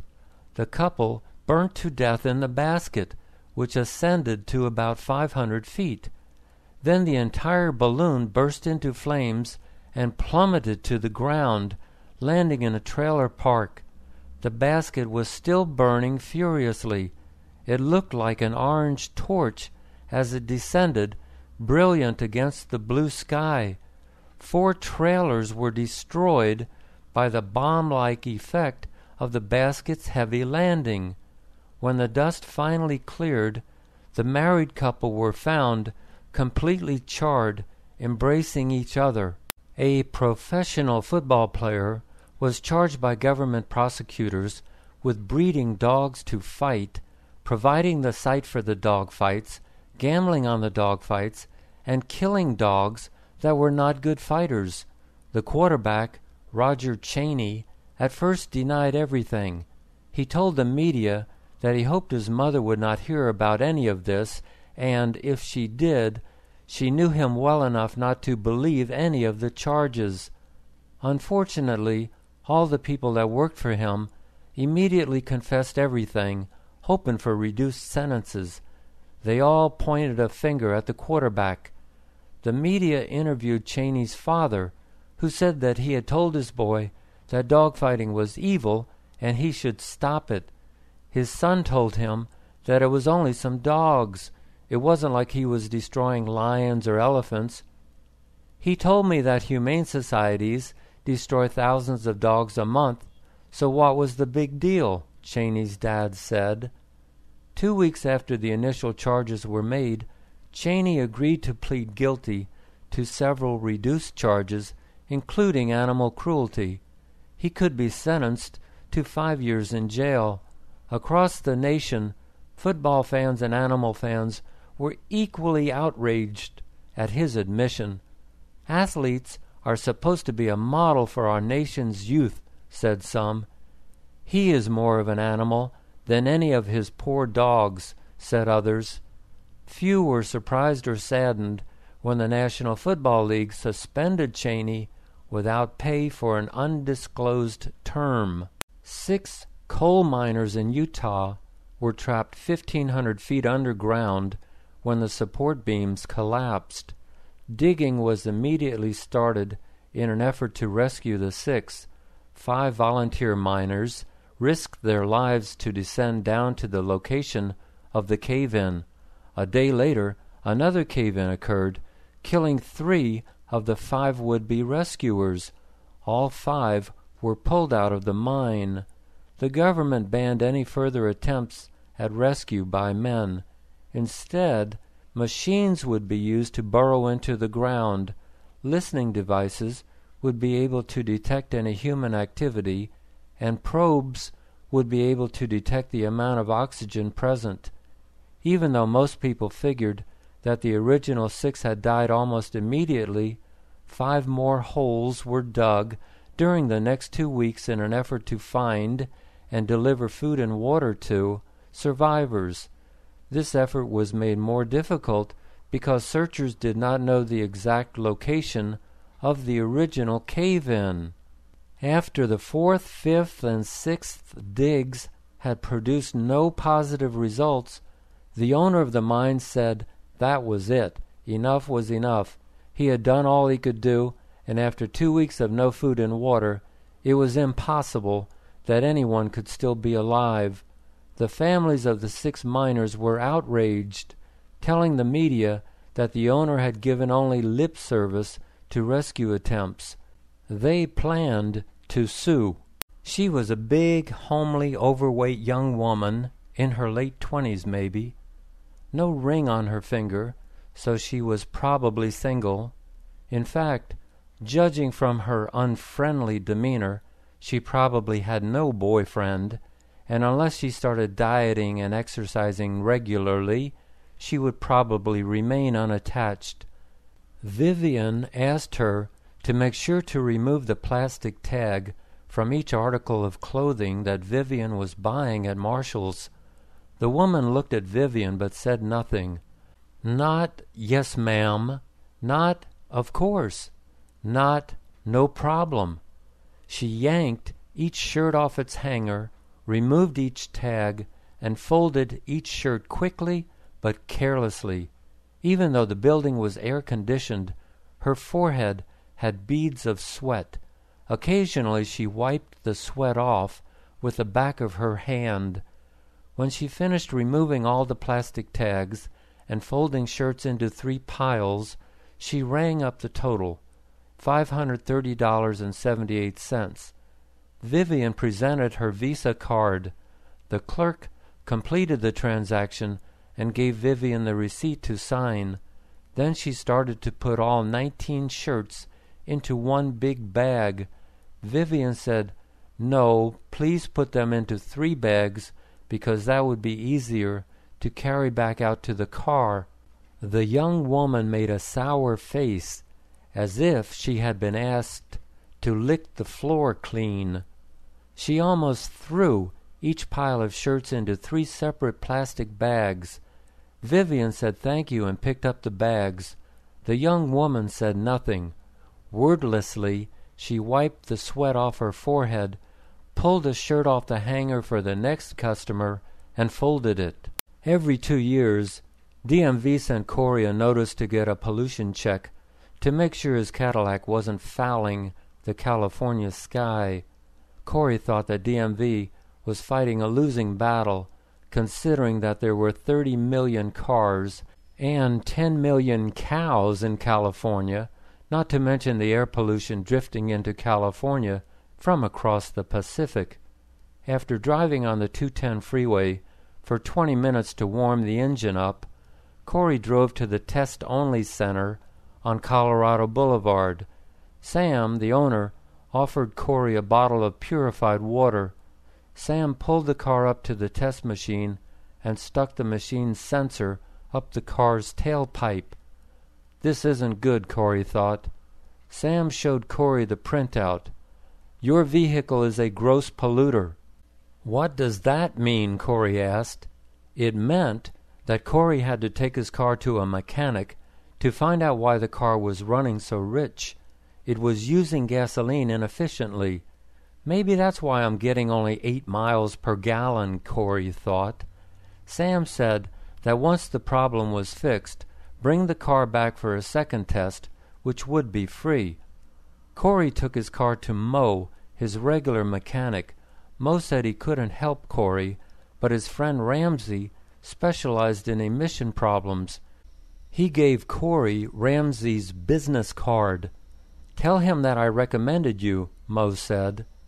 Ramsey said to bring the car by 8 a.m. Monday through Friday. First come, first served. Corey got there at 7:40 a.m. Monday. There were 3 cars already parked there, but Corey was relieved to discover that they were the mechanic's cars. He was the first customer. Ramsey introduced himself, saying, "Coffee will be ready in a few minutes. I'll show you the waiting room." He was a friendly, courteous man. Corey felt comfortable. Mo had sent him to a good place. Nicholas was sitting in the waiting room Monday morning. He had brought 4 magazines with him in case the mechanics had to spend all day fixing his car. His portable Sony radio was on, and one earbud was stuck in his right ear. A customer came into the waiting room. Nicholas overheard the customer talking to Harold, the service representative. The customer was from Milford, the same little town that Nicholas was from. After the customer and Harold had finished talking, Harold went back outside. Nicholas thought he would introduce himself. He said, "I heard that you are from Milford." The young man nodded. "Are you going to the parade on Wednesday?" Nicholas asked. "What parade?" the man asked. Wednesday was the 4th of July. Nicholas wondered if he was talking to someone who just happened to be visiting Earth on his way to Pluto. "Didn't you say you live in Milford?" Nicholas asked. The man nodded. "How long have you lived there?" Nicholas asked. 5 years, the man replied. "And you've never been to the 4th of July parade?" Nicholas asked. The man shook his head. He seemed totally uninterested in continuing the conversation, although all he was doing was watching cars drive by on the nearby street. "Oh, well, I tried to be neighborly," Nicholas thought, as he put the earbud back in his ear and opened one of his magazines. Martin and Jane were shopping. They were in Ross Dress for Less. They had just bought shirts, pants, skirts, and tops that filled up 4 plastic bags. Martin picked up all 4 bags. Jane said there was no need to do that. "Why not?" he asked her. "We can just put everything into a Ross cart and roll it out to the car," she suggested. "We can't do that," he replied. "These carts are for in-store use only. You can't walk all over the mall with their carts. Let's just carry these bags out to the car, put them into the trunk, and then we can continue to shop." They no sooner walked out the door of Ross than they saw about 50 rental shopping carts locked to a rail. "See?" Martin pointed out to Jane. "If you want to use the cart, you can just rent one for the whole day from the rack." The mall was huge, and it was air-conditioned. Both of them were chilly. "When we get back to the car, let's grab our jackets," Jane suggested. As soon as they walked outside, the blast of summer heat hit them. Once at the car, they put the bags into the trunk. Then they plopped down into the front seats. They were both tired from all the walking they had just done. When they felt more refreshed, they locked the car and walked back to the mall entrance. "Wait a minute," Jane said. They stopped. Jane told Martin about the 2 suspicious characters sitting outside the entrance. "They were watching us as we carried the bags out to the car," she said. "You have very sharp eyes," Martin said. They went back to their car. Martin drove around to the other side of the mall, and they parked in the area marked 6. "Happy birthday. This is your dad calling," Dad said. Dad always identified himself, as if, after 60 years, Joel didn't recognize his own dad's voice. "Well, you're getting pretty old, aren't you?" Dad asked. "I sure am," Joel said.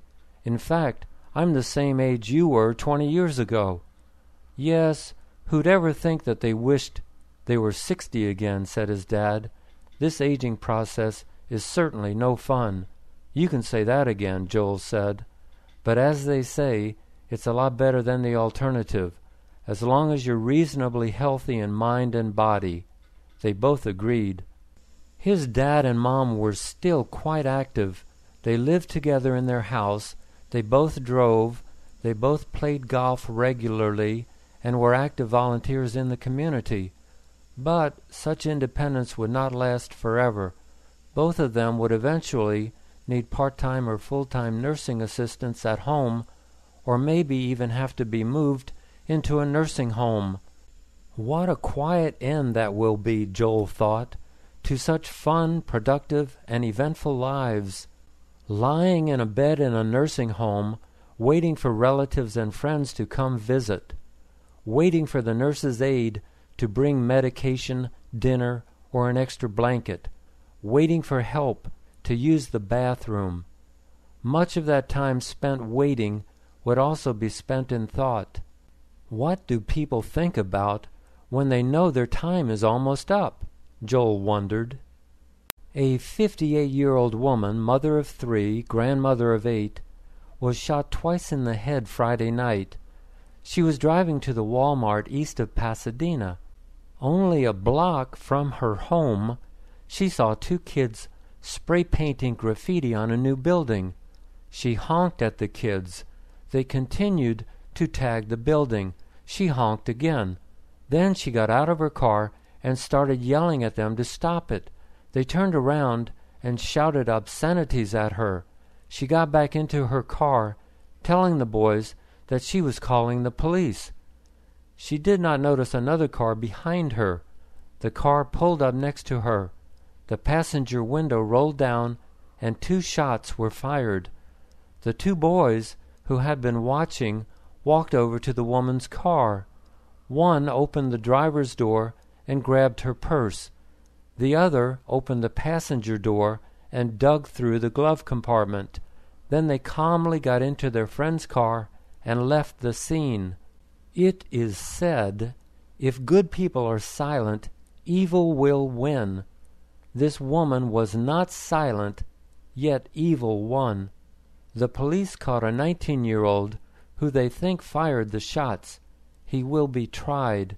If convicted, he will go to prison for 20 years, where he will get free food, housing, and medical care, and where he'll learn how to commit other crimes. But because the prisons are so overcrowded, he will probably get out in 10 years. So, at the age of about 30, he will be out committing more crimes, while 3 children and 8 grandchildren will never get to grow older with their grandma. For bravely speaking up, she was put down. People say that what goes around comes around. But how often does that happen to cold-blooded murderers? A woman is standing at a bus stop at noon. A van pulls up. A young man hops out of the van, grabs the woman's purse, gets back into the van, and it drives off. An elderly man is standing on the sidewalk in front of his home at 10:30 p.m. He is admiring the full moon. A car pulls up right in front of him and stops. 2 men get out. One man punches the old man in the mouth. The other man takes the man's wallet out of his pants. They get back into their car and drive off. A woman puts her laptop and purse into her car in her driveway at 3:15 p.m. She starts the car and then remembers that she forgot to turn off the TV. She goes back into her house, turns off the TV, and comes back to her car. Her purse and her laptop are gone. The Department of Transportation built an elevated freeway on top of the 110 freeway in Los Angeles. The new freeway is supported by more than 100 thick concrete columns. Since the freeway was built, each column has been tagged with graffiti and repainted at least 10 times. Late one night, someone managed to raise a heavy metal shopping cart to the top of a flagpole outside a supermarket. The next morning, a 56-year-old supermarket worker hooked up the U.S. flag and started to raise it by pulling on the rope. A second later, the cart crashed down on her. She was permanently paralyzed. When released from the hospital, she told a TV reporter that she forgave the culprit. "Please don't do this again," she said. "You might kill someone, and that would be terrible." A police spokesman admitted that they might not ever find the prankster. No one knows for sure, but some experts estimate that half of the crimes committed in the U.S. go unreported. Half of those reported never result in the criminal being found. Half of those in which the criminal is found never result in convictions. Half of the convictions result in reduced or full sentences. Half of the full sentences eventually become reduced sentences because of good behavior or overcrowded prisons that result in early releases. "The problem," said Wyatt Earp, a retired police officer, "is that punishment is not swift enough or severe enough. All they get is a slap on the wrist. Too many judges are soft on criminals. We need to change the law so that there is an eye for an eye and a tooth for a tooth. Even criminals understand physical pain. If I were president, I would do many things to teach these punks a lesson. Prisons would have no heat and no air conditioning. Let the jerks freeze in the winter and bake in the summer. They would get one peanut butter and jelly sandwich for breakfast, for lunch, and for dinner. This way, we don't have to worry about prisoners using utensils to injure guards or other inmates or dig out of prison. And no crunchy or organic peanut butter either, only the cheap stuff. Their only beverage would be water, no soda, milk, coffee, or tea, and no fancy bottled water either. Their water would be straight from the faucet. Visitors to Disneyland in Southern California see lots of life-sized cartoon characters such as Mickey Mouse, Donald Duck, and Pluto the dog. Most parents take their small kids right up to these characters.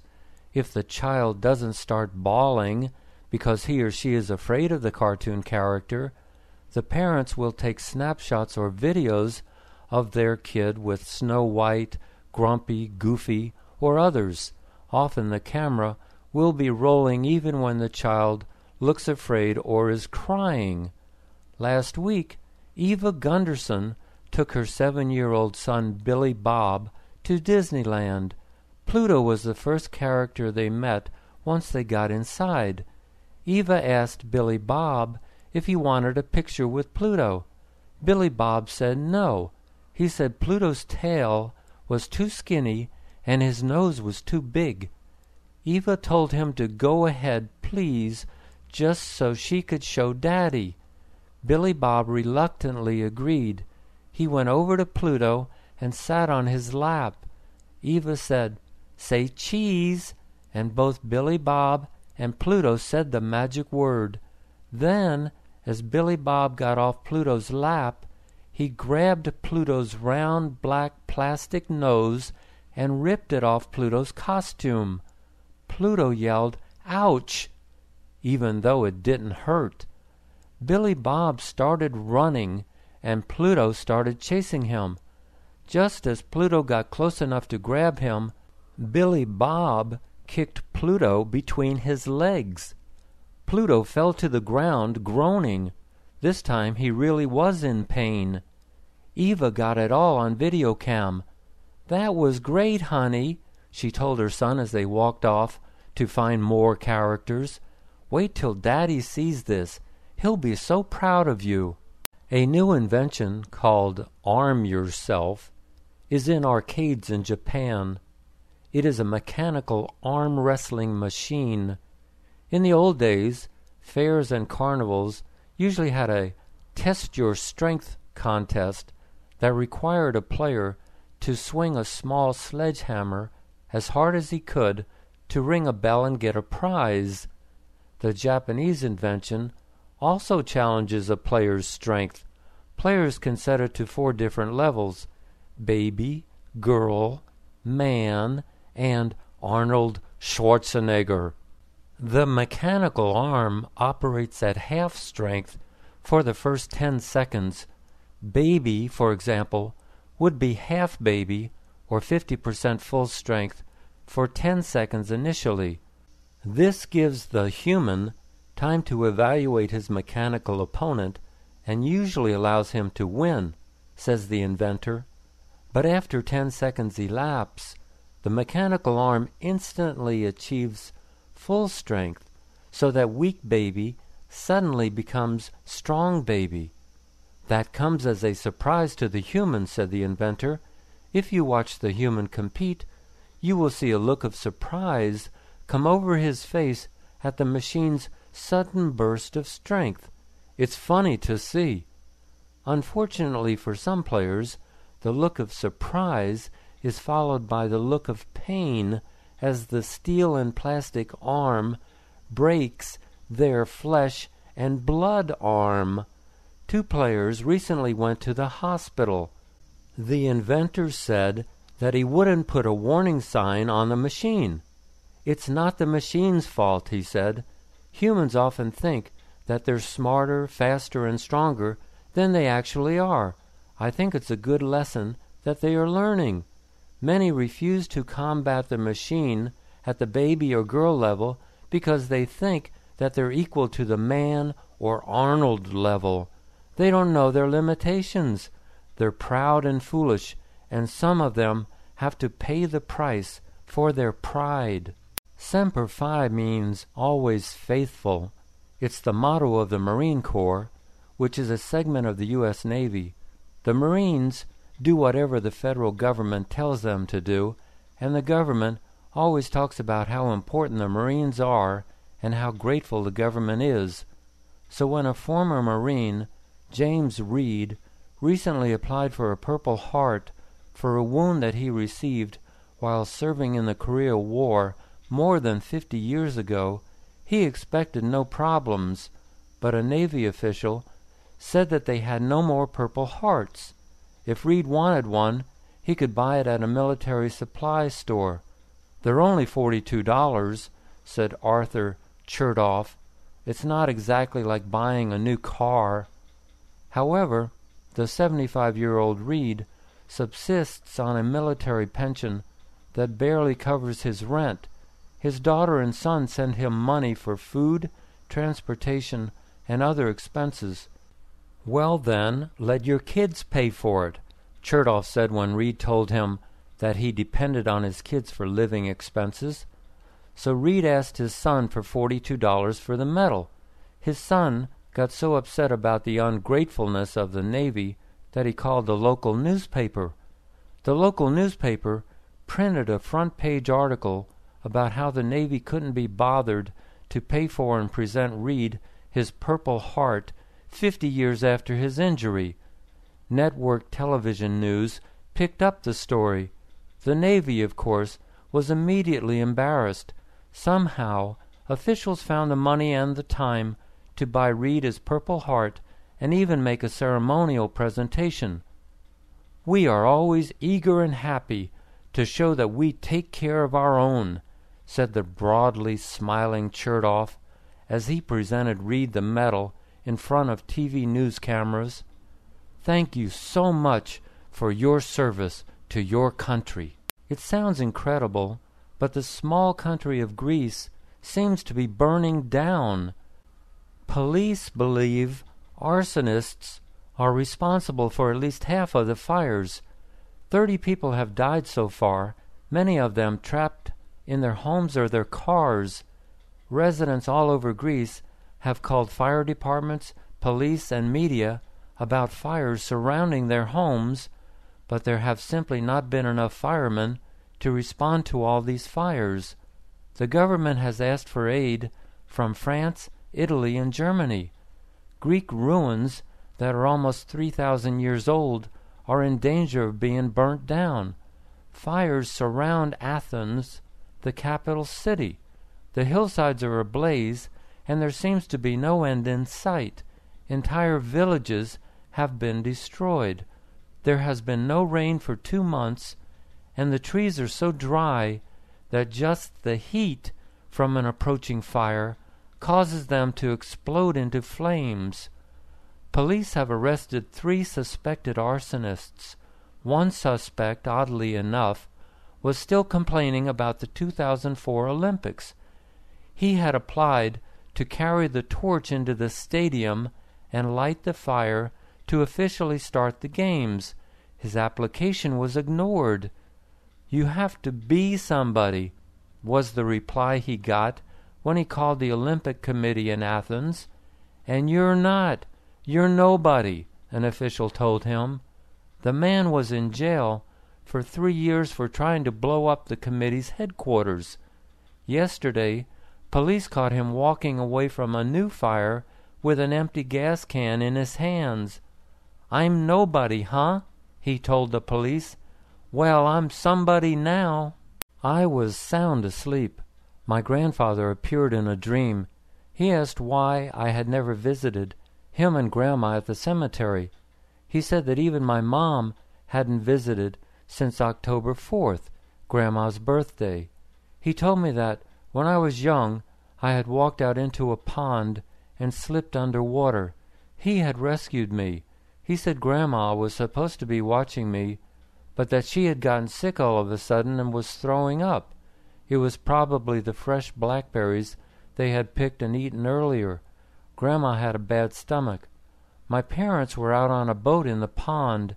They did not know that Grandpa had saved me until they got back to shore.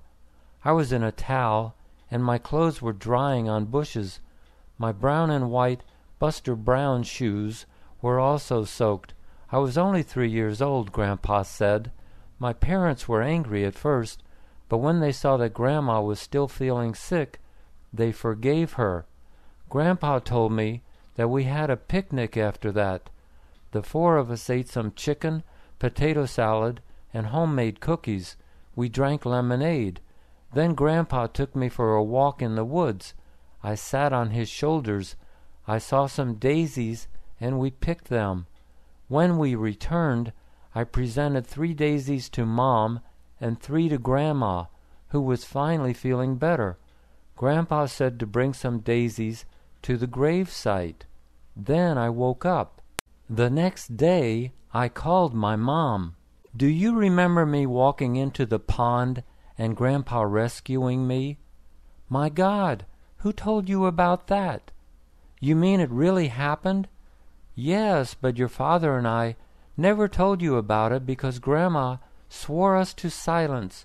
Even though it wasn't her fault, she felt that she had failed in her responsibility and never wanted you to know about it. My goodness, that was so long ago. Who told you this?" "Mom, did I go for a walk with Grandpa and return with daisies for you and Grandma?" "Okay, I get it. You and your dad are playing some kind of prank. Okay, it's very funny. Now quit it." "This is no prank, Mom. Grandpa told me this in a dream last night." "It still sounds like a prank." "No, I'm serious. He told me that Grandma had a reaction to blackberries. He said I was wearing brown and white Buster Brown shoes. He said I gave you and Grandma daisies." "Oh, my God. Your father would never remember all this. It must be Daddy. Did he say anything about visiting his grave site?" "Yes, that was his problem. He wanted me to visit them. He also said that you had not visited since Mom's birthday 6 years ago? Well, not... I've got to get over there right now." "Wait for me. I'm coming with you, and I've got to bring those daisies. Maybe we'd better start going every year, huh, Mom?" "Yes. There's no telling what Grandpa might tell you next time." Roy wanted to visit Egypt 2 years ago. But while he was checking out different tour packages, an airplane crashed into the Atlantic. The plane was an Egypt Air flight from New York to Cairo. It had no sooner gotten airborne than it dove straight down into the ocean, killing all on board. There was a great deal of investigation into the crash, but the final conclusion, made after recovering the black box, was that the co-pilot had decided to take his life along with all the passengers and crew. Pat told Roy to forget about flying to Egypt. As his wife of 50 years, she wouldn't permit it. If he wanted to see the pyramids, she said, he could rent a video or Google the pyramids online. 2 years went by, and no further crashes occurred. One day Roy told Pat that he was going to Egypt with or without her approval. He asked her if she wanted to go with him. She said no, thank you. She didn't have a death wish like someone I know. Roy said that the plane crashed 2 years ago. She worried too much. He said he was also making a side trip to Israel. Pat said, "Go ahead. I'll call the funeral parlor so they know you'll be dropping by." Roy laughed. He said there was a greater chance of dying in a car accident in their own neighborhood than of being killed by terrorists in Egypt or Israel. "Yes," Pat said, "but we have to drive around our neighborhood to do our errands. We don't have to go to Egypt and Israel. You're just tempting fate." In New York, the residents at a senior center have been receiving free donuts and other baked goods for years. The sweets are donated by bakeries and other shops that have leftovers that are not quite fresh enough to sell. The seniors devour the sweets, but the city council has decided that these sweets are no good for the seniors. It just passed a law forbidding free day-old sweets for the senior center. We want our seniors to live as long as possible, and these sweets can only contribute to obesity. With obesity come high blood pressure, circulation problems, and diabetes.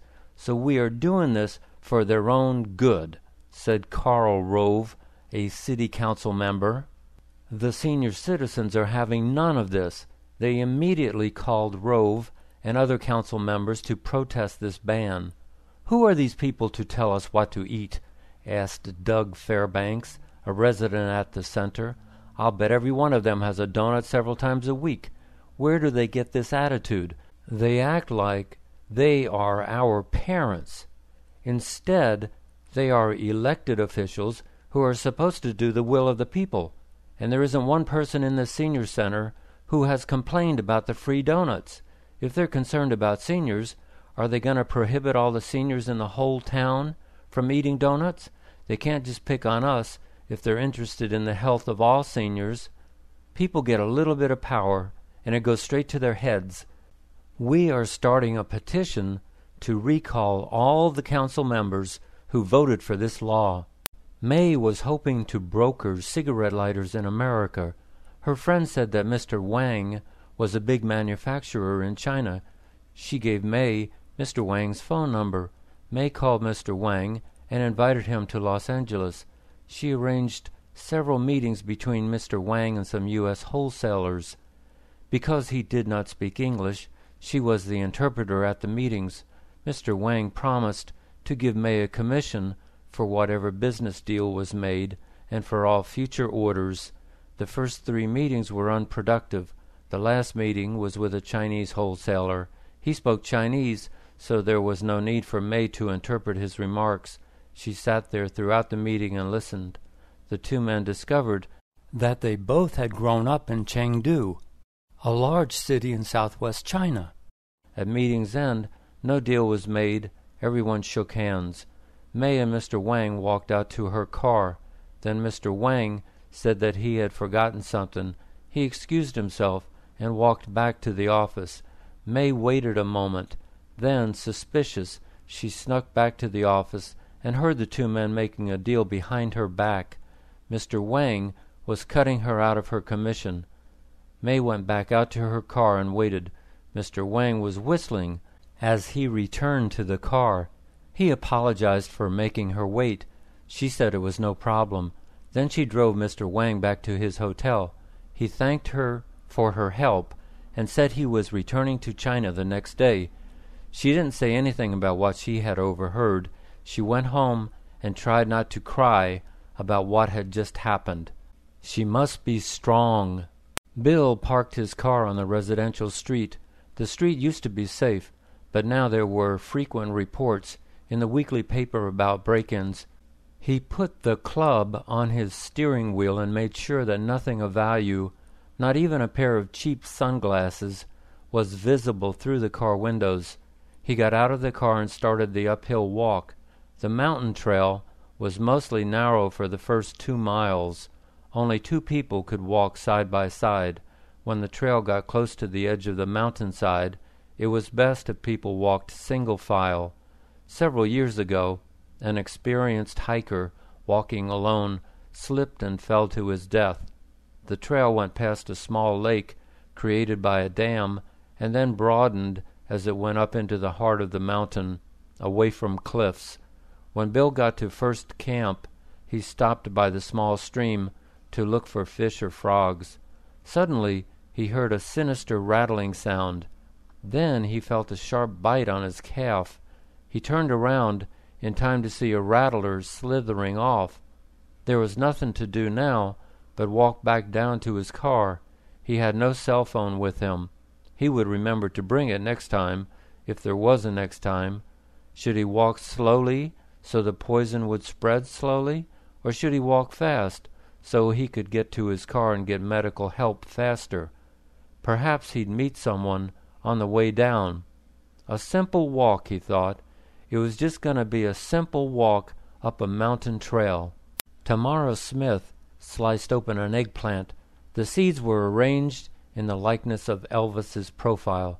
"Oh, my God!" Tamara screamed. She was the King's biggest fan. She had all his CDs and all the DVDs of his movies. She knew everything about the artist from Mississippi. She had been to his birthplace and to his memorial, Graceland, in Memphis. She had never actually seen him live, yet she worshipped him. She felt that she was his soulmate because they were both born on January 8th. She always claimed that Elvis would be alive today if she could have contacted him that fateful day. She had had a strange feeling that morning in her own bathroom.